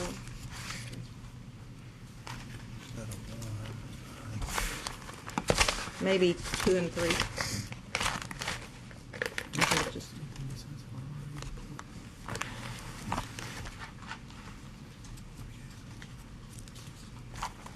I don't know. Got a PSC 1, which is a regulatory focus. 2 and 3, I believe.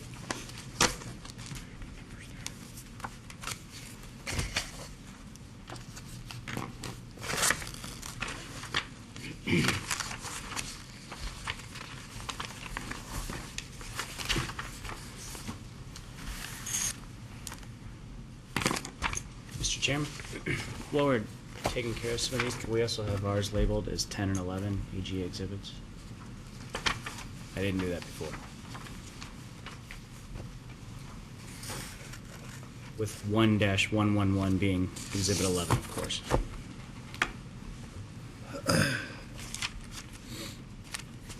Mr. Chairman, while sound like we're doing a little house cleaning, I think I failed on our company exhibit 3.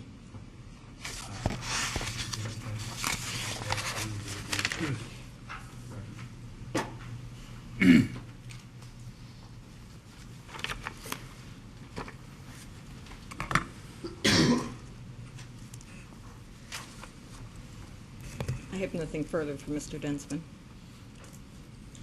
Yeah, and, we have nothing further. Mr. Chair. Thank you. Mr. Dinsman, so there were, could you give me the approximate dates again of the sales of the different divisions? Yes, sir. The Georgia asset sale occurred, I believe, subject to check, April 1st, 2013. The sale of the Illinois, Iowa, and Missouri assets, I believe, subject to check, were August 1st, 2012.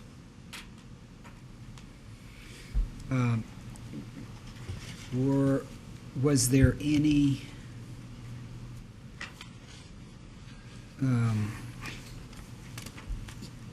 so the last time Atmos was here, was there there were these two divisions were part of Atmos, is that correct? Those 4 properties or jurisdictions were part of the Kentucky Mid-States Division. We were at that point, would have been a 7-state operation prior to the sales. So what was the increase in percentage of Kentucky's allocation as a result of these sales? For division office, it went from approximately, subject to check, 34% to 50%. That's for general division office expenses. I don't recall specifically, I could probably find it here in a second, of shared services. It was significantly less. It started off in the 5% range, and it still was in the 5% range. It moved literally 0.2 of a decimal. If you're not sure, if I could have that as a post-hearing data request, what that percentage change was, Jack, that's great. Vice Chairman, Mr. Waller, we can. Okay. Get that into his testimony. Okay, sure. But we do have that information. Okay. One quick question. Yes. Dinsman, subject to check, would you agree that the company's most recently litigated case in Georgia involving your annual mechanism there also involved an inflation factor that was calculated the same way as you have in this case? Yes, I would. Okay. You mentioned one state, and I was just making sure that Georgia would also. That is correct. That's all.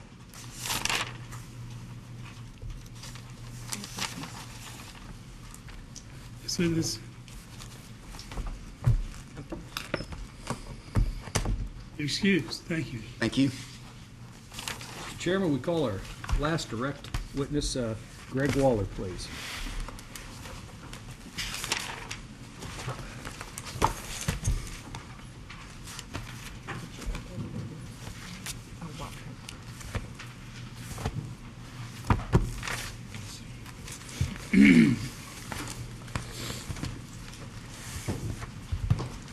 Mr. Waller, will you be sworn?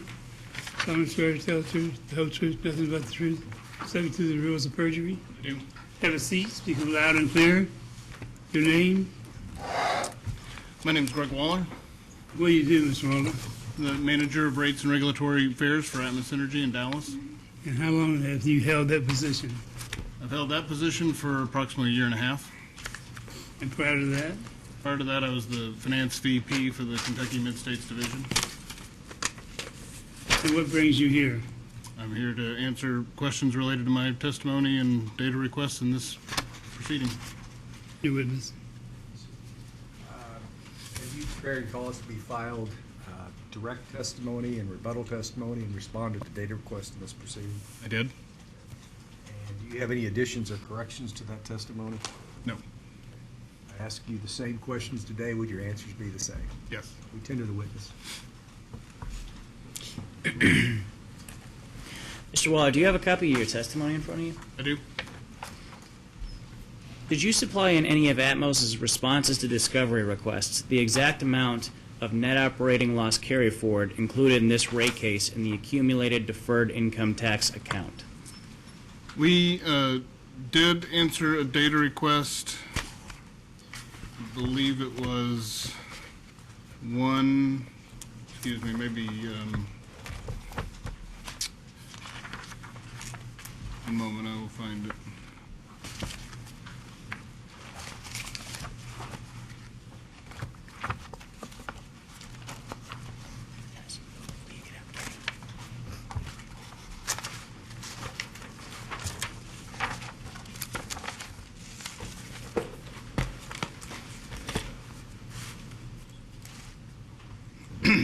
It was the Attorney General's second request, number 78.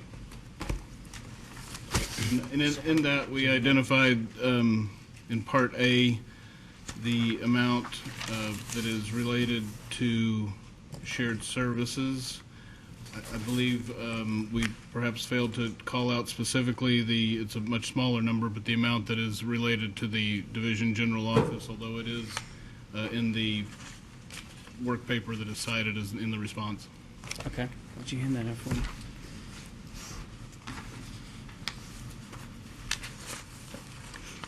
Would you please read the first sentence in 2-78B? Right. Yeah, sorry. Can I also please have this marked as Exhibit 12? AG Exhibit 12. Without objection, so ordered.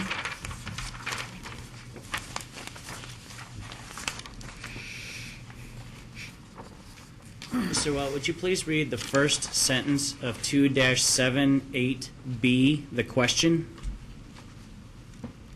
Question. Identify the amount that the accumulated deferred state and federal income tax reserve has been reduced or offset by a deferred debit balance or asset amount related to state and federal deferred income taxes calculated on the net operating loss carry forward. Thank you. Now, will you please read your response to 2-78B? Just the first sentence will be The fine. federal net operating loss carry over deferred tax asset is recorded in account 1900 and 2820 and separately stated on the company's ADIT schedule provided as attachment 1 to the company's response to OAG DR number 147. Would you agree that 2-78 asks for specific amounts to be listed? It did. Would you agree that this response did not provide specific amounts, but instead references an Excel spreadsheet attached to AG 1-47? That's correct. However, the amount is listed as a specific amount in the previous Part A.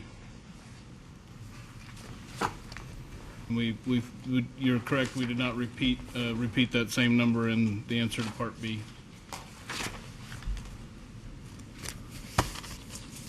Is that the Kentucky specific amount listed in Part A? No, that would be the amount that's recorded at the shared services or corporate entity level. Okay. So what is the Kentucky specific number?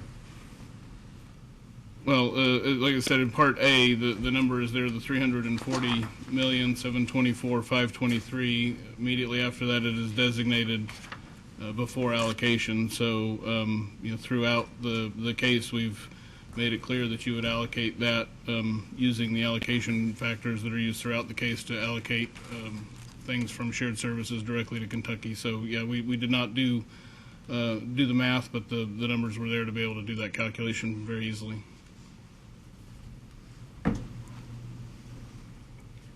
Should we have been able to find that number in AGDR number 1-47 according to your response to 2-78B?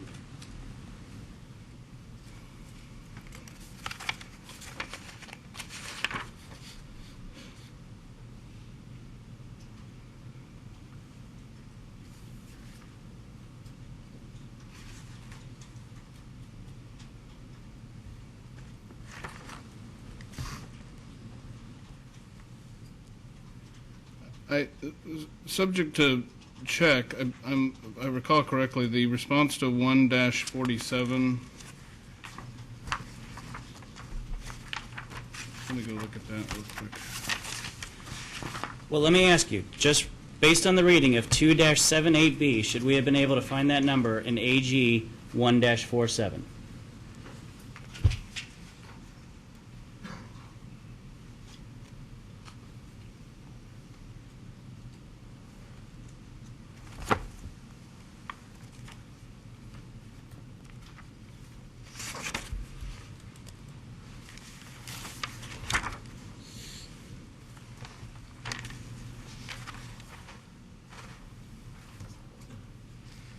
It appears we have a typo in the response. We Mr. Weller, intended to refer. I think you're getting ahead of me. My question is, based on 2-78B, based on your response, should the answer be in AG 1-47? Based on that response, yeah, it is actually in staff 1-47. Yes, thank you. That was the point that I was trying to get to. Can you turn to AG 1-47?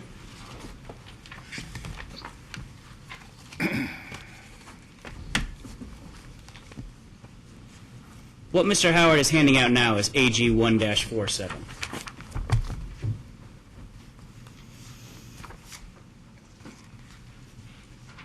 This would be Exhibit 13.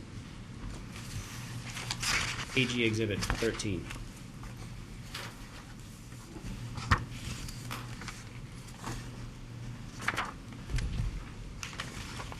Are these specific amounts listed in your response to AG 1-47? No, AG 1-47 is a question related to WMR. As I stated earlier, the reference was incorrect. It should have been staff 1-47, and I apologize for that. Okay. Dennis, can you hand out M, please? Keeping you busy. So it should be in staff 1-47, correct? The forecasted amount is in the forecasted amount, which is the 340 I've referenced earlier, is in the reference that's listed in the second sentence of Part B.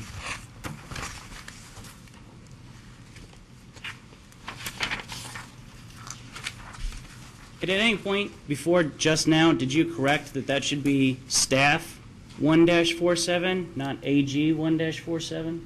No, because I did not realize it was incorrect until just now.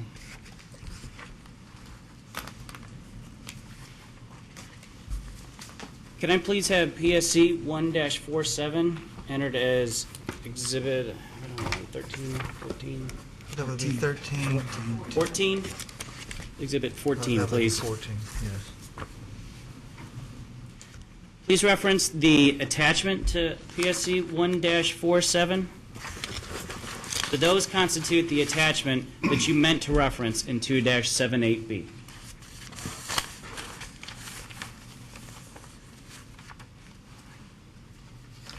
They do. Then it should contain the information requested in AG 2-78B. Is that correct?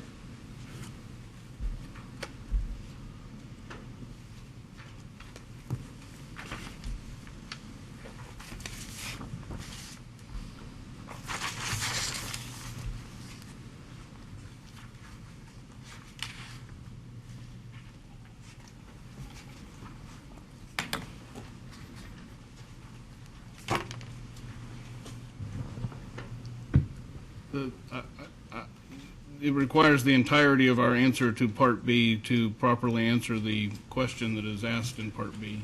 If you would feel more comfortable reading in the entirety of your answer in Part B into the record, I'm also comfortable with that.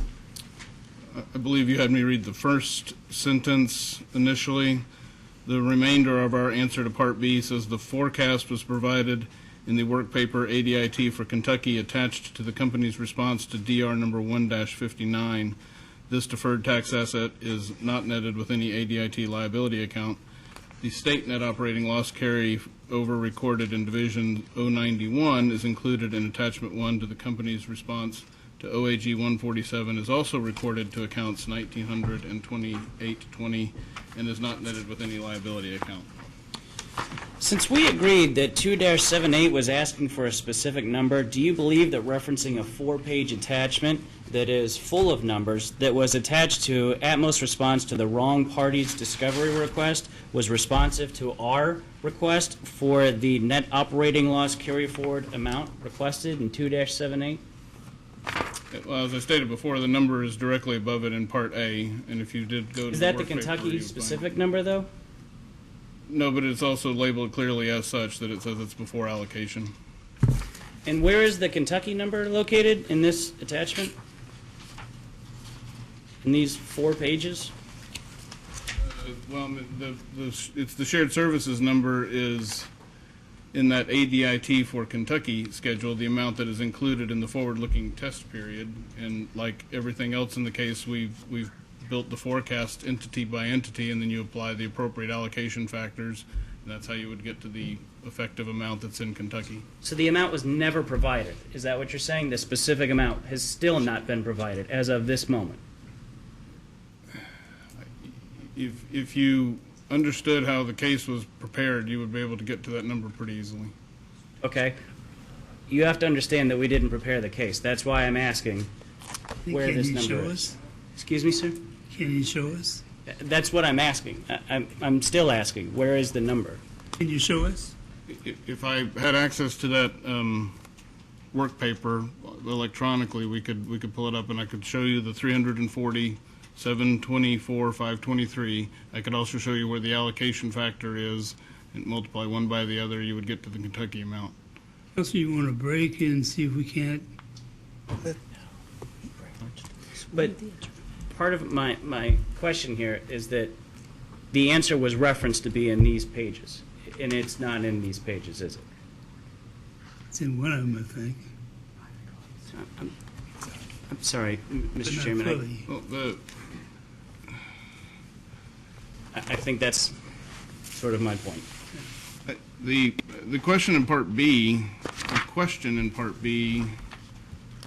does not specifically ask for the Kentucky amount. It asks for the accumulated deferred state and federal income tax reserve that has been offset by a deferred debit balance related to state and federal deferred income taxes calculated on a net operating loss carry forward. Nowhere does it ask for a Kentucky Yes, can you hand that, specific Ann? amount.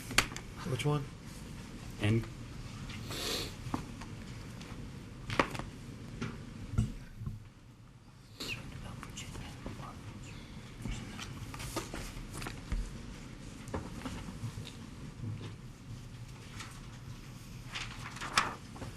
Mr. Howard is currently handing out BCO-2, Schedule A10, Tab N, and I would like to have this marked as Exhibit 15. Do you recognize this, Mr. Waller? I do. This is Mr. Ostander's attempt to interpret your answer to AG 2-78. Would you agree with that? Yes. Are you aware that Mr. Ostrander has stated that he used his best efforts to determine the NOLC ADIT amounts from the cited work papers and data requests, but that he may have been incorrect due to the unresponsiveness of Atmos? If I recall correctly, that is what he said, yes. Are you aware that Mr. Ostrander removed an estimated NOLC ADIT of $22,221,329 based on the information provided? That is correct. And Can you provide me the NOLC debit balance in ADIT for Kentucky Atmos for all of the years there's been a debit balance included in the ADIT related to tax losses? All right, could you repeat that question? Yes. Can you provide the NOLC debit balance in ADIT for Kentucky Atmos for all of the years there's been a debit balance included in the ADIT related to tax losses? For all of the years that it's been in there? Yes. Not sitting here today, but we could, I mean, that would go back several years. I believe we answered that goes back to 2007 in the data request. So Okay. it's a 6-year history, but it's available, yes. Thank you, sir. Make that a post-hearing data request. Yeah, we can make that a post-hearing data request. No further questions. Mr. Hughes, Mr. Hutchinson, did you get that written down okay? Or do we need to repeat the question? To make sure I understand the request, it will be the amount that's recorded at into our corporate entity as well as our division general office entity, but with the proper allocation for the amount that would be imputed into the Kentucky rate base. Is that what you're asking? Yes. Okay. Yeah, we can do that. Thank you.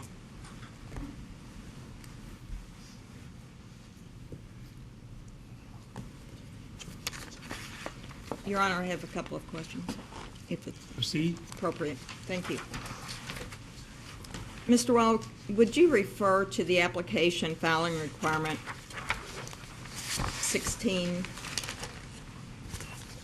paren 13J, schedules J1 and J2?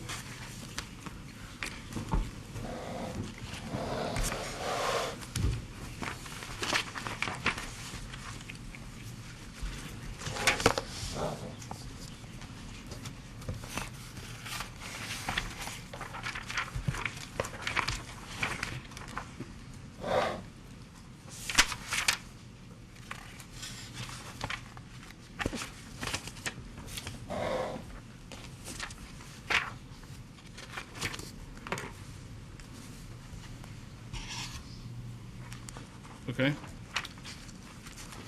And also, response to staff's third request, item 13B. If you could look at all of those, please.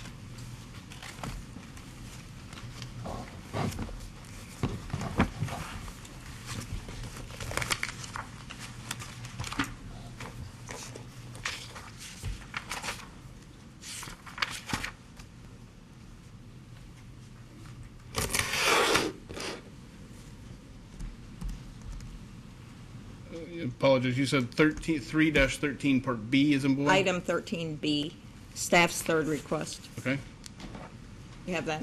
I do. Thank you. Schedule J1 contains two capital structures, one identified as proposed capital structure and the second identified as the capital structure with short-term debt.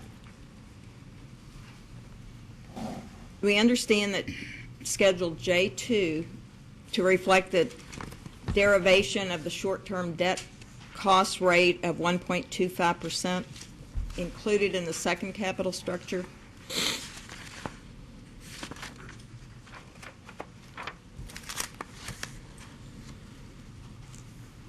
You were referring to Schedule J1? No, Schedule J2. J2, excuse me, okay. And does this reflect the derivation of the short-term debt cost rate of 1.25% that's included in the second capital structure? My schedule is showing 1.19%.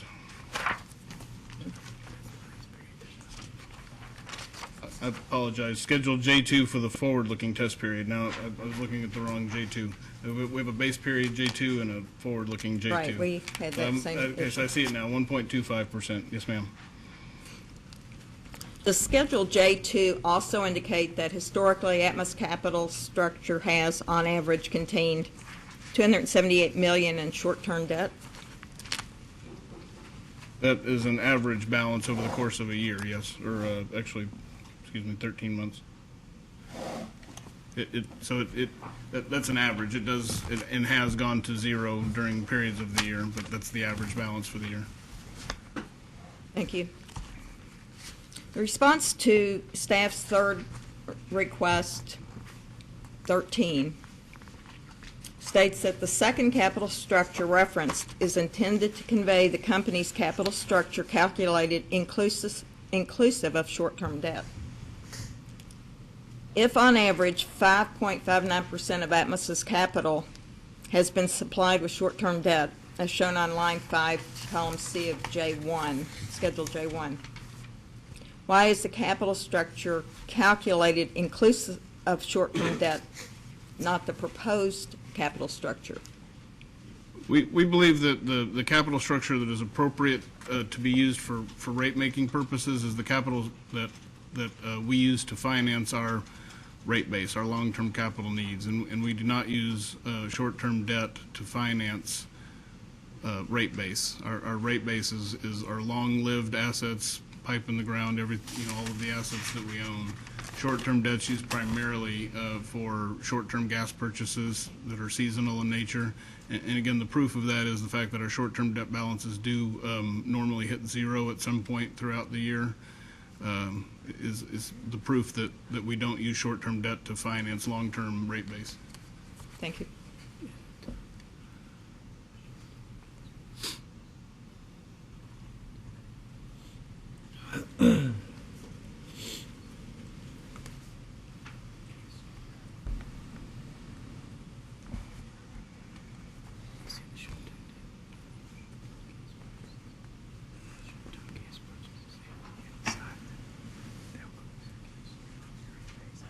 Does the short-term gas purchases ever go into the storage of gas purchased?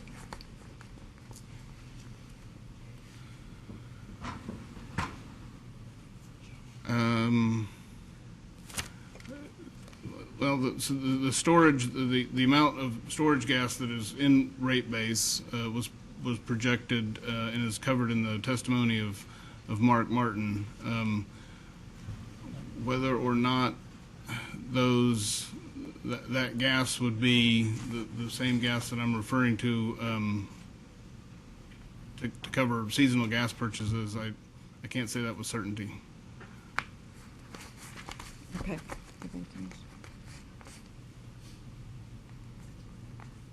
Thank you. Do you want a post-hearing data request on that? Yes.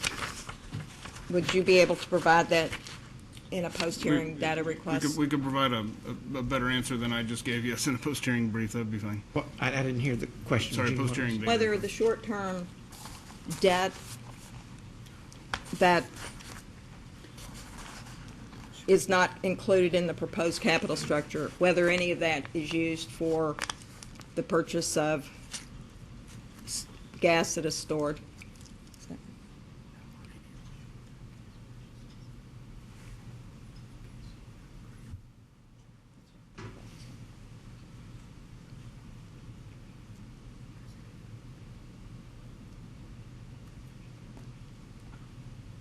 Do you think you understand the question? I think I do, yeah. I'm just a lawyer. I don't understand anything. Thank you. All right.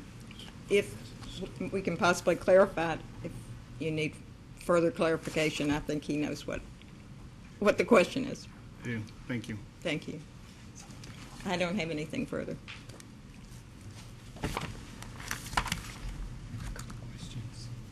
Yes, sir. Thank you. Mr. Waller, and you were directed or indicated that you could provide answers to two of my questions. Yes. Could you? If you would please refresh me. I as can to the questions, refresh I would the appreciate latter one. I can't refresh the first one. So the latter one was with respect to shared services, what the change in allocation was after the sales of the different divisions. That's right. So the allocation factors that were used, you were The asking. vision went from, the testimony went from 34% to 50%. And the testimony was that the shared services share went from 5-something to 5-something. That was the best. It was before and after the Georgia sale. That was, I believe, your Well, question, if I'm not mistaken. I wanted it broader than that, because the sale occurred of the first division of the Illinois-Iowa division occurred subsequent to the last rate case. So I'm interested in what the change was. Right, and I, to go back that far, and I don't have that attachment in front of me, but perhaps we could pull it up. But if I'll refer you to Office of the Attorney General 1-82. We've provided the last 5 years of allocation factors that we've used. For shared services as well as the division? It would have the shared services as well as the division, yes, sir. So, I mean, I'm happy we could look at those now, or we could provide them later, or they're in the record in division, or excuse me, OAG 1-82, the last 5 years worth. Okay. You know, I mean, was it approximately 5%? Between, what is it now? yeah, between the, so the Georgia sale, the most recent one, the number went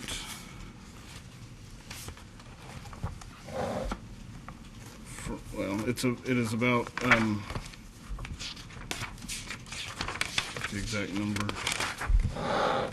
The shared services composite allocation today is 5.55%.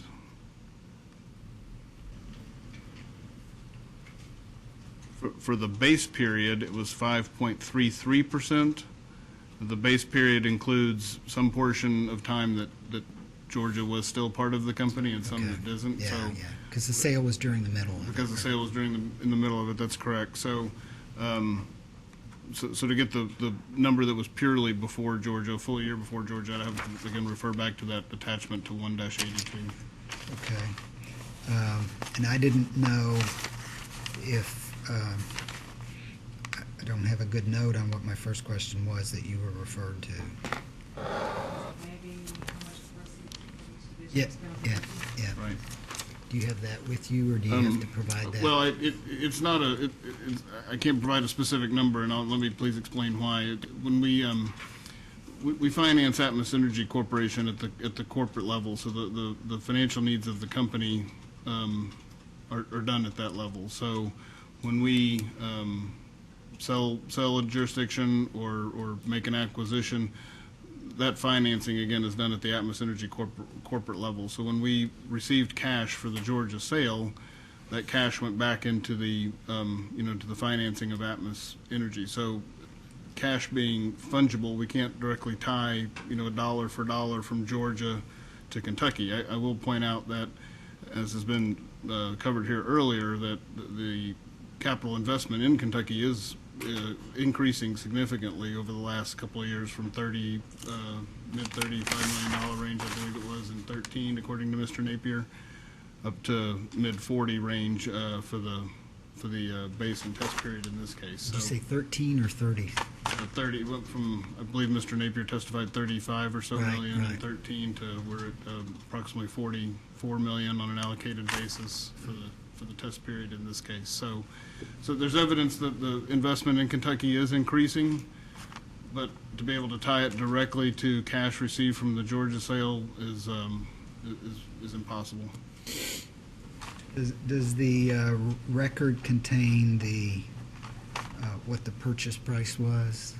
It's in that confidential attachment, the journal entry that was recorded when the sale closed. Okay. And following up on the Attorney General's question, so just so that I understand what I think you were telling him, would the answer to that question be multiplying 5.55% times that $340 million? That's correct. Okay.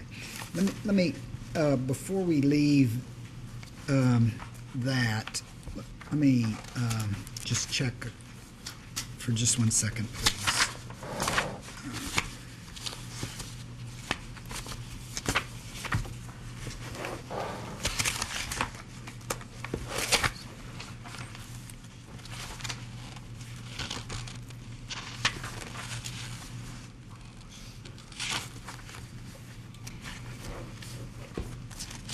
Sorry.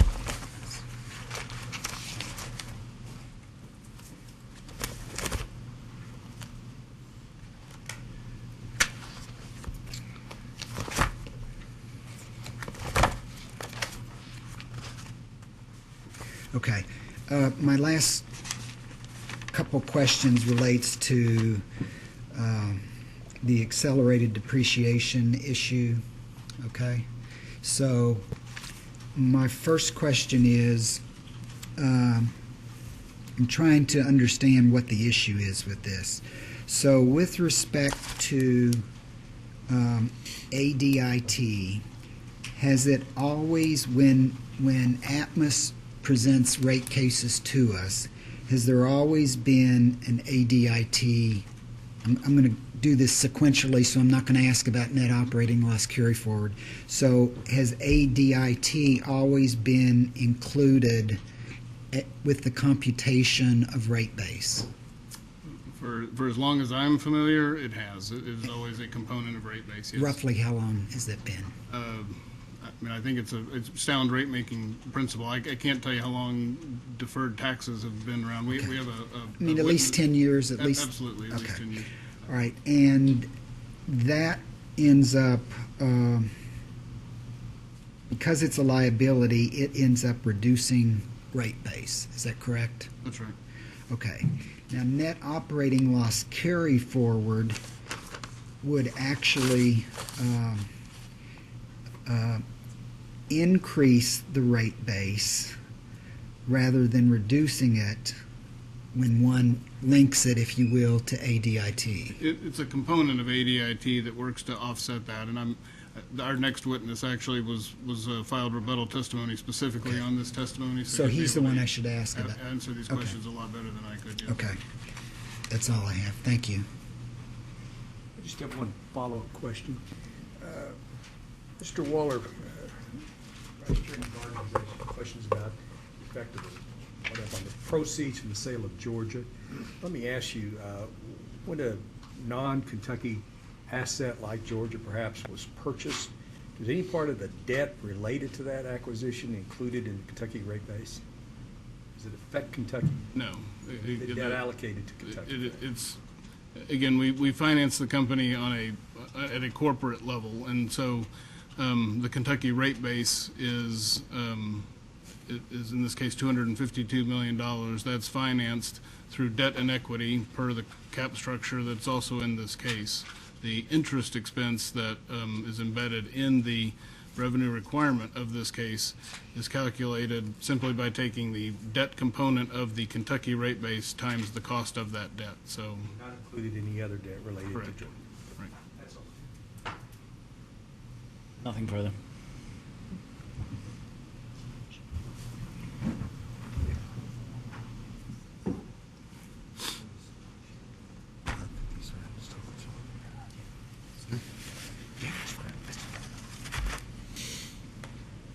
Just double checking.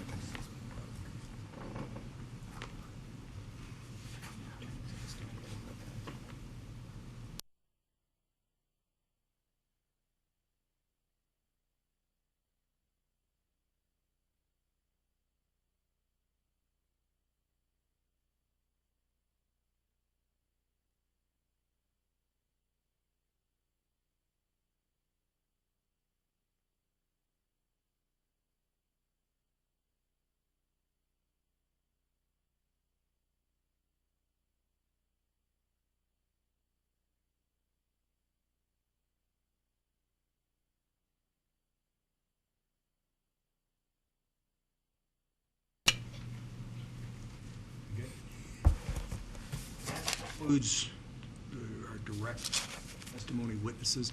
We have two witnesses that pre-filed rebuttal testimony covering a couple pretty limited areas. I think we talked previously about we can have them testify now, which will conclude our case, or if everyone wants, we can have them come back after the AG's case. It's just whatever. Mr. Chairman, I think the way that we would prefer and the way that we've seen, just go ahead and put them on right now while the company's case is still being presented. I think that's what we'd agree to. Go ahead. Yep. Yeah. Okay. Pace McDonald.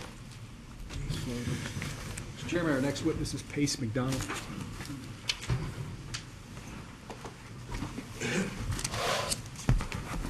You sworn, you solemnly swear to tell the truth, the whole truth, nothing but the truth, subject to the rules of perjury. I do.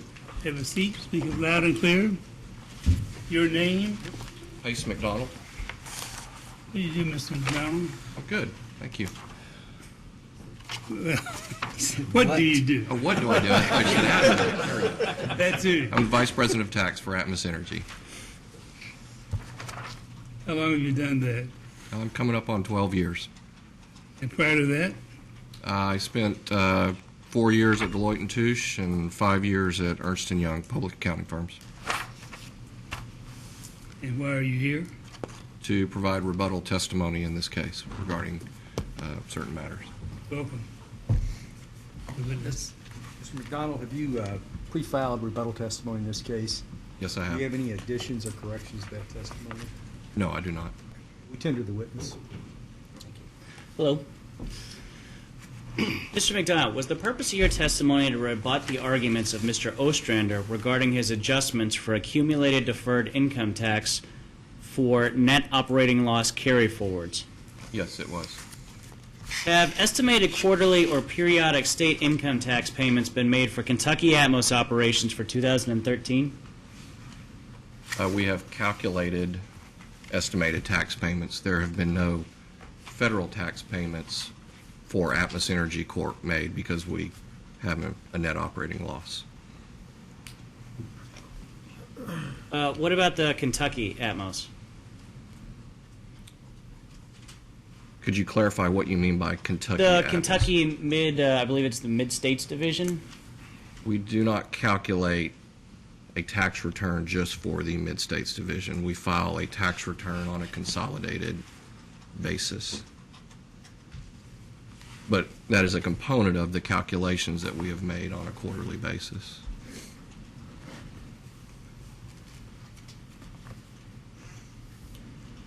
Mr. McDonald, what is the net operating loss carryforward included in the fully forecasted test period? I don't have that information before me, and I didn't prepare the schedules that went into the test period.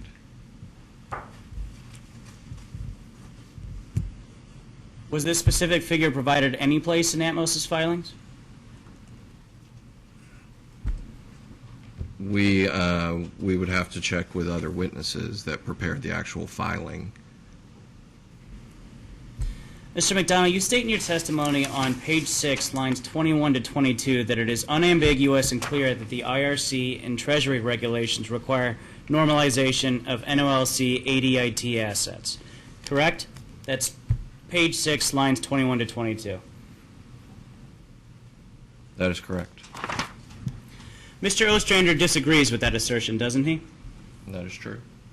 Was the purpose of the statement I just read aloud from your testimony to rebut Mr. Ostrander's assertion that an NOLC ADIT does not have to be normalized? Could you repeat that? Sure. Was the purpose of the statement I just read aloud, which is from your testimony, to rebut Mr. Ostrander's assertion that an NOLC ADIT does not have to be normalized? The section you're reading from is a summary section of my testimony. There are places in the testimony where I outline my position, how the regs do require that an NOLC ADIT asset should be normalized, or is required to be normalized. Otherwise, there are consequences imposed on the company by the IRS. Do you believe that those consequences would be a tax normalization violation? I believe if the NOLC is not included within rate base, the company would be in violation of the normalization provisions. But that statement is actually disputed in this case, is it not? That we have a difference of interpretation, yes. So it's safe to say that Atmos and the Attorney General's office disagree on this particular issue, correct? That would be correct. Would a private letter ruling from the IRS decide definitively whether Atmos would experience a tax normalization violation if NOLC ADIT is not normalized and thus not included in rate base? I believe a private letter ruling is unnecessary in this situation. I think it is clear enough in the Treasury regs and in other private letter rulings that have been issued by the service that to seek a private letter ruling would be wasted effort and time. Have you requested a private letter ruling? No, we have not. So you contend that the outcome of a private letter ruling would be obvious. Is that an accurate statement? That is true. However, didn't the West Virginia Commission rule that NOLC ADIT should not be normalized and included in rate base? The Western Virginia Commission has no standing to rule on whether something would or would not be a normalization violation. That rests solely with the IRS. Did the West Virginia Commission prevent NOLC ADIT from being included in rate base? They did prevent the NOLC ADIT from being included in rate base. Okay. It's not a tab.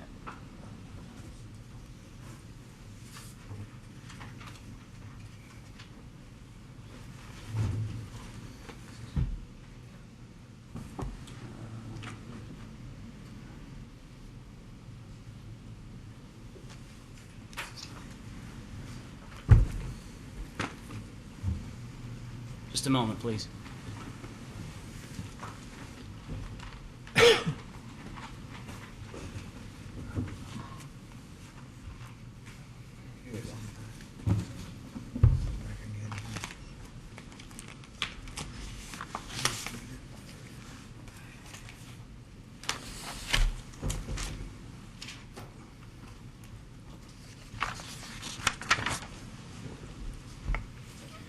What Mr. Howard is handing out now is the West Virginia decision after reconsideration on the NOLC issue.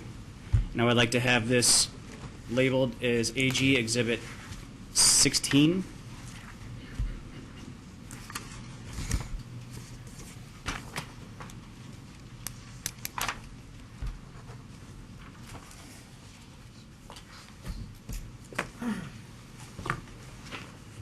At this time, I would like to move to have that entered into the record. I would also like to have the other exhibits that we have tendered so far into the record. Objection? Without objection, so ordered.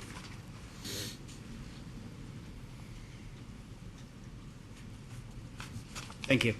I have no further questions.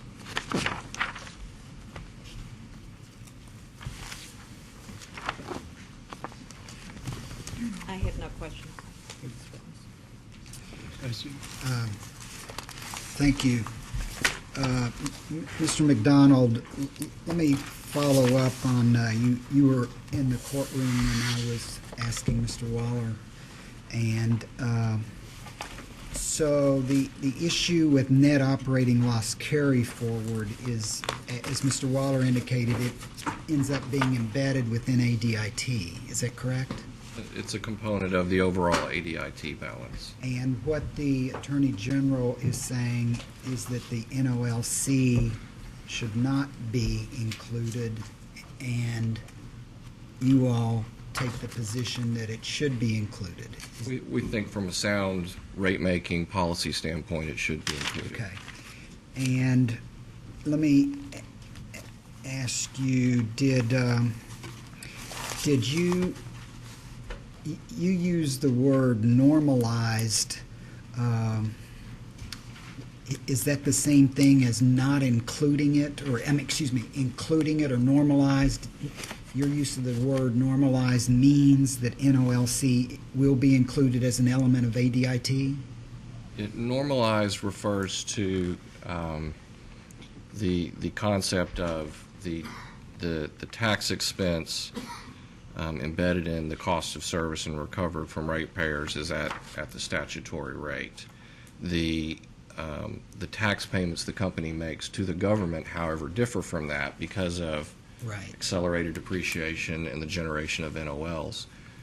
You adjust for that normalization, if you will, by including that cash savings or that cash difference between what's in the revenue requirement and what's paid to the government as an adjustment to rate base, much like a loan, if you will, that the company has received for cost-free.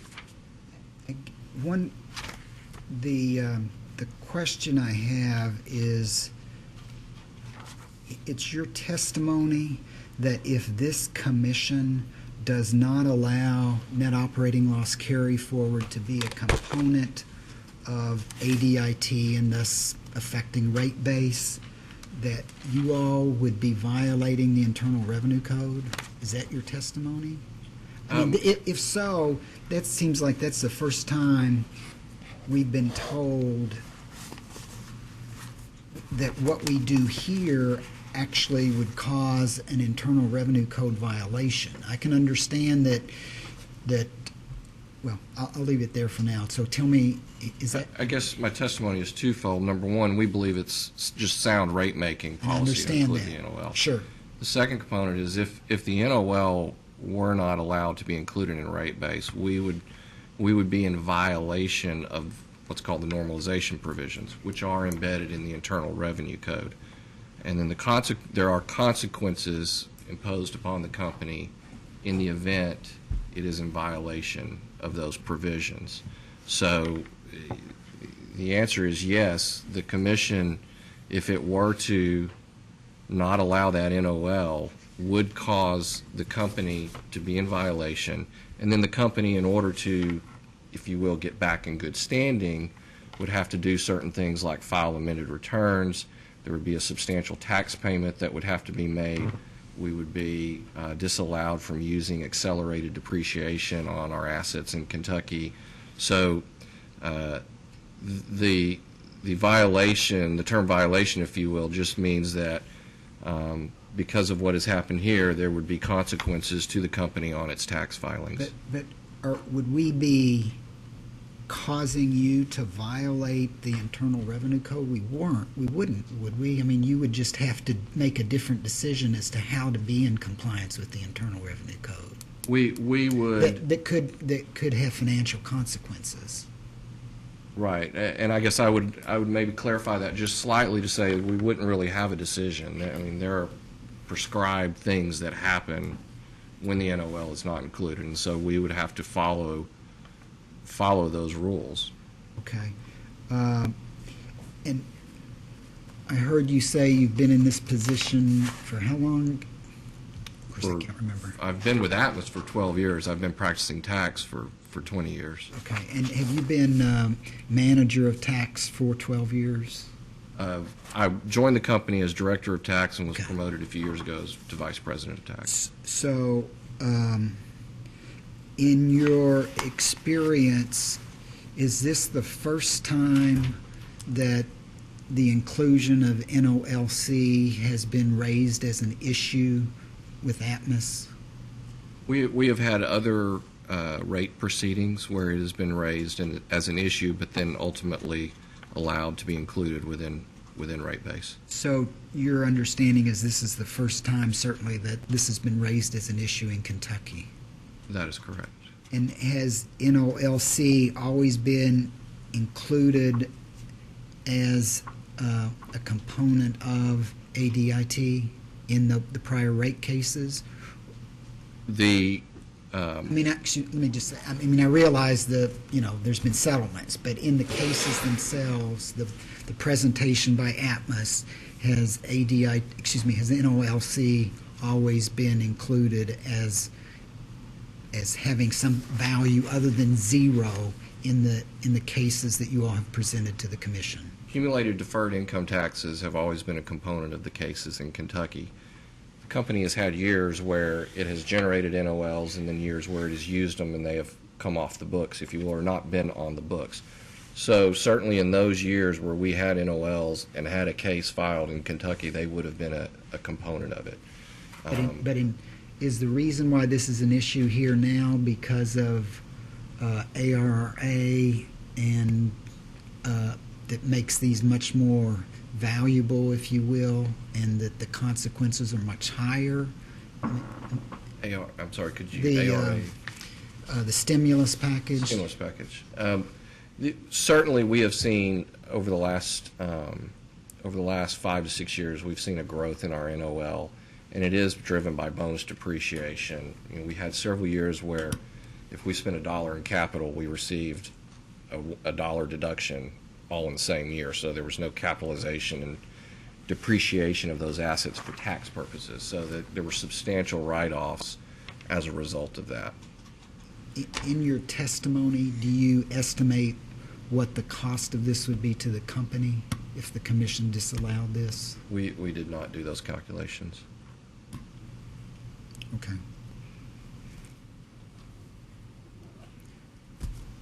That's all I have. Thank you. I have a couple. She's talking about the impact. Mr. McDonald, I'm trying to, as the vice chairman was, trying to get a financial grasp on this on a scale of 1 to 10. Is this tax treatment, where would you place this tax treatment on a scale of 1 to 10? When you say tax treatment, you mean in the rate case or just what we do on our tax returns? No, in this rate case, the treatment of NOLC and ADIT. If the NOL, the company, I guess first off again, the company believes it's sound rate making to include it. From a effect it could have on the tax returns were it not included, it would be a 10. I mean, it would be very significant. We would be filing amended returns, foregoing all very large deductions that we've taken related to capital investment, and we would go from, we would be writing a large check to the government. Is there a ripple effect in any respect? Or is in terms of? There's a ripple effect from the standpoint of we would be prevented from using accelerated depreciation going forward. So it would affect not only back years that we would be required to file amended returns, but it would also affect future years. Just in this jurisdiction? The recalculation would be just on the Kentucky assets. Any assets that are not allowed to be, that are subject to the normalization violation. In your rebuttal testimony, you included a private letter ruling. I haven't read it, but what is this private letter ruling about?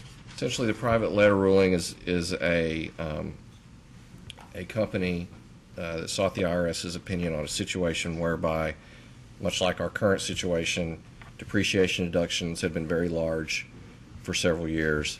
As a result of those depreciation deductions, they had generated an NOL, and they were requesting the service's opinion on what rate to value those NOLs at so that they would not have a normalization violation.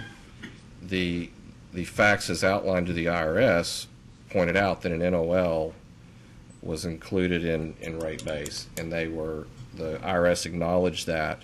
They also weighed in the PLR regarding what rate that NOL should be valued at.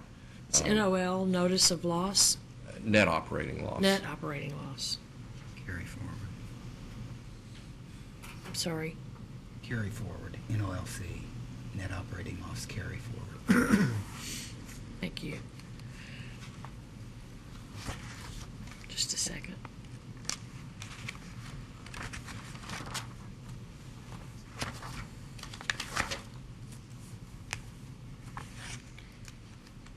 I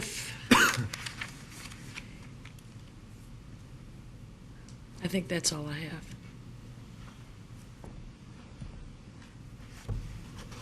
We have no redirect. I have some additional questions, if that's acceptable. Proceed. Just a few clarifying questions. Mr. McDonald, is it your impression that the West Virginia Commission has instructed a utility there to violate the federal tax code? I believe the actions of the West Virginia Commission has caused a normalization violation, and as a result, the company will have to do certain things on its tax returns in the future and file amended returns. Normalization violation is not a term that means you have broken the law.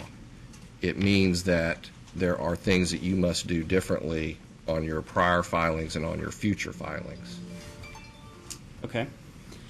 Private letter rulings, that's correct? Those are specific to the requester, are they not? Private letter rulings provide guidance on what the IRS will rule in similar situations. As far as precedential support, they apply only to the taxpayer that requested them, but they do give you a look into how the IRS would rule in similar circumstances. Are the facts in those private letter rulings made public? The specific circumstances? Yes, all private letter rulings have a statement of facts at the beginning. They're redacted to remove the name of the taxpayer and certain information that would identify who the taxpayer is. But yes, the base facts are included. Is another company able to rely on that ruling? As I said, they're precedential only for that company, but they provide other taxpayers, and it's common for other taxpayers to look at private letter rulings as a means to gauge how the IRS would rule in similar circumstances. Okay. I just want to clear up one other point. You said that the violation, in an answer to Vice Chair Gardner's question, you said that the violation is, I believe, embedded in the tax code. When you say embedded, that's because it's not actually written into the tax code. Isn't that correct?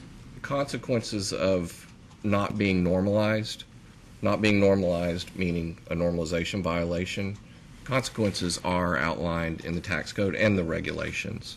Does the tax code or the regulations state that there is a violation for not normalizing this NOLC? The tax code prescribes what the company would have to do if the NOLC was not included in rate base. But there's nothing that says that it must be included in rate base. The commission is the one that decides whether an item is included in rate base or not. The company must then, based on the commission's actions, must make its filings in accordance with the Internal Revenue Code. So if the commission does not allow it in rate base, the company will have to modify its filings and lose accelerated depreciation. Okay, but that would not be any sort of a violation of the tax code, correct? We would be subject to the consequences outlined in the tax code. So there would be significant monetary implications, but there would not be, you wouldn't be breaking the law. That is correct, but there would be significant monetary consequences.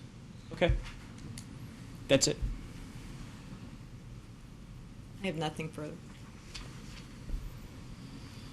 Anything else? Further? No, sir.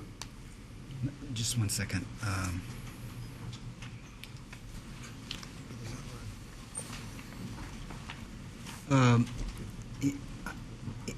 Tell me why. When was the last? What's the last tax year that Atmos? Let me strike that. Has Atmos filed tax returns for income tax returns for calendar year 2013? We're a fiscal year taxpayer. And your fiscal year It's is? 9/30, September 30th. We have not yet filed the September 30th, 2013 tax returns. For the fiscal year ending September 30th, 2013. I'm sorry. For the fiscal year ending September 30th, 2013. That's correct. We have not yet filed those. Well, how can, if we disallow the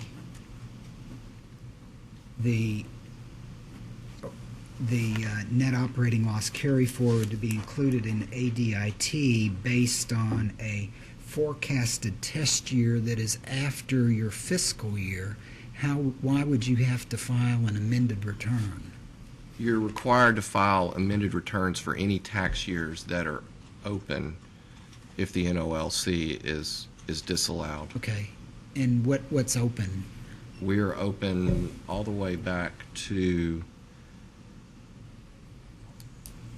this fiscal year 2005, if I remember correctly. So so you would have to, so it's your testimony that you would have to amend your returns going back to 2005 on this issue if we disallow it now because the regulations require that. We would have to amend back to the first year that we generated the NOL, which I believe was fiscal year 2008.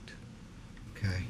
And so we're looking at 2008. And when did the NOLC, or the net operating losses, start becoming large?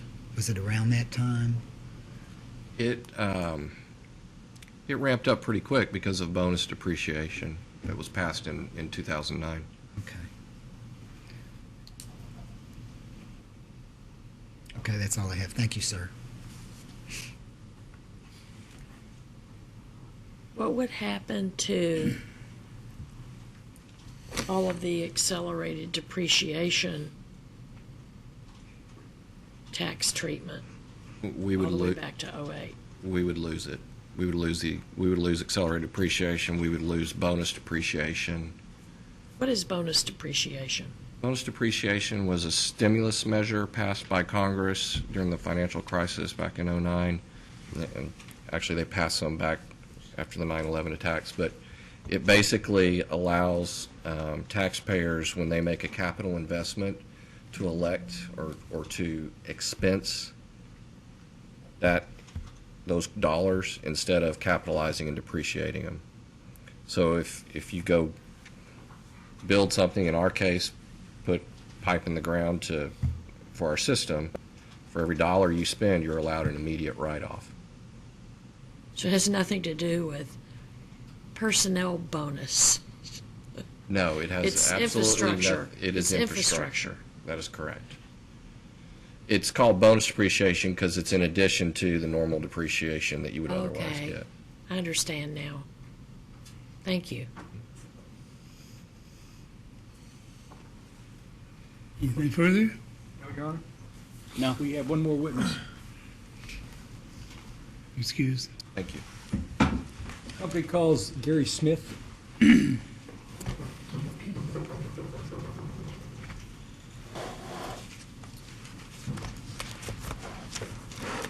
Smith, you be sworn. Solemnly swear to tell the truth, the whole truth, and nothing but the truth, subject to the rules of perjury. I do. Have a seat. Speak up loud and clear. Your name. My name is Gary Smith. And where do you live, Gary? I live in Dallas. And where do you work? I work at the corporate office in Dallas.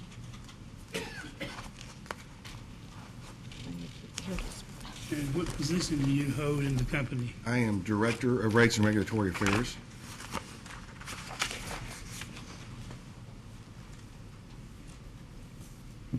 And why are you here? I am here as a witness for the company in this rate matter, specific to an issue that was raised regarding special contracts. Witness. Mr. Smith, have you prepared and called to be filed rebuttal testimony in this case? Yes. Do you have any additions or corrections? No. Turn to the witness. Good evening, Mr. Smith. Good evening. Do you have a copy of your testimony in front of you? Yes. Reference page 1 of your testimony. Just to be clear, when you state that you work for Atmos Energy Corporation, you do mean that is different than the Atmos that has filed this application, correct? I'm trying to clarify that you do work for the corporate entity as opposed to the Kentucky Mid-States Division. Yeah, as I mentioned before, yes, I work in the corporate office, and we serve the Kentucky Mid-States Division as well as other divisions throughout the country. You worked for the Western Gas Company when Atmos bought it, is that correct? Western Kentucky Gas, yes, sir. Okay, Western Kentucky Gas. When did Atmos Energy buy Western Kentucky Gas? As I recall, it was around 1987. You worked for Western Kentucky Gas when they began to enter into special contracts with customers who threatened to explore bypass. Is that correct? Yes. On page 7, lines 20 to 21 of your testimony, you state that special contracts and their aggregate contribution to revenues is transparent in each comprehensive case. Is that correct?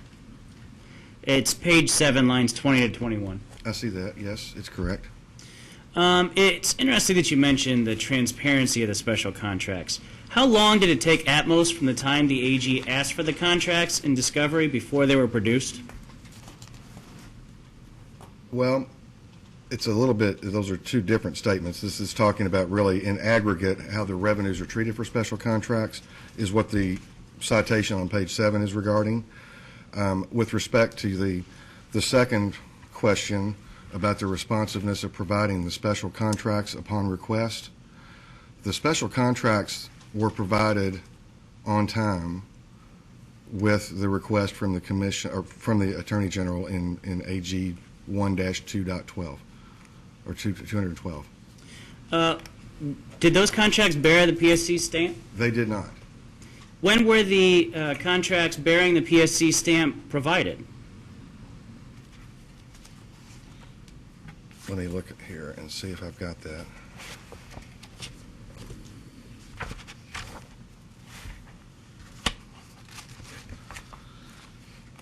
I show, my records here show that we've filed the stamped version of those same contracts on November 18th, 2013.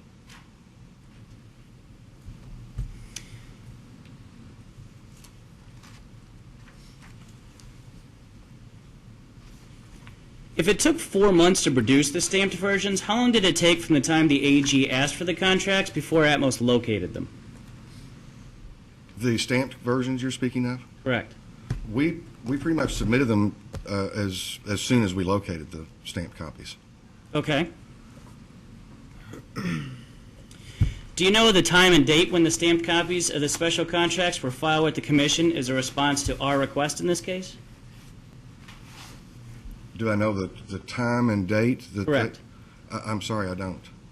Would you accept, subject to check, that they were filed at 6:07 p.m. on November 18th, 2013? This is an electronic case, so it's on the website. Okay, yeah, well, I had shown the date. I mean, that's consistent with the records that I have here on the November 18th date. Would you accept, subject to check, then, that they were filed at 6:07 p.m. on November 18th? Yes. And how many pages of testimony did you file? How many pages of testimony did I file in this matter? Mm-hmm. I show that my rebuttal testimony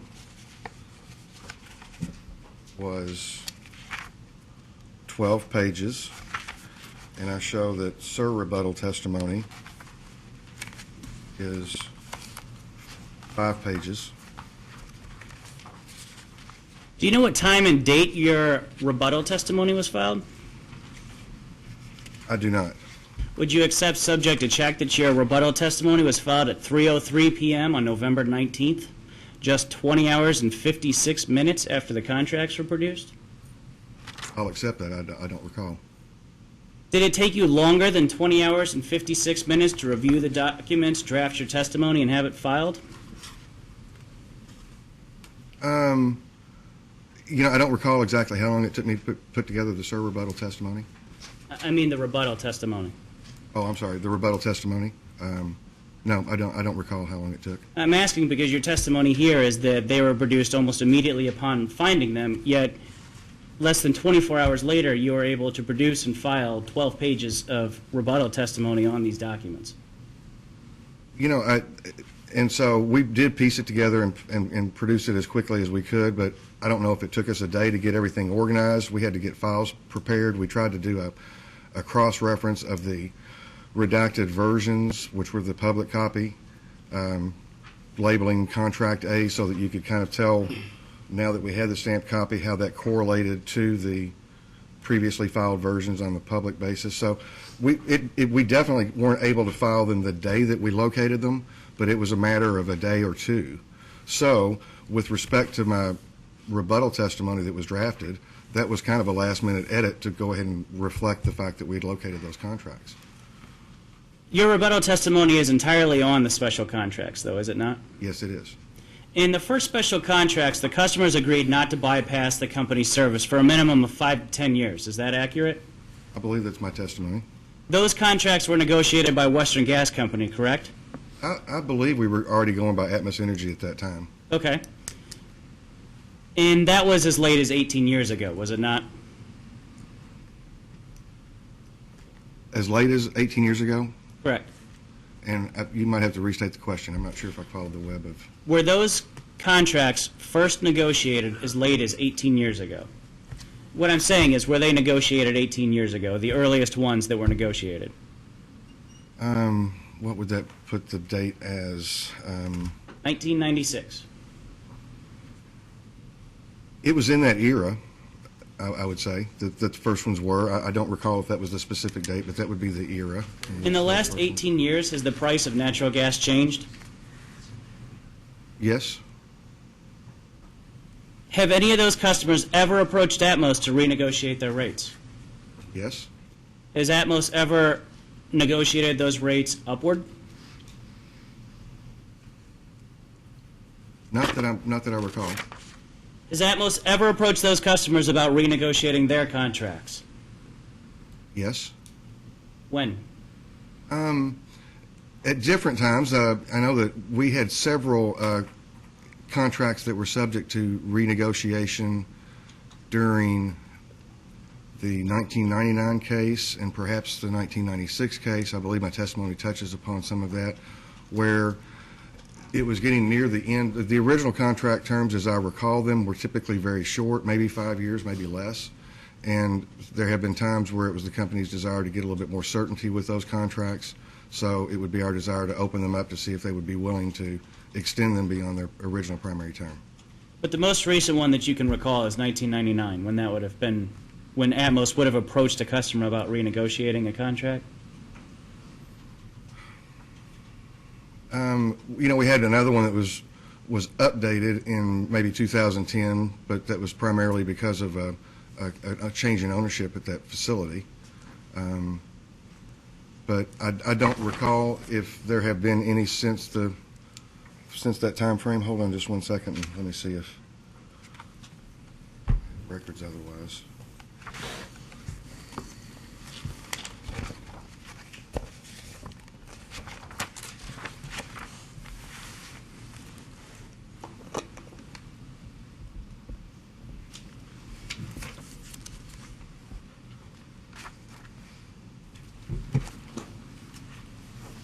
So, upon looking at the schedule submitted by the Attorney General's witness, schedule GAW1, I had validated that he had the current contract dates correct, and looking at those, then, except for that one that I'd mentioned previously, then it looks like that in the late 90s or 99, 2000, 2001, there were some renegotiations. Okay, thank you for double checking. Does Atmos always try to maximize the revenue that can be derived from each special contract? That is our desire, yes. Yet, these have never been attempted to be renegotiated, at least since the 99-2000 time. Is that accurate?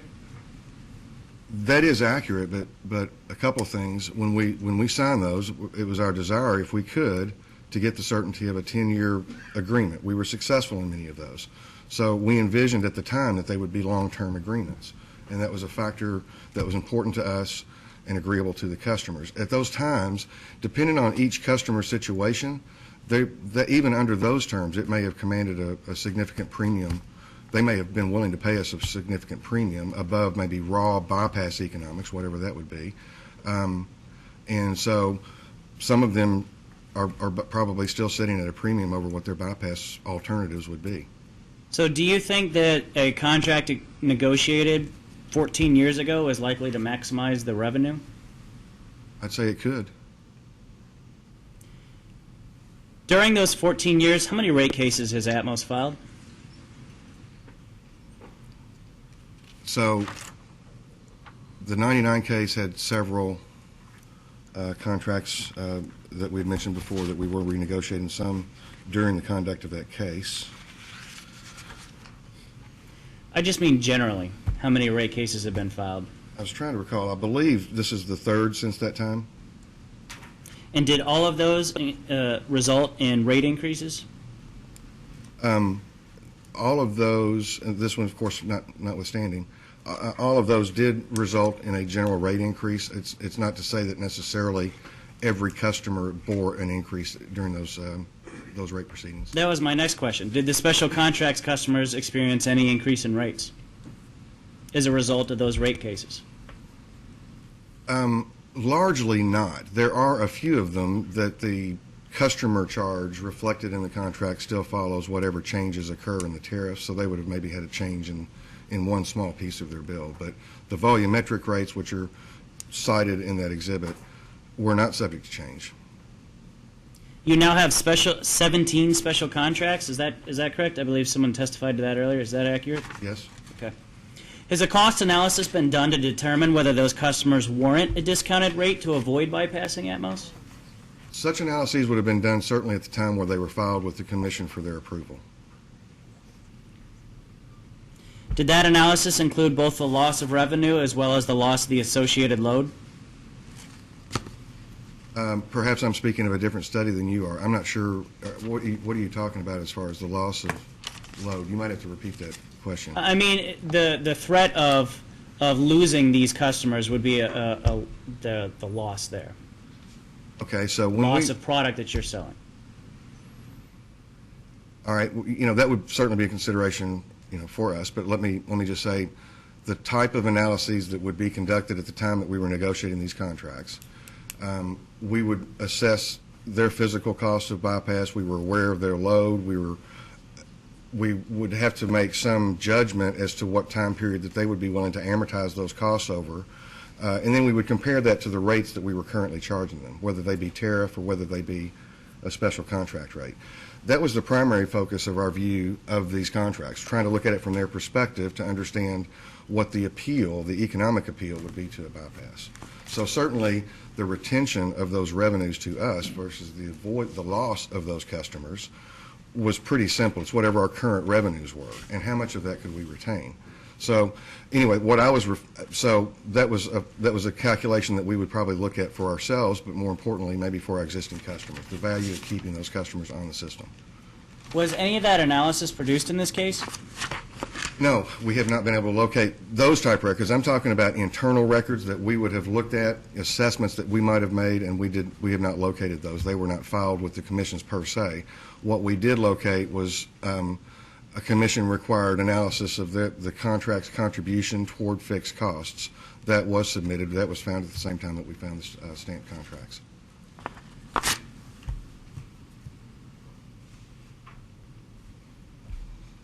Those contracts that were approved, that you have stated were approved by the commission, were they reviewed by commissioners or were they just stamped?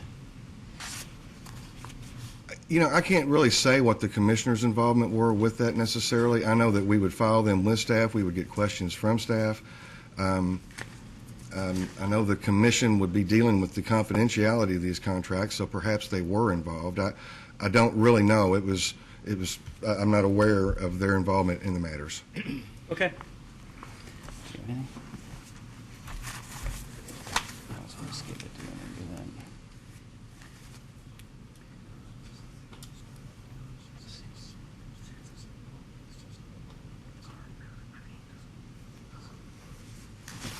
No further questions.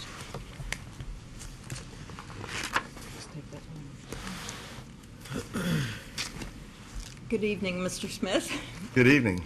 We'll try not to repeat some of the questions or answers, but you've indicated that the contracts have been negotiated at the time they were entered into. And could you, without going into specifics, could you summarize the circumstances causing Atmos to enter into special contracts with 16 industrial customers? Okay, and it's currently 17. I think at one point it was 18, but one of those plants is closed. And my testimony kind of tries to provide a real high-level look at the world that existed back in that era when we first started facing this competition. Let's see. And it really is, it begins on page 3 of my rebuttal testimony where it talks about describe why these special contracts exist. So that was the intent to kind of put us back in that time. But I'll summarize it without reading it. Thank you. And it was back in an era where they were deregulating, they were unbundling the services of interstate pipelines. The pipelines like Texas Gas or Tennessee Gas or Texas Eastern, numerous pipelines run through the state of Kentucky. The Federal Energy Regulatory Commission began to transform them from merchant sales pipelines to open access transporters exclusively. And so when they did that, it was LDCs like Western Kentucky Gas had relied on those pipelines just for sales service. They would sell us the product at our city gate, inclusive of gas costs. This began to open it up to where we as a utility could start buying our supply and transporting it through those pipes. One consequence of that was it began to prohibit their denial of direct access by other parties, including industrial customers. And so it opened up a competitive situation which we had never faced before. We had certain customers at that time that their tariff rates were structured such that they could build a pipeline in a matter of they could pay for a pipeline through a matter of months of avoided charges through Western Kentucky Gas or Atmos Energy. So it was something that became an immediate problem for us and other utilities throughout the country, is to how do you structure a rate that's going to work for those unique circumstances. So that's what led us to the table.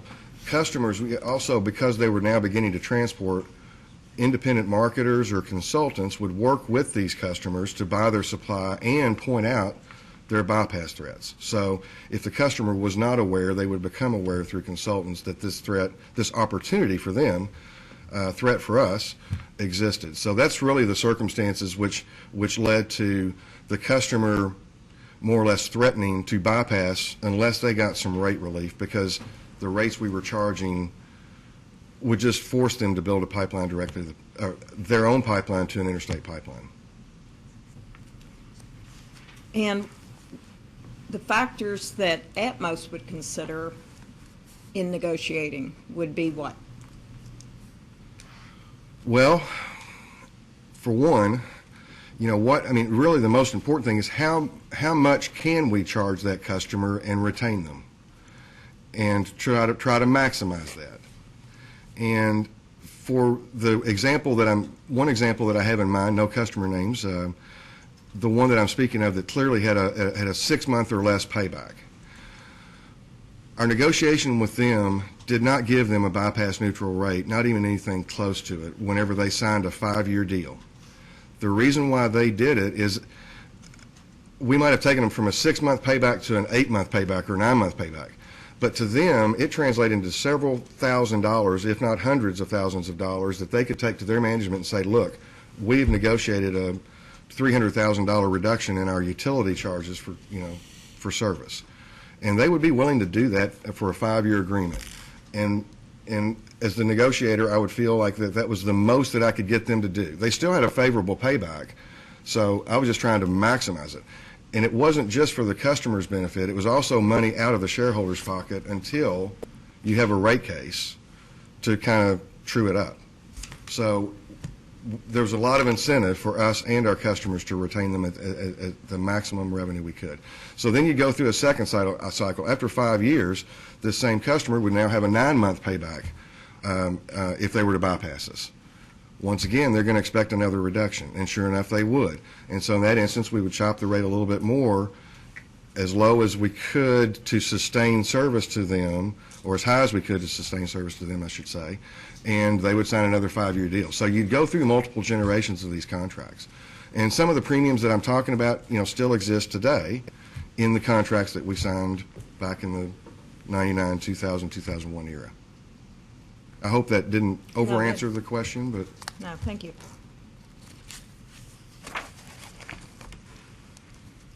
And I think this has been asked, but I want to just double check. Does Atmos ever revisit the price being charged special contract customers? And how often would that be looked at? Well, we maybe not lately, because I think that we believe these contracts are probably still good for all ratepayers, and would probably represent a risk to us that some of the customers would expect a further reduction below the rates that we currently reflect in these contracts. We believe that that would be at least an equal probability to any opportunity we would have to raise those rates. So, we looked at it a whole lot more before we got the contracts in place with the most competitive threats that we had, these 17 remaining customers, and have not looked at that specifically recently probably, but I would not be surprised if we would find that these contracts are still probably as beneficial to us and our customers. There would be, I guess, said another way, I wouldn't be surprised if there's more risk that we might lower the overall revenue we're getting from these customers. Might be a greater risk than the opportunity to get more. And I guess that would basically be the factors that Atmos considers prior to maybe reopening negotiations? That would be the factors.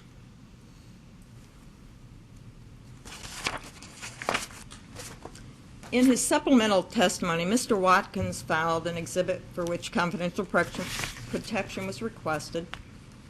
The exhibit shows each special contract customer, the distance to the closest interstate pipeline, the date of the contract, and the service provided, and the price applicable to the customer. Without divulging confidential information, can you explain what happens at the end of the special contract term? Yes.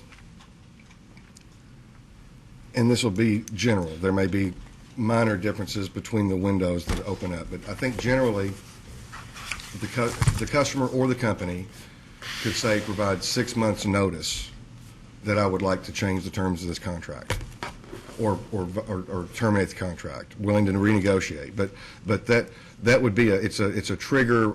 It evergreens each year and has a window of opportunity for one party or the other to send notice to the other party saying, I want to open up this contract or cancel the contract. And if that does not occur, then the contract rolls another year? Yes, that's correct.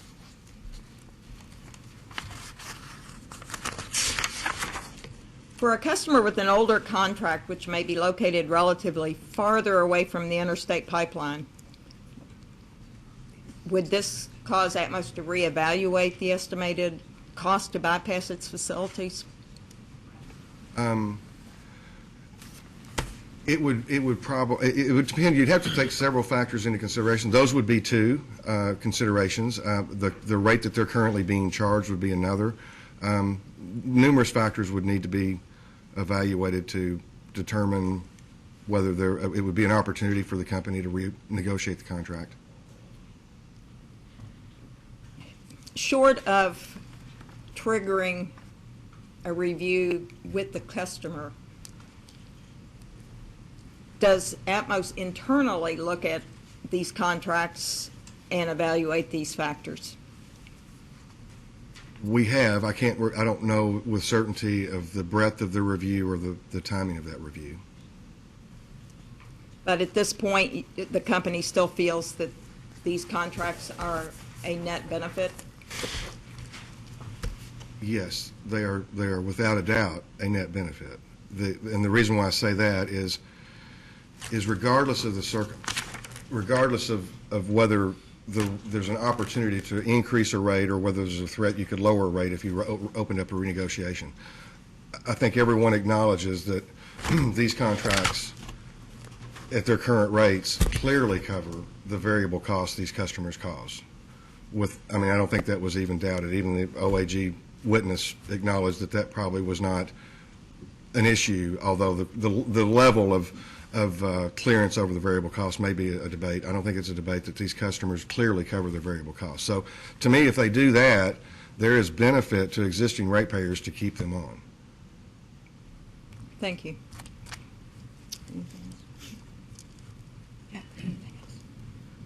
That's all I have. Thank you.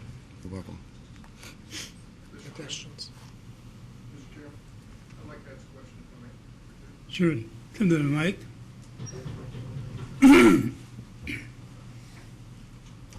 Mr. Smith, you indicated it was important to the company to retain these customers, and you work for Atmos Energy Corporation. But isn't it true that all of these 17 special contracts are actually served, their natural gas, by your unregulated marketing arm? No, that is not true. That is not true. All are not. All or not? All are not. Are many served? I would say some. There was a Office of the Attorney General question that they asked about, how many of these special contracts are served by Atmos Energy Marketing, our affiliate, and we did respond to that. It may have been confidential in the public record, perhaps. But I can look for that. No, but it was some of them, but certainly not all of them. Thank you. Isn't it true that all of these special customers are very large users of natural gas, relatively speaking? Yes. And isn't it true that Atmos Energy Marketing is the asset manager for all of the Atmos LDCs? No, that is not true. That's not true. No. Is Atmos Energy Marketing the asset manager for the Kentucky Atmos? I believe they are currently. Okay. Mr. Chairman, if I'm not finished yet. I understand. If I may. I get my objection in, though. I understand that the intervener's scope in this hearing was limited to questions about threshold, transportation threshold. Which is going to be subject to appeal, but go ahead with your objection. But I'm saying it sounds to me like the questioning is going way beyond a limited role of. I'm going to let him go Okay. a little more. We'll see how it goes here. So, as the asset manager, Atmos Energy Marketing has all the capacity that's assigned to some of the customers, whichever ones are served by the marketing arm. On every day of every year, are those special customers using all of that capacity on the pipeline? Well, you've kind of blended several different thoughts there together that I don't think quite link up. Okay, these customers, that the 17 special contract customers, are no different than all other transportation customers we have, which I believe is around 150-ish customers. They make their choice in the free market as to who their supplier is. In fact, we were a bit unresponsive to the first request from the OAG to provide that information because we don't even like to know who their provider is. And Who that's, provides the commodity? yeah, because, I mean, it's a competitive market out there for the commodity, the supply side. The gas, right? Yes. But anyway, we did ultimately determine that some of those customers, but not certainly far from all, were receiving gas from AEM. But anyway, AEM's role as asset manager is part of our PBR program, which is, bid, every 5 years or so to in a non-discriminatory fashion. Let me interrupt you right there. Has anyone other than AEM ever won that RFP, ever? Yes. Who and when? Well, all right, so you're testing my memory here, but Because it's been a long time, hasn't it? well, no, because the first one, I just don't remember who it was. The first one that we rolled out, and it's not that old. I mean, it's maybe 15 years old. I don't know. Subject to check. But I know we didn't win it the first time that we created the PBR. They lost. And it was my understanding that Mark Martin would have known better than me because he's still in the state of Kentucky and I am not. But I believe that they, for a long time, did not. We broke up the asset management agreement into two pieces because we're served by two primarily different pipelines, and they were not the supplier on the portion of our system just recently that's served by Tennessee Gas. Who was not? Atmos Energy Atmos Energy Marketing, right. Okay. But getting back to my question about all the combined capacity of these 17 customers, however many are served by Atmos Energy Marketing, not using their interstate pipeline capacity every day of every year, what happens to that capacity? Okay, so, and that's where the disconnect occurs. These customers, like other transporters, do not use Atmos Energy's utility capacity upstream. I know that. Yes, I mean, they have to arrange for capacity on their own. The question is, what happens to that capacity? The capacity that we have, Yes, that Atmos Energy Marketing, as the asset manager, has to use those customers' capacity. If they're not using it, they're the asset manager, they can use it. yeah, but they're the asset manager for the utility, not for the transportation customers. That's your testimony. Yes. You're testifying that the capacity that's unused by your special contracts customers is never used to serve any other Atmos customer. I don't know anything about the capacity to these customers. They arrange for that through their supplier. What I'm speaking of So is... they arrange for the commodity through their supplier. The capacity is through your asset manager. I don't believe that it is. I think they have to arrange their own upstream capacity outside of our capacity that we hold on the interstate pipelines. That's where we're in disagreement. Thank you.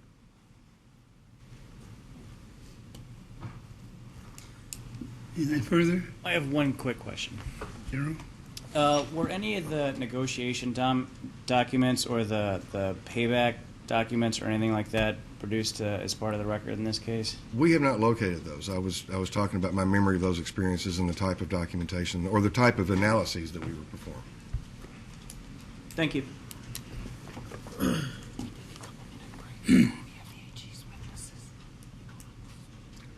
Let's take about a 10-minute break. Come back.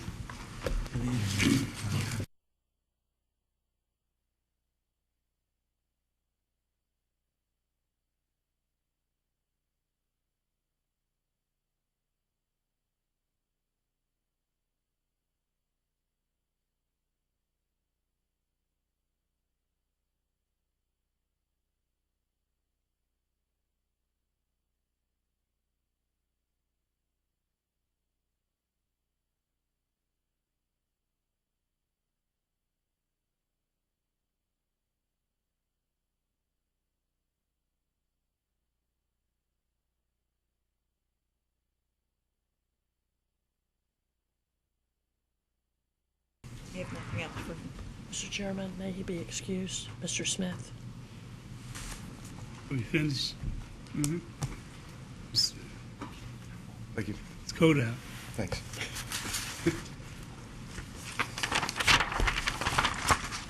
Okay. Anything else? Mr. Chairman, that concludes all the witnesses for the applicant.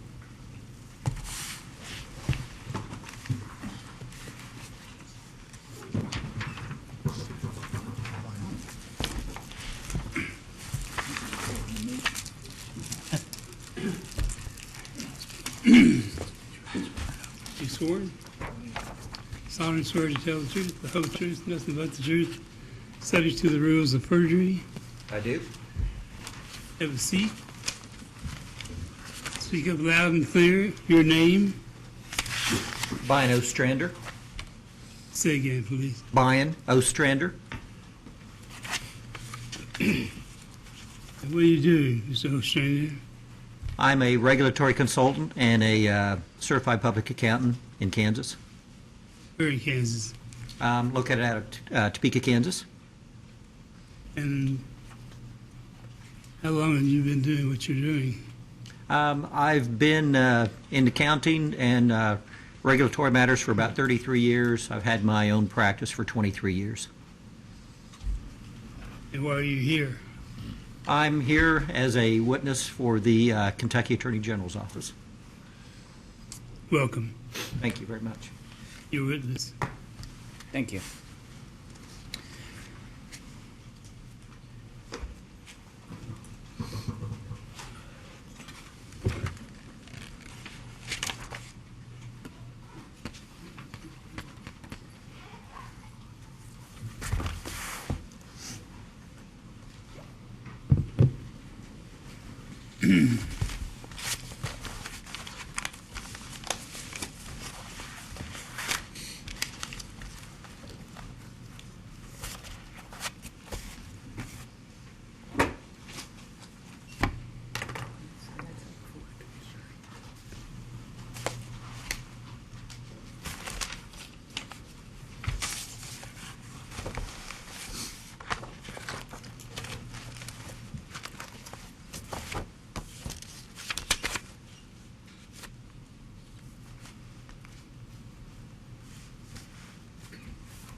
Are you the same Brian Ostrander that has caused direct testimony to be filed in this case, Yes.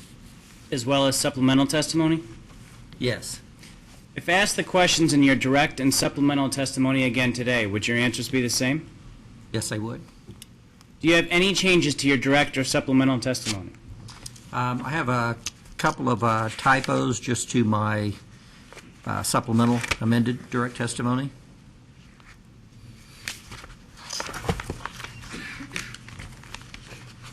Go to page 24, line 19, where it says Schedule A4. That should be Schedule A5.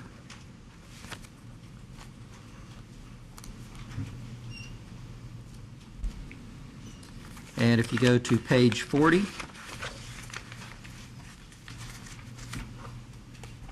both footnotes 14 and 16 refer to table BCO4.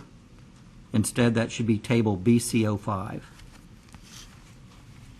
And that concludes my changes. Witness is tendered for cross-examination.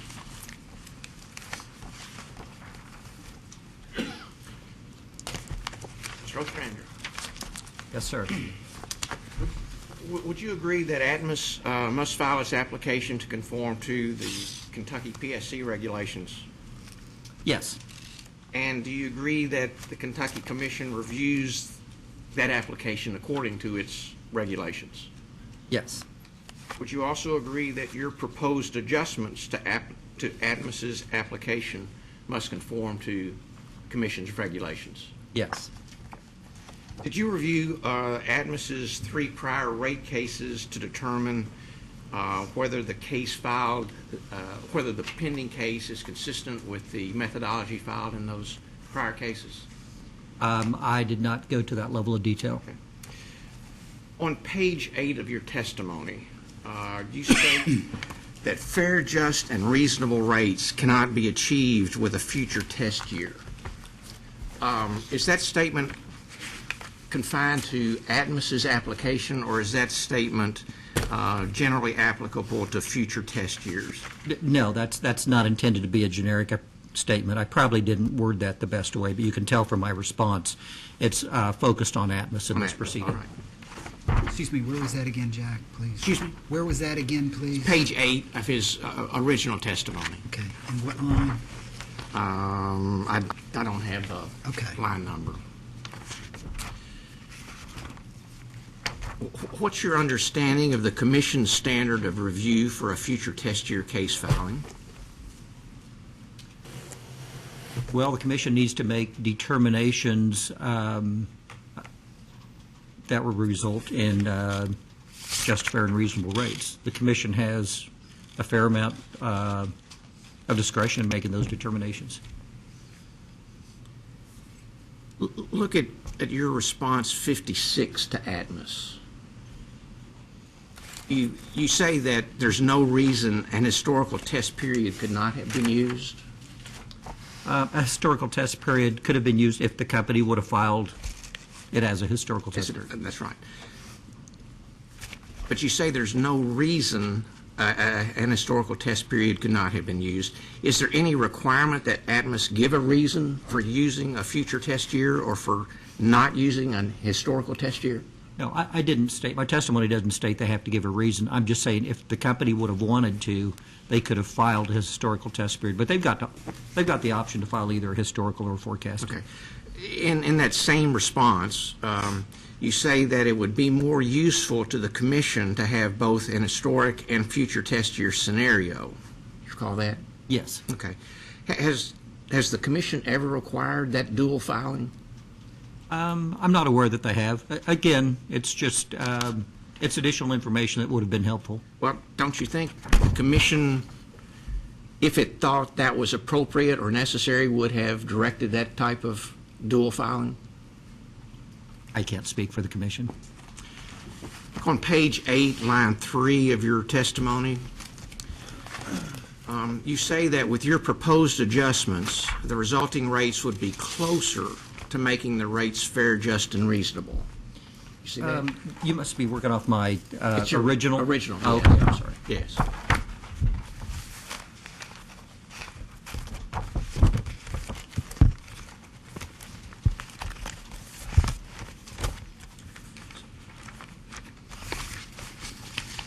Okay, I'm sorry. You see that? See where that is?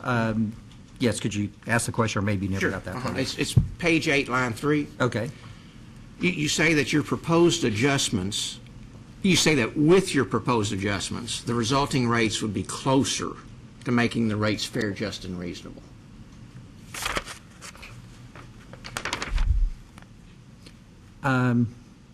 Yes. Okay.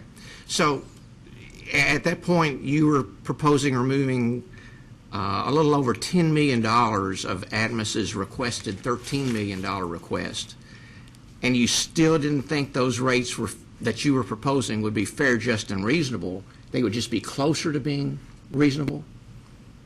That's true. Okay. So you didn't make a determination of how much you would have to take away or how much you would have to reduce Atmos's original request to get to a fair rate?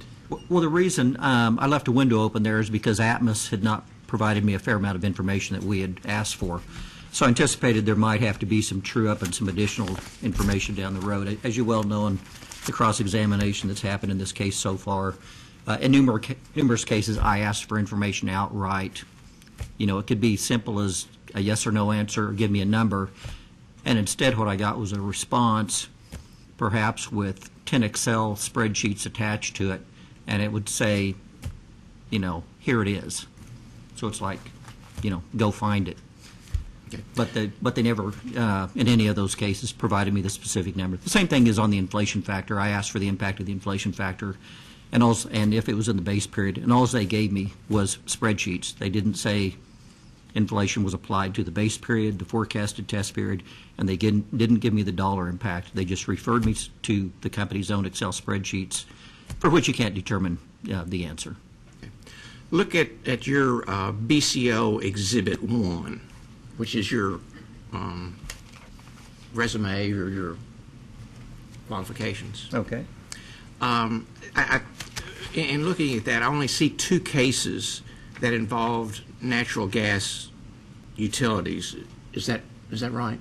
Well, there was an error there, and we talked about this, and I filed a supplement with the AG's office, but I don't think that got produced for the record. I filed it as maybe a supplement to a data request, and what that document should show, if it was updated, would show about 12 to 13 rate cases, electric and gas rate cases that I worked on in the last 3 years.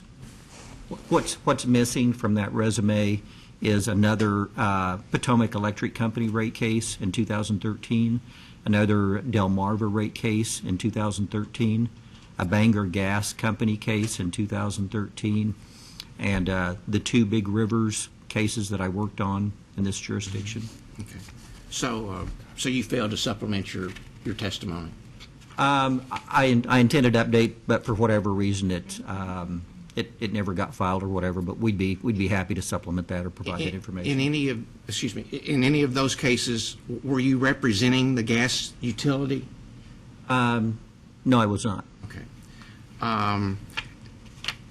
There were also a number of electric and telecommunications cases listed there. Were any of those electric or telecommunications utilities your client? Yes, they were. In fact, for 11 years, for 9 years, I did work for GCI Communications. It's a regional telecommunications firm in Alaska, and they were my client along with AT&T. They were co-clients on that engagement for about, I think AT&T was a client of mine for 7 years on that same engagement, and GCI was a client of mine for about 9 years. Okay. In looking at your resume, you dealt up until recently, anyway, primarily in telecommunications. Well, originally my career started out with gas and electric when I was with Deloitte. At the time I went to work for Deloitte in Wichita, they were opening a satellite office. The Kansas City office was a fairly large office, and they were opening a small satellite office in Wichita to work with only Kansas Gas and Electric, KG&E, who was a client at that time, and our offices were about a block from there. So we were on the premises of KG&E doing tax work, audit work, a fair number of days during the year. We were there to service KG&E. From there, I went to work for a regional accounting firm, Meishauser, and that was pretty much just regular auditing. And then I went to work for the Kansas Corporation Commission and worked about maybe 4 to 5 years with gas, mostly gas, electric, and some telecommunication. And then I moved into the telecommunications arm around 87 or so. But even at that point, I was pulled into large utility cases. So when they had the big Wolf Creek nuclear plant coming online, they pulled me into that case. They pulled me into a big Kansas cooperative electric case. So I still kept my hands in it. And then there for a period I was doing telecommunications work, and now I'm doing both. Been doing both for about the last 5 years. Look on page 9 of your testimony. You list a couple of cases there to support your rate of return, what you call a placeholder. Did you look at any Kentucky cases to determine an appropriate rate of return to use? No, I did not. Is Pepco, which was listed there, an electric-only utility? Yes. Were you involved in the Unitil case? No, not directly. On page 17, line 6, you refer to Atmos failing to meet a reasonable burden of proof. Are you using burden of proof as a legal standard? I'm using it as I use it from a reasonable standpoint, from a regulatory consultant standpoint. Okay. Look at response 60 to Atmos.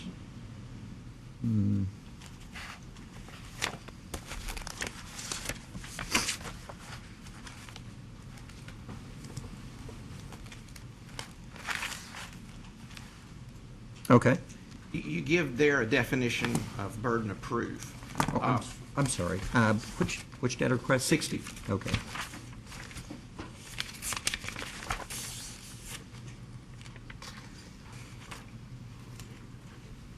Okay. Okay. Has this commission ever adopted that definition of burden of proof? I'm sure the commission uses a legal standard. But I do think that the commission has used that rationale. I mean, I do believe the commission has probably said it in cases supporting its decision that a company has failed to meet a reasonable burden of proof because it has failed to provide sufficient and meaningful supporting documentation and or explanations to support its adjustments or position. But you can't cite a case where the... Well, in fact, I can. I worked on the Big Rivers case here on the first case, the 2012-00535, and the commission's decision came out on that, and they adopted some of my adjustments, and on one of the adjustments, they appointed to the company not providing accurate or adequate forecasting data. Look on page 47 of your testimony.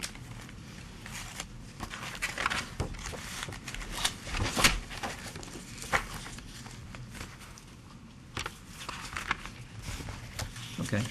You say you recommended a 50% disallowance of the long-term incentive expense that was adopted in that case? Are you back now? Are you on my amended testimony? No, your original. Okay, I'm sorry. What page? 47.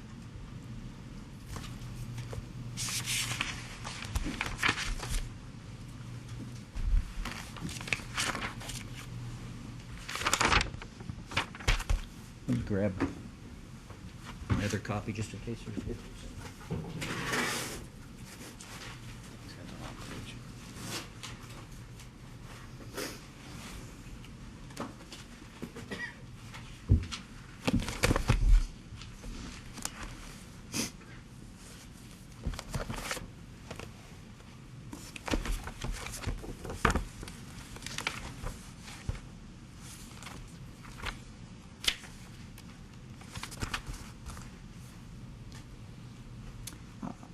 The adjustment for incentives is not at page 47. Okay, I believe I have the wrong citation, but do you recall your testimony where you say you recommended a 50% disallowance in, I believe this is a Maryland case. Yes, Washington Gas Light case. Yes, okay. What was that 50% disallowance something that the commission had previously approved in the prior case? Yes, they had approved it in the case just immediately prior to the rate case that I worked on. Okay. Look at response to staff question 6, staff response 6. Okay.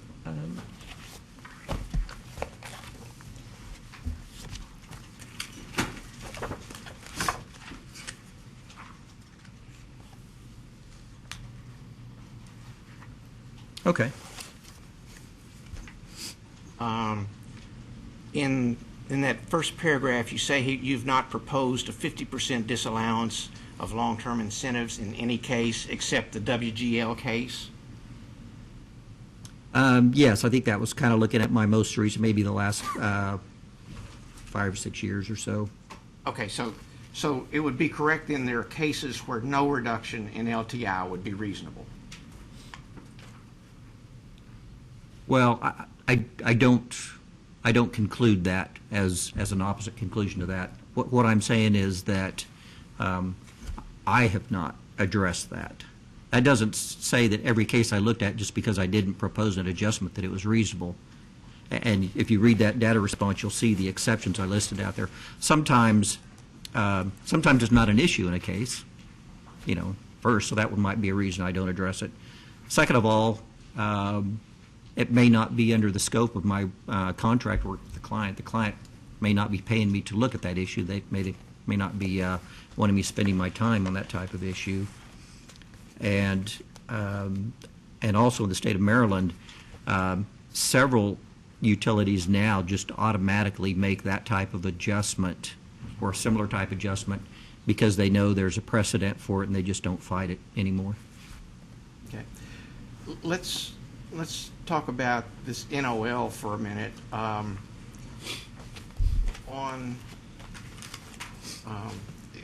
You refer in several places in your testimony to Treasury Reg 1.167L. Yes. Is there anything in that regulation that prohibits projecting an NOLC? Yes. Can you cite me in that regulation that prohibits that? What I'd point out, you'll find as you go through both the Treasury regulations and the Internal Revenue Code, most of this is a reference to what we've called the traditional accumulated deferred income tax entry, which is a credit liability amount that historically has been used to offset rate base. So most of the references and cites are to that. Now, when you do see a cite to the language net operating loss carry forward, which there's not many, you'll see exceptions, or you'll see where something specifically is not stated as being allowable.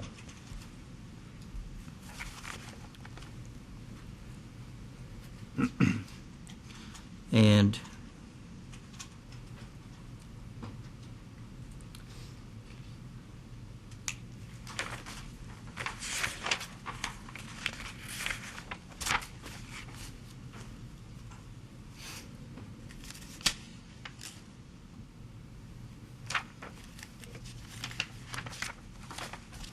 okay, if you go to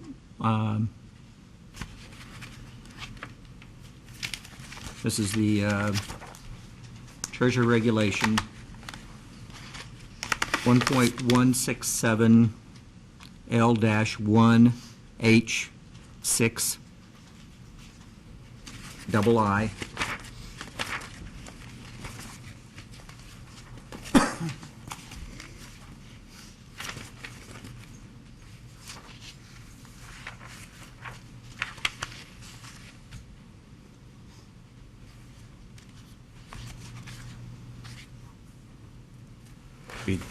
Okay. Okay. I'm just going to read this verbatim.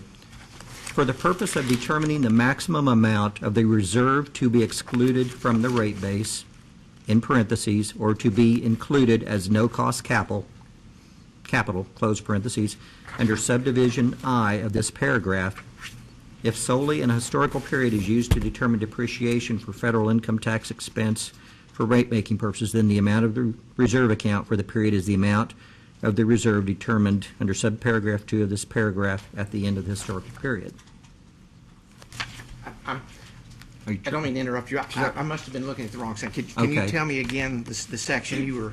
Okay. It's section 1.167 L-1H6I. I'm sorry, double I.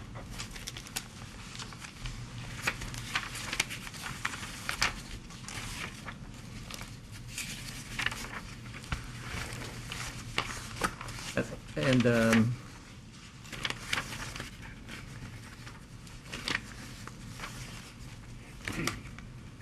let's start with, rather than jumping down to double I, let's go up to 6I to start out with, because that prefaces everything that follows after that. Okay. Do you want me to show you the copy of I've got so we can make sure we're talking the same language?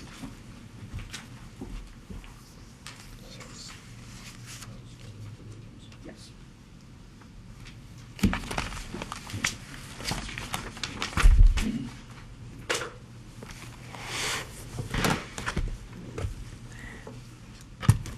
Okay, now I'm going back to 6I as a preface for the subsequent portion. Notwithstanding the provisions of subparagraph 1 of this paragraph, a taxpayer does not use a normalization method of regulated accounting if, for rate-making purposes, the amount of the reserve for deferred taxes under Section 167L, which is excluded from the rate base to which the taxpayer's rate of return is applied, or which is treated as no-cost capital in those rate cases in which the rate of return is based upon the cost of capital, exceeds the amount of such reserve for deferred taxes for the period used in determining the taxpayer's tax expense and computing cost of service in such rate making. First of all, this initial paragraph is extremely important because it only talks about one scenario, and that's the traditional scenario that we've seen in accumulated deferred income taxes, where it's a credit amount, and you can see this language. It refers to it because the accredited amount of accumulated deferred income taxes is typically treated as no-cost capital, and it's a credit amount, and it's used to reduce rate base.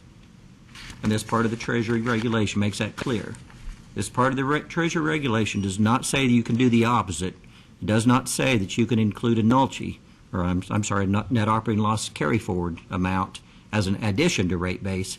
It just says that you can deduct the credit amount of accumulated deferred income tax from rate base. Very, very important point. You cannot automatically deduce from that statement that something contrary to that or something consistent with that would be applicable within the code because it doesn't specifically state that. Now, the subsequent language talks about a company's ability to use forecasted amounts only as this applies, again, to the historical accumulated deferred income tax credit amount. It's not talking about forecasting for a net operating loss carry forward. It makes that very clear.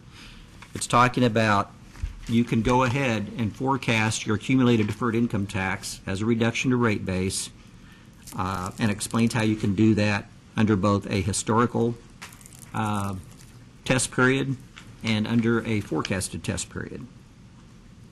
But it doesn't say that you can do that for a historical test period or a forecasted test period for a net operating loss carry forward. So is it, are you finished? Yes. Okay. Is it your testimony then that any time a utility makes the type of adjustment to NOLC, the rate base, as Atmos has done, it's in violation of normalization? I'm not saying they've been in violation of normalization. I'm just saying that it's not properly included in rate base for regulatory purposes. Okay. I think it's the company that's saying to exclude it would cause a tax normalization violation.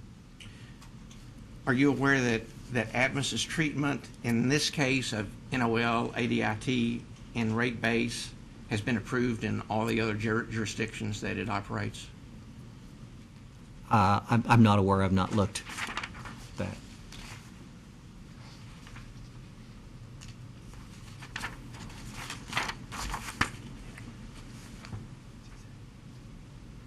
Just a moment.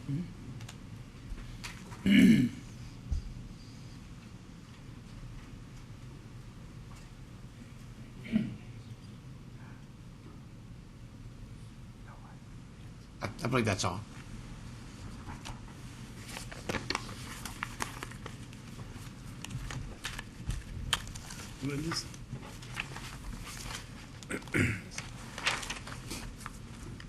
Mr. Ostrander, I just have basically one question. If you would refer to page 10, lines 1 to 3 of your supplemental and corrected direct testimony.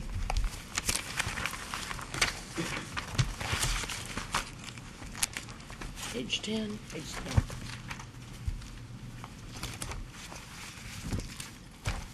Yes. The sentence that begins, the OAG is not sponsoring a specific ROR witness, so it is necessary to include an ROR placeholder to complete my revenue requirement schedules. Based on that, do you mean that using the overall rate of return of 7.63, which you did, as it is shown further down the page, is solely to complete the revenue requirement calculation? Yes, it's a placeholder because we didn't have a witness. I mean to some degree, I think that my client believes there's a reasonableness level to that. I mean, obviously, I didn't put in 12% and I didn't put in 2%. So in the big picture, I think it's within a reasonable range. Does this conversely mean that you are not making any rate of return recommendation? It means that I'm not, as a witness, I'm not providing testimony to support a specific calculation of a rate of return. I'm providing merely just a range of reasonableness for a reference and inclusion in revenue requirement calculations. Which you characterized as a placeholder. Yes. Anything else? Thank you. That's all I have.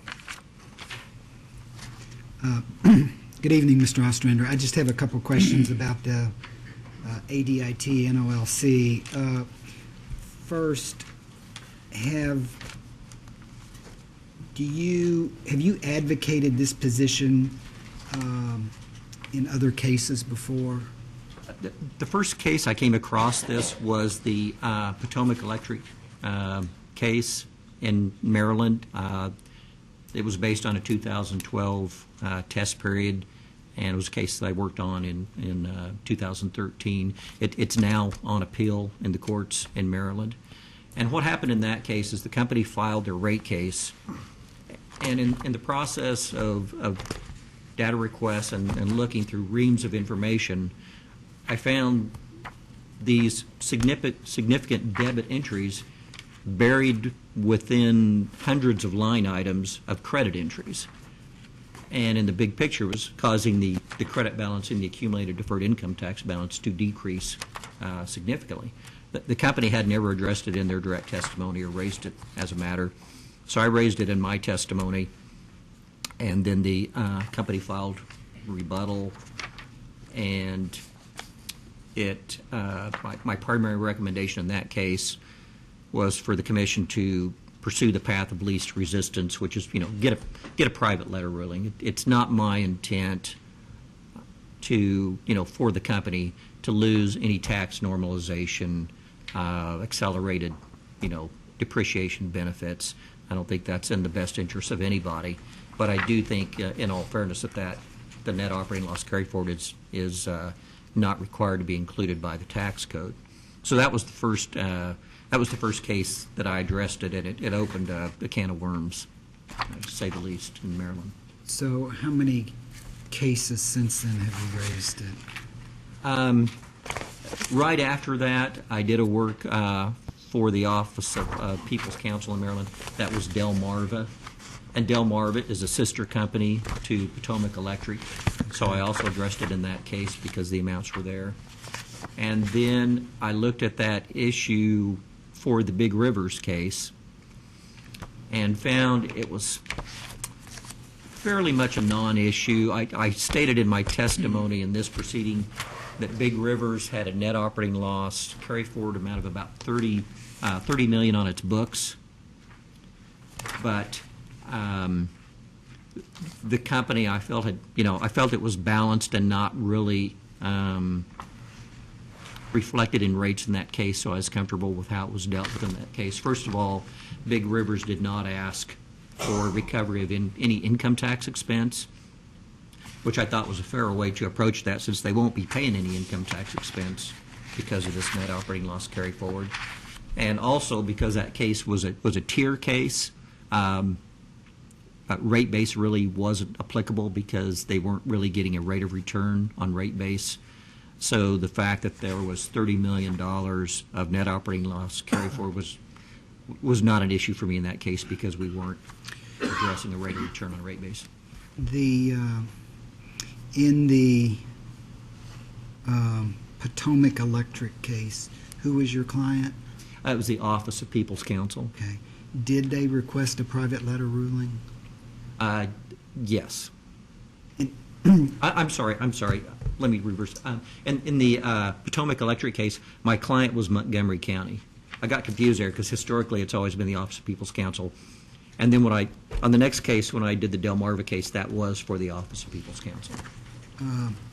On the Potomac Electric power case, did I understand that was the case where you recommended that your client get a private letter ruling? I indicated that was, in a sense, the path of least resistance for the commission to take if it did not feel comfortable making a decision, for either including the NOLC and rate base or excluding it. The path of least resistance was to request a private letter ruling? Yes, if the commission was not comfortable making a decision one way or the other. Did they request it? The commission did require the company to get a private letter ruling, and they further required the company to have a private letter ruling within 3 years, and if it was not received by then the commission would deal with taking those amounts in subsequent rate cases. So that means that as of January the 23rd, they haven't received that ruling yet? Yes, they have not received ruling. They probably just made it here within the last 4 to 6 months. Okay. My next question is, were you in the courtroom when I was asking Mr. McDonald questions about the ADIT NOLC? Yes. Let's assume for a minute that he is correct in his analysis and you are not. Do you agree that as he described the financial consequences of that going against them, do you agree with those consequences or do you disagree with those? In other words, with the assumption that he's correct and that you are not. Yeah, under a worst case scenario, the worst case would be that the company would lose its accelerated tax depreciation. And I with agree. respect to the assets in Kentucky. Yes. And I'm sorry I interrupted you. No, that's what I think would would be the worst case scenario, and that's why in Maryland I made the recommendation if the commission did not want to come down on either side of that issue, they could ask for a private letter ruling. That's all I have. Thank you. I don't have one, no. Yes? Question? Yeah, just one. Mr. Ostrander, what is the long-term implication or problem of allowing net operating loss carry forward to be built into rate base? Well, there's several long-term problems. Right now, you're seeing this issue come up in a lot of jurisdictions. And some of these companies they might have had net operating losses for several years, but it hasn't become an issue in a rate case because perhaps, like in the Pepco case, the company never volunteered that as an issue, and the amounts were buried in the financials and very difficult to find. And also, a company may not have had a rate case for several years, so it may not have been in and had its books reviewed. But the implication is, and I'll use Atmos as an example. They claim they've had a tax loss, a net operating loss for the last 6 years, 2008 through 2013. And that's primarily due to this bonus depreciation issue that's increasing depreciation expense and increasing the taxable loss. Well, a net operating loss carry forward a net operating loss can be carried back 2 years and can be carried forward 20 years. Now, let's assume a worst-case scenario that a company that's already had 6 years of NOL maintains, its regular capital improvement program or, capital investment program that it is now, and all other things being equal, continues to have losses, let's say for let's say up through the 15th year out of 20 years it has losses. And let's say by that time the NOL is, let's say it's, for Kentucky purposes, let's say it's $300 million. Now, what happens if the company, here's the main problem, if that situation is never able to reverse itself because the company has losses for such a period of time that it keeps racking up these NOLs, and then essentially, and those end up being reflected in customer rates. Let's assume they're put in rate base. Customer rates are increased for those. And it would get to the point of buildup, the company would never able to be able to use all those NOL carry forwards before the expiration of the 20 years. So what happens at the end of 20 years, let's say the company, let's say it has $200 million of NOL on its books. It's never reversed. It's not going to reverse because the company can't carry it forward anymore to offset its, to offset against taxable gains. And so it sits in rate base, and customers will just keep paying for it and paying for it and paying for it because it never reversed itself like it was originally intended. It doesn't, in a sense, it doesn't become a timing difference. Now, it could be argued that the commission could then at some point order that, but then there could be company claims that, well, that would be retroactive rate making. You can't require us now to retroactively adjust rates for something that's been in rate base for 15 or 20 years. Or, the company might at that claim, they might still claim a tax normalization violation, which would seem, pretty ridiculous under those circumstances. But that's the reality of what could happen. It's a worst case, but I'm seeing these tax losses with the companies I'm working on, like Pepco. The amounts are getting incrementally larger each year. And some of that is because some of these companies, their capital plan investment program is growing, or at least staying the same. It isn't growing? It is. It is growing. Yes, or at least remaining stable. Thank you. I have nothing else. Did you read? Nothing.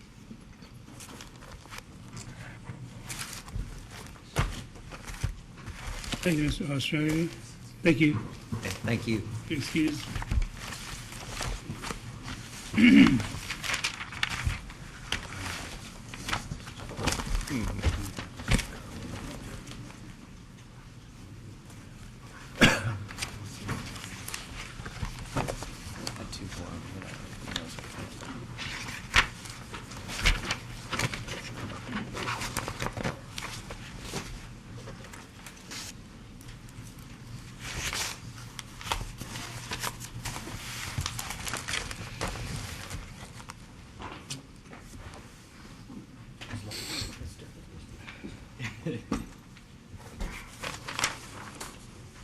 numbers guys with all their papers.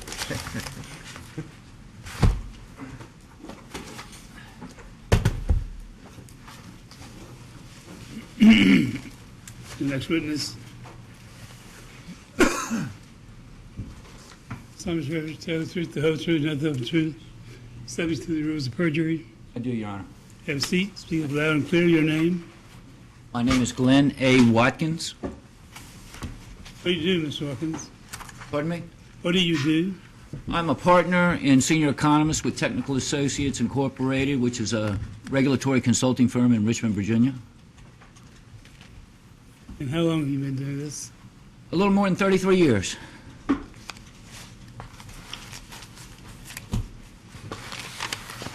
And what brings you here? I've been retained by the Office of Attorney General to evaluate the company's rate design proposals, and included in that would be its cost allocation studies. Very good. Welcome. Thank you, Your Honor. Witness. Thank you. Are you the same Glenn Watkins that has caused direct testimony to be filed in this case, Yes, I am. as well as supplemental testimony? That's correct. If asked the questions in your direct and supplemental testimony again today, would your answers be the same? They would. I have one typo in my direct testimony. I'd like to correct that. Okay. Would you like to share that at this time? Please, it's a very minor one on page 32, line 5.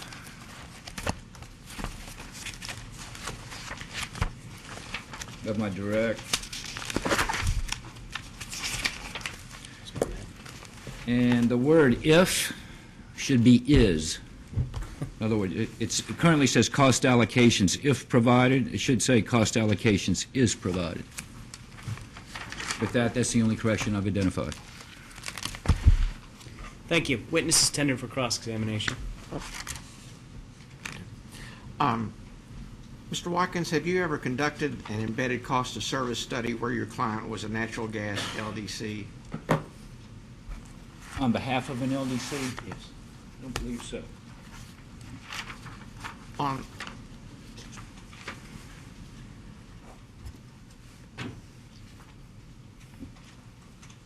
On page 11, line 16 of your direct testimony,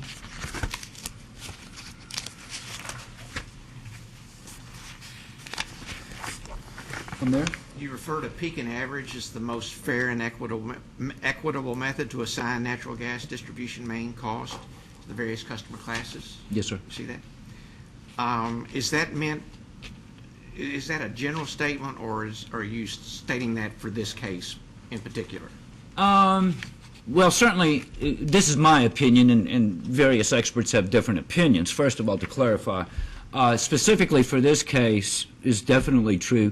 Generally speaking, it has been my opinion that peak and average produces the most reasonable.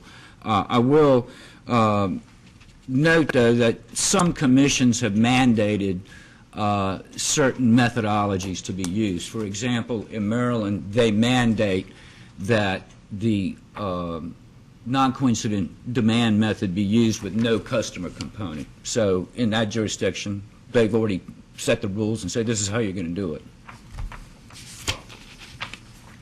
Do you think that any decision that does not use the peak and average method is not fair and equitable? No, not necessarily.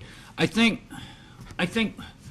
too much quibbling between experts, and maybe it's pride of authorship, is devoted to cost allocation studies. As I indicated in my testimony and has been affirmed by the U.S. Supreme Court, cost allocation studies are at best a rough guess. Mr. Rabb is very competent. He's very experienced. I'm very experienced. I feel I'm fairly confident. This issue of cost allocation has been around since at least the 1920s. The reality is we are trying to allocate joint costs that nobody knows who bears those costs. There is no right or wrong answer.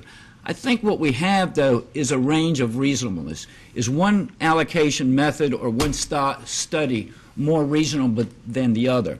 But even with that, I don't think you can put a surgical precision to any cost allocation study. It should only be used as one of the many guides in establishing revenue responsibility and or used for rate design. Look at response 63 to Atmos. My response? Yes. 63.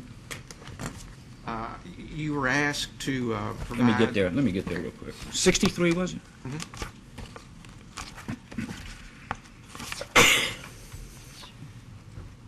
Okay. You were asked to provide all regulatory orders that have adopted the assumption that peak and average is the most fair and equitable method, and your response refers to your direct testimony, page 11 through 19.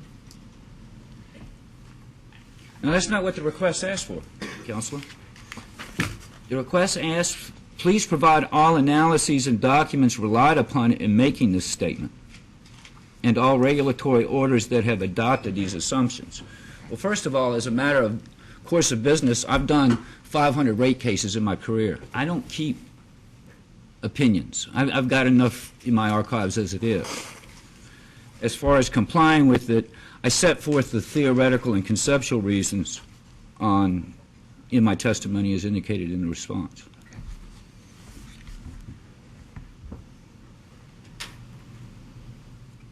But the request said provide all analysis and documents relied on in making the statement and all regulatory orders that have adopted that assumption. That's correct. And you refer to your testimony. That's correct. And in looking at that testimony, I don't see any regulatory orders cited. No, because I don't have any in my possession. So how can I produce something I don't have? Have you ever testified in a Kentucky rate case where you recommended allocating the cost of distribution mains based on the basis of MCF sales?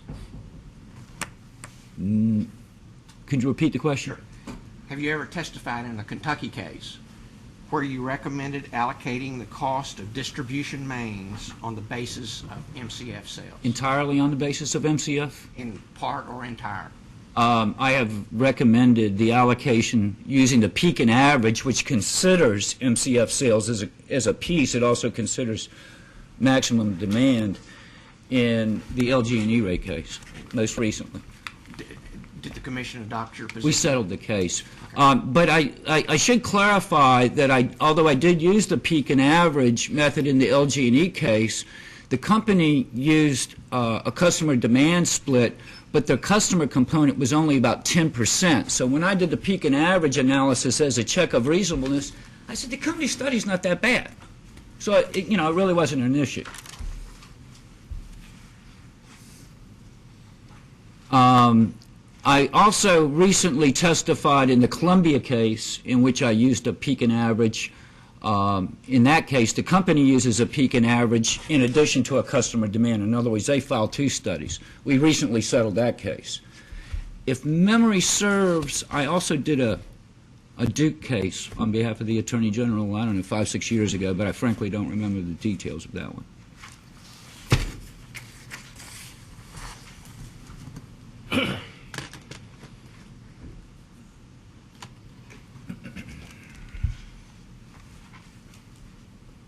Look at your response, number 74 to Atmos.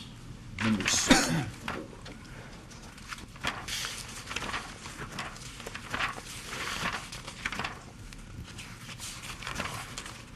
Yes, sir, I'm there. Okay. You were asked to discuss any cases where you testified about applying a discount for special contracts. You see that? Yes, sir, I do. Okay. And you refers back to number 32. Correct. Should we turn there then? Well, in the cases where you recommended, in those cases, did you recommend the shareholder allocation of 50% of those discounted rates? I frankly don't recall the details. I've done 500 rate cases, sir. You'd have to point me to one of those specific cases. We'd have to look and see what the issues were and what the areas of contention were and what my recommendations were. I frankly don't remember. Is 50% a number you typically use, or how did you come up with the 50% allocation in this case? Oh, that's an excellent question. I think I fully set that forth in my testimony. The issue before us with the 50% is through discovery, I asked the company to provide studies and evidence supporting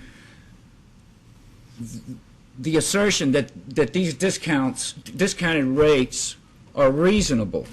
Reasonable in the sense that the company is asking captive ratepayers to fund $6.1 million of the discounted rates. In other words, they're asking shareholders not to eat those discounted rates, but captive ratepayers. So the regulatory standard is, well, there must be some justification for these discounted rates, the threat of bypass. So throughout the course of months and months, I asked the company to provide evidence supporting that there is a legitimate threat of bypass. The company provided not a shred of analysis, studies, or evidence supporting it. So I evaluated what little information I had, and I found that, wait a minute, some of these industrial customers are pretty close to a pipeline. It would seem conceivable that it's possible for a threat of bypass, but I observed that several of them are a long ways from a pipeline. It's questionable whether they could theoretically even build a pipeline, let alone get permission and acquire the real estate to do that. So with that being said, as I indicated in my testimony, I'm not recommending a disallowance of the entire 6.1, but really half of it. And how did I come up with half? Because I'm trying to be fair. I realize that some of these contracts were entered into long ago. But the reality is the burden of proof is on the company when they're asking captive ratepayers to fund $6.1 million of rates that are discounted, by the way, by 81%. Those rates are discounted 81%. I mean, they're giving the gas away to these guys. And they've provided no evidence whatsoever that those rates are justified, and they want ratepayers to pay for it. So that is the basis. Look at your response to staff question 13. Staff 13.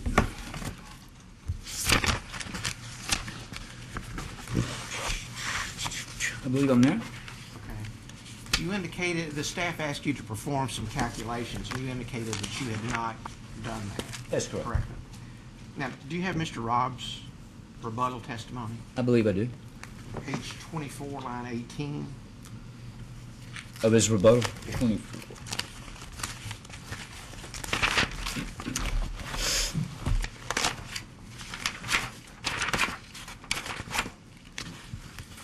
24. Line 18. Yes. Okay. He gives what he says is a calculated customer charge implicit in your cost study. You see that? I see his calculations. I don't agree with it, but I see his number. Well, that's my... Have you made a calculation to determine if Mr. Robb's statement on that page is correct about your implicit customer charge? Indeed, I have. Indeed, I have. And if you'll refer to my direct testimony, Schedule GAW 6, I believe it is. It's my last schedule. Yes. Schedule 5, I'm sorry. Schedule GAW 5 in my direct testimony. It's the very last one.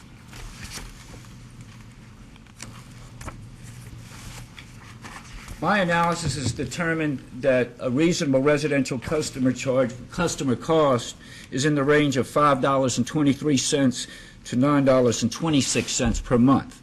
However, as indicated in my direct testimony, I acknowledge that the upper end, the $9.26, is the more industry-accepted approach. So, quite frankly, $9.26 is what my analysis indicates. A more aggressive approach would be the $5.23 that was used for years and years in New Jersey. Just in looking at your cost study, is the goal of your overall class cost allocation to equitably allocate cost, or is it to reflect the underlying cost basis? The former, equitably assign costs based on accepted industry practices and what I consider to be cost causation factors.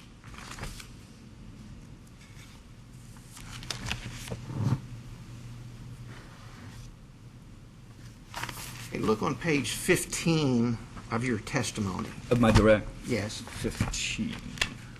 I didn't file rebuttal, so I guess it would have to be. Okay, line 13. Page 15, line 13. Don't you say there perhaps the most fundamental aspect of cost allocation is the desire to reasonably assign cost based on cost causation? Indeed. Okay.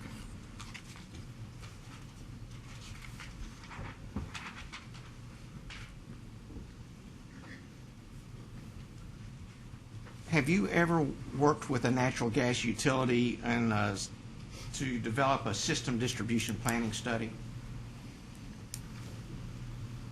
Like a integrated resource plan? No, a distribution plan, planning the physical plan of a natural gas system. I have not personally. My partner has, but I have not. Excuse me, I didn't. I have not personally. My partner has, who I work with on a day-to-day basis. He's an engineer. So would you know what the primary drivers of Maine's investments from a system planning perspective are? I do indeed. Okay, what are they? From a system planning perspective, one must consider the route that you're taking, the number of nodes, the pressurization, the capacity of the pipe, and the future anticipated maximum loads on that system. All of those things are considered in designing an LDC node or system or piece of a system. Customers wouldn't be part of that equation?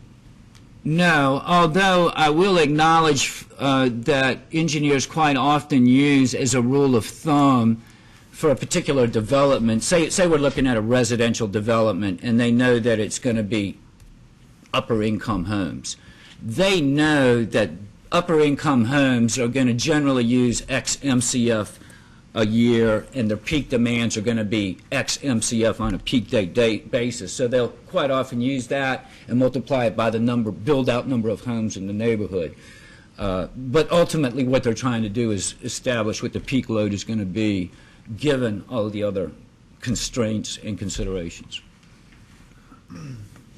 Look at, I'm referring to your schedule GAW2, which is your cost study. That's one of my cost studies, correct. In that schedule, does it show the total revenue requirement that you believe is customer related? No, that is shown in my schedule GAW5, not in schedule GAW2.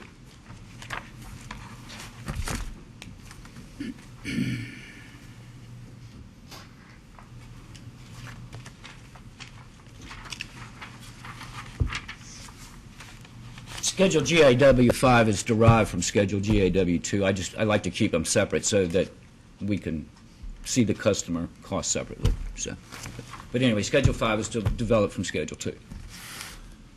On page 32, line 16 of your testimony. Yes, sir.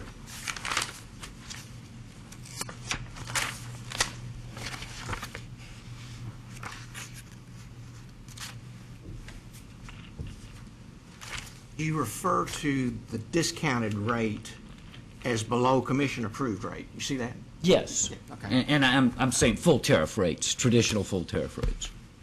Now, you would agree, wouldn't you, that all of the rates charged under those special contracts were filed with this commission and were reviewed and accepted by the commission? I will agree that they were filed with the commission. I will not agree that they were reviewed by the commission. What was produced was that they were approved as to form. There was no evidence whatsoever that the reasonableness of those rates were ever reviewed by the commission, nor was there any information provided whether captive ratepayers should fund the difference in those discounts.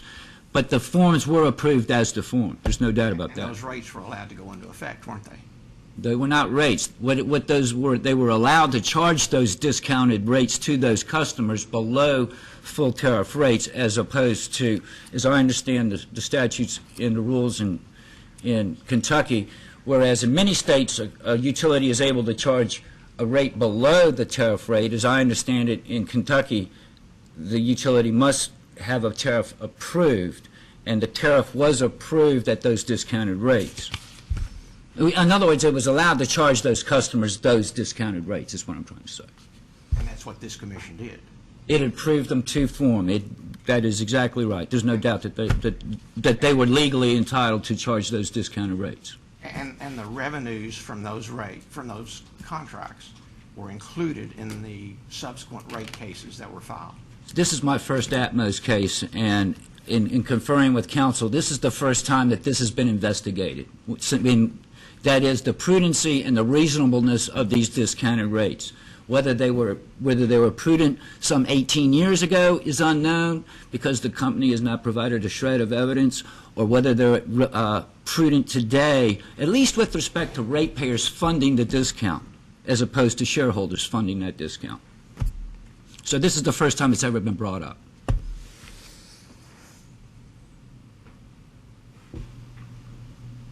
It's the first time it's been brought up by the Attorney General in a rate case. My review... Excuse me, was there a question there? I'm asking if that's what his testimony is, that he said it was the first time it's been brought up. Does he mean it's the first time it's been brought up by the Attorney General? To the best of my knowledge, it's the first time it's been brought up, period. Would you agree that it's common for LDCs to provide special contracts to industrial customers who have the ability to bypass? Absolutely. And I don't question that. Okay. What motive, other than to retain the load, would Atmos have to negotiate a special contract rate? Quite frankly, the squeaky wheel gets the grease. And my job is to evaluate that Atmos is doing everything it can to maximize revenues. What was it President Reagan said, trust but verify? I simply tried to verify, and there was not a shred of evidence produced. We just did the Columbia case, and I found the same thing. And Columbia admitted that. In the commission order, you'll see that there's certain requirements for Columbia to go forward with. So, quite frankly, it's the squeaky wheel gets the grease, I have found, in many instances. And I am here to verify the reasonableness of it, and there is no justification for any of these discounted rates, at least from the evidence provided. I'm not saying that some of them aren't. I'm just saying that your client cannot provide me with an ounce of evidence that that captive ratepayers should fund this $6.1 million. So the information that the company provided to the commission at the time those contracts were filed, you believe didn't justify the commission's approval? No, you're twisting things around, Counselor. What the company provided to the commission was simply the form of the contract. It did not provide any information justifying the need for that contract, at least what was provided in discovery. Now, if you provided other stuff to the commission that you didn't provide in discovery, I don't know. But what was provided in discovery was simply the form of the contract, and then also in discovery, you did provide some information that these discounted rates are recovering variable costs.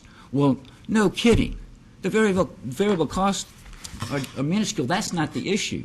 The issue is, should captive ratepayers fund these costs because there is a justifiable threat of bypass? And again, no evidence in this case or any other case has come about that there's any threat of bypass. I'm not saying there's not. I'm just saying the burden is on you if you want captive ratepayers to fund that discount. Have you looked at the variable cost information that the company filed in response to your Yes, I have. Okay. And I don't question it. I'm certain that it's recovering variable costs. Have you performed any similar analysis to make an evaluation of? I evaluated the responses, and I'm confident that it's recovering variable costs. But again, variable costs for LDC are minuscule. They're very small. With the following caveat, with a very important caveat, think about how industrial customers are situated on an LDC. They're typically, in an industrial complex, and there'll be a main, a spur to serve that customer. Sometimes it's long, sometimes it's short. Now, what's not included in the variable cost analysis is that main dedicated to serve that customer? See, that's not included in the variable cost because that's considered a fixed cost. But if there's a dedicated domain to serve that customer, that means captive ratepayers are funding that entire main devoted to that one customer. So again, just with that clarification, those those are considered fixed costs that we don't know because I asked for them in discovery and you didn't produce it. You refused to, after I asked several times, you refused to provide that information. Would you agree that once a load is lost due to a customer constructing its own line and bypassing the LDC, that load is likely lost forever? Never say never and never say forever.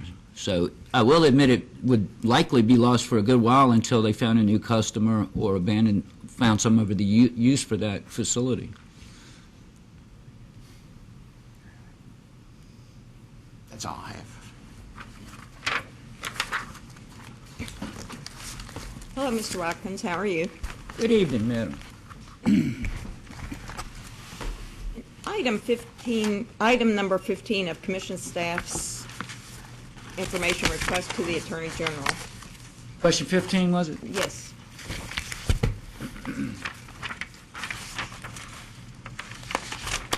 I have the response but not the attachment with me, ma'am. You were asked to provide an Excel spreadsheet format the cost of service study that you prepared. Yes, ma'am, which I did do. In addition, the request stated that the spreadsheet should show all steps of the cost of service study separately, meaning the steps of functionalization, classification, and allocation. The spreadsheet filed in response to the request shows only the allocation of costs to the rate classes. Can you provide, as a post-hearing data request, a copy of the study in Excel spreadsheet that shows each of the steps of functionalization, classification, and allocation separately? No, I cannot. I don't do it that way. I provided my cost allocation study exactly the way I gave it to you. That's my worksheet. I don't have what you're asking for. Now, if staff wants to pay me several $1,000s, I can reinvent the wheel, but I don't have the time or budget to reconduct an entire cost study to have it look the way you want it. I did it the way, I mean no disrespect, but you see where I'm coming from. I didn't do that. It would take 40, 50 hours for me to do what you want. So if you're willing to, issue a contract, I'll be glad to do it, but I don't know what's going to tell you. Anything else on that one?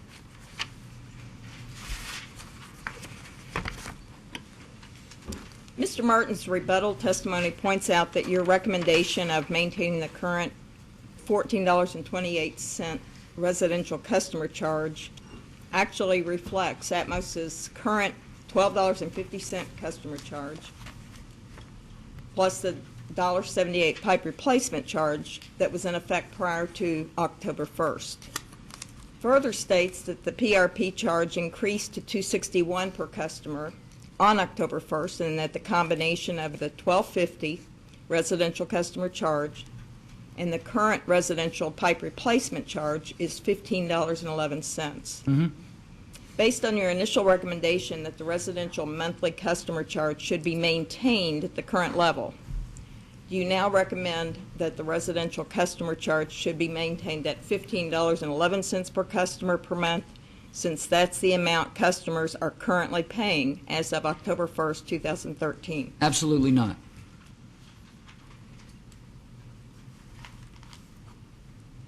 Can you care to explain?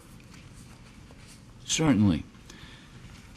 The current charges that you talked about are really a placeholder by statute for the pipeline replacement. And the commission has said, well, the best way to do that is let's just assess it per customer. But remember, those are mains-related costs. Mains-related costs are not appropriately collected in a fixed monthly customer charge. Now, when we have this rate case, we true that up, so to speak. True it up, in other words, we take that charge and zero it out because that pipe mains investment is now in rate base and recovered elsewhere.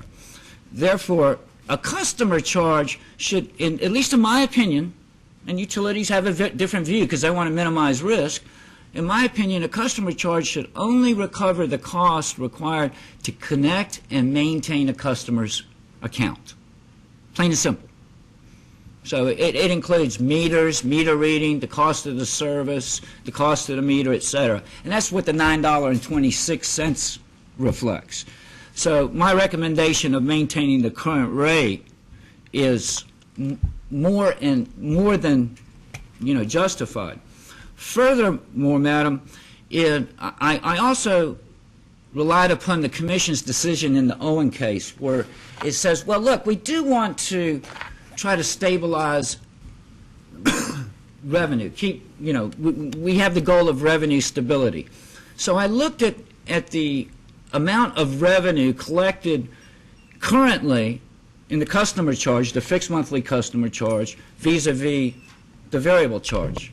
And roughly 70% of the revenue is already collected in the fixed monthly customer charge, coupled with the fact that we have the WNA, which is a revenue stabilization mechanism, the RNA, the pipeline replacement. So with all of those considerations, the current customer charge is more than beneficial to the shareholders and provides a maximum reasonable rate for residential ratepayers, in my opinion.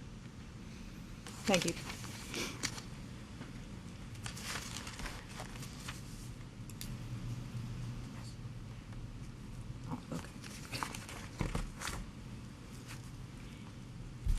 Your direct testimony includes a recommendation that the Commission not approve Atmos's proposed margin loss recovery rider.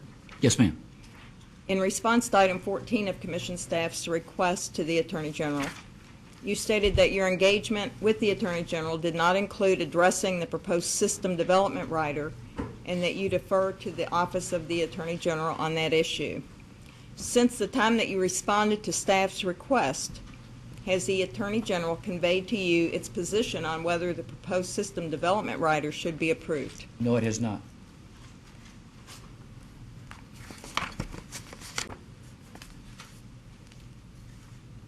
And finally, are you aware if the Attorney General has a position with regard to the proposed $10 door tag fee? I don't know. Either way, you'd have to ask the AG that. Thank you. That's all I have.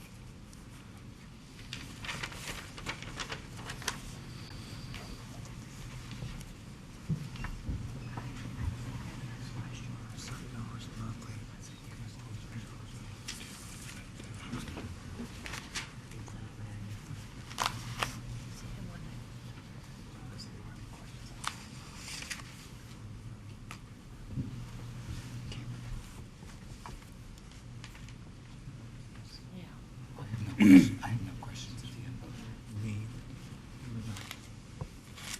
Right? No questions at the end. Oh, okay. We're finished with this witness. Yes, I have no questions, no further questions. Excuse me, thank you. Excuse me, sir, can we have a couple of redirect questions? Oh, sorry. We forgot. Sorry, we'll keep it brief. I know everybody's ready to go home. Mr. Watkins, if you accepted Mr. Rob's $30 monthly residential charge, what would be the revenue impact for the company? That's an interesting question. If you turn to my Schedule GAW4 in my direct testimony,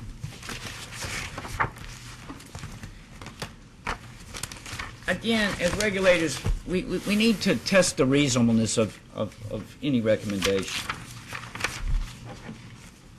Was it $30? Yes. I believe that's what Mr. Rabb said. I believe so. If we take $30, bear with me.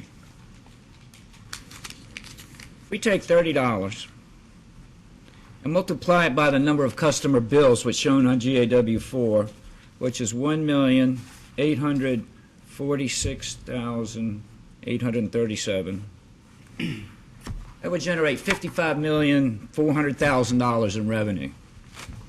Even under the company's proposal, the total residential revenue is only $45 million. In other words, it's ridiculous. It would produce $10 million more than the total class revenue. I think that answers your question. It does. When you stated that you were unable to respond to the post-hearing data request, Is that essentially because it would require you to do an entire study that you have not done?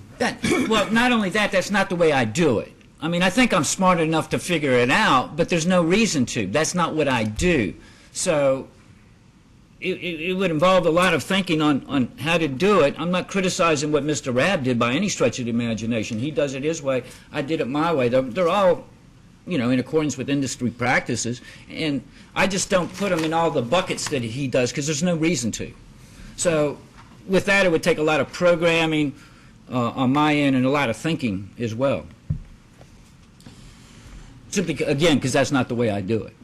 Can you summarize relatively briefly the main differences between your cost of service studies and Mr. Robb's?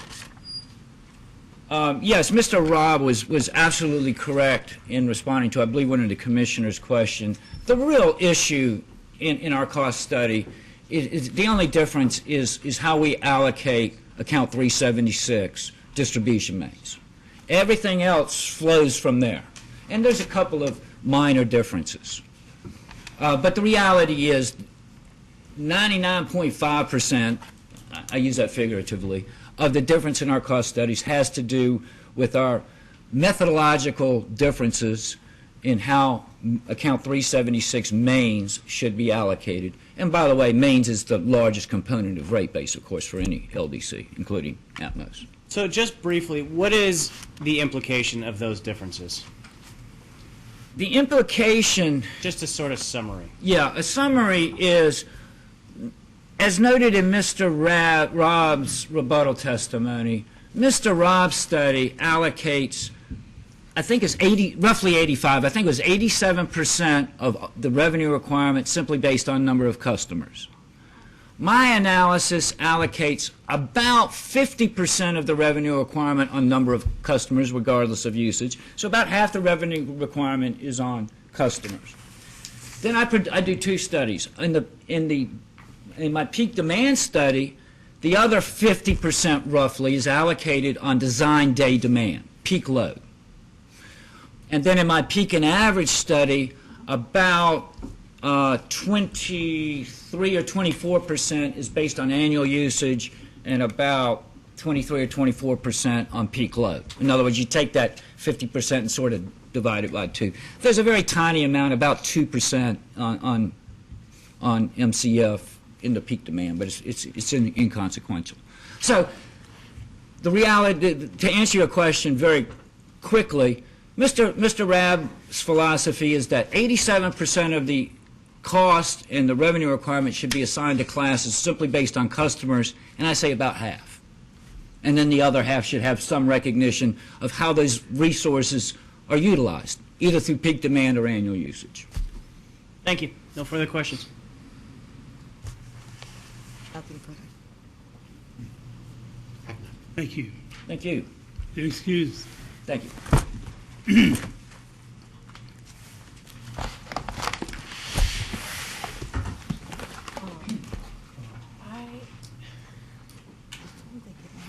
I want to ask Leah first.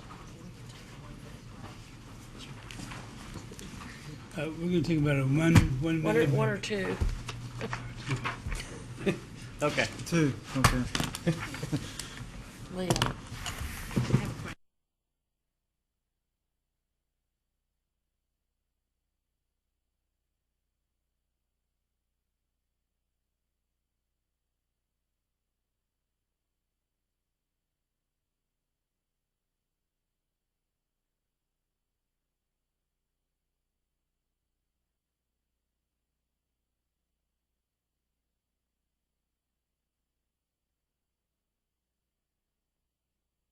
Deadlines we have coming up. That's fine. That's fine. I'm not sure what 3 weeks, And the what date that responses turns to out the to be. Post-hearing data requests are usually, 7-10 days, and then the briefs are due 3 weeks after that? Is that what we're looking at here? I'm just trying to, based on the historical approach that the commission has undertaken. That's fine. We can, I think 10 days is fine 10 to get days our for the responses. post-hearing, and then 3 weeks Following the receipt. following that. Yes. So what date, do we have a date for 3 weeks? I don't have it. The third, don't have my calendar in front of me, unfortunately. It'll be about 10 days. It's Monday. She's got- On Monday. I'm sorry, Monday the what? February the 3rd. Okay. That will be the post hearing request. February 3rd, the post-hearing request. 24th for the briefs. And then, I'm sorry. 24th for the briefs. February 24th.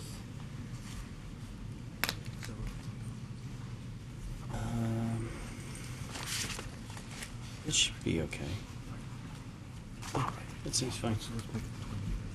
What day is the 24th? The 24th is a Monday. Can we make it the 25th, which would be the Tuesday? That'd be fine. Mondays are rough. I'm sorry? Mondays can be rough.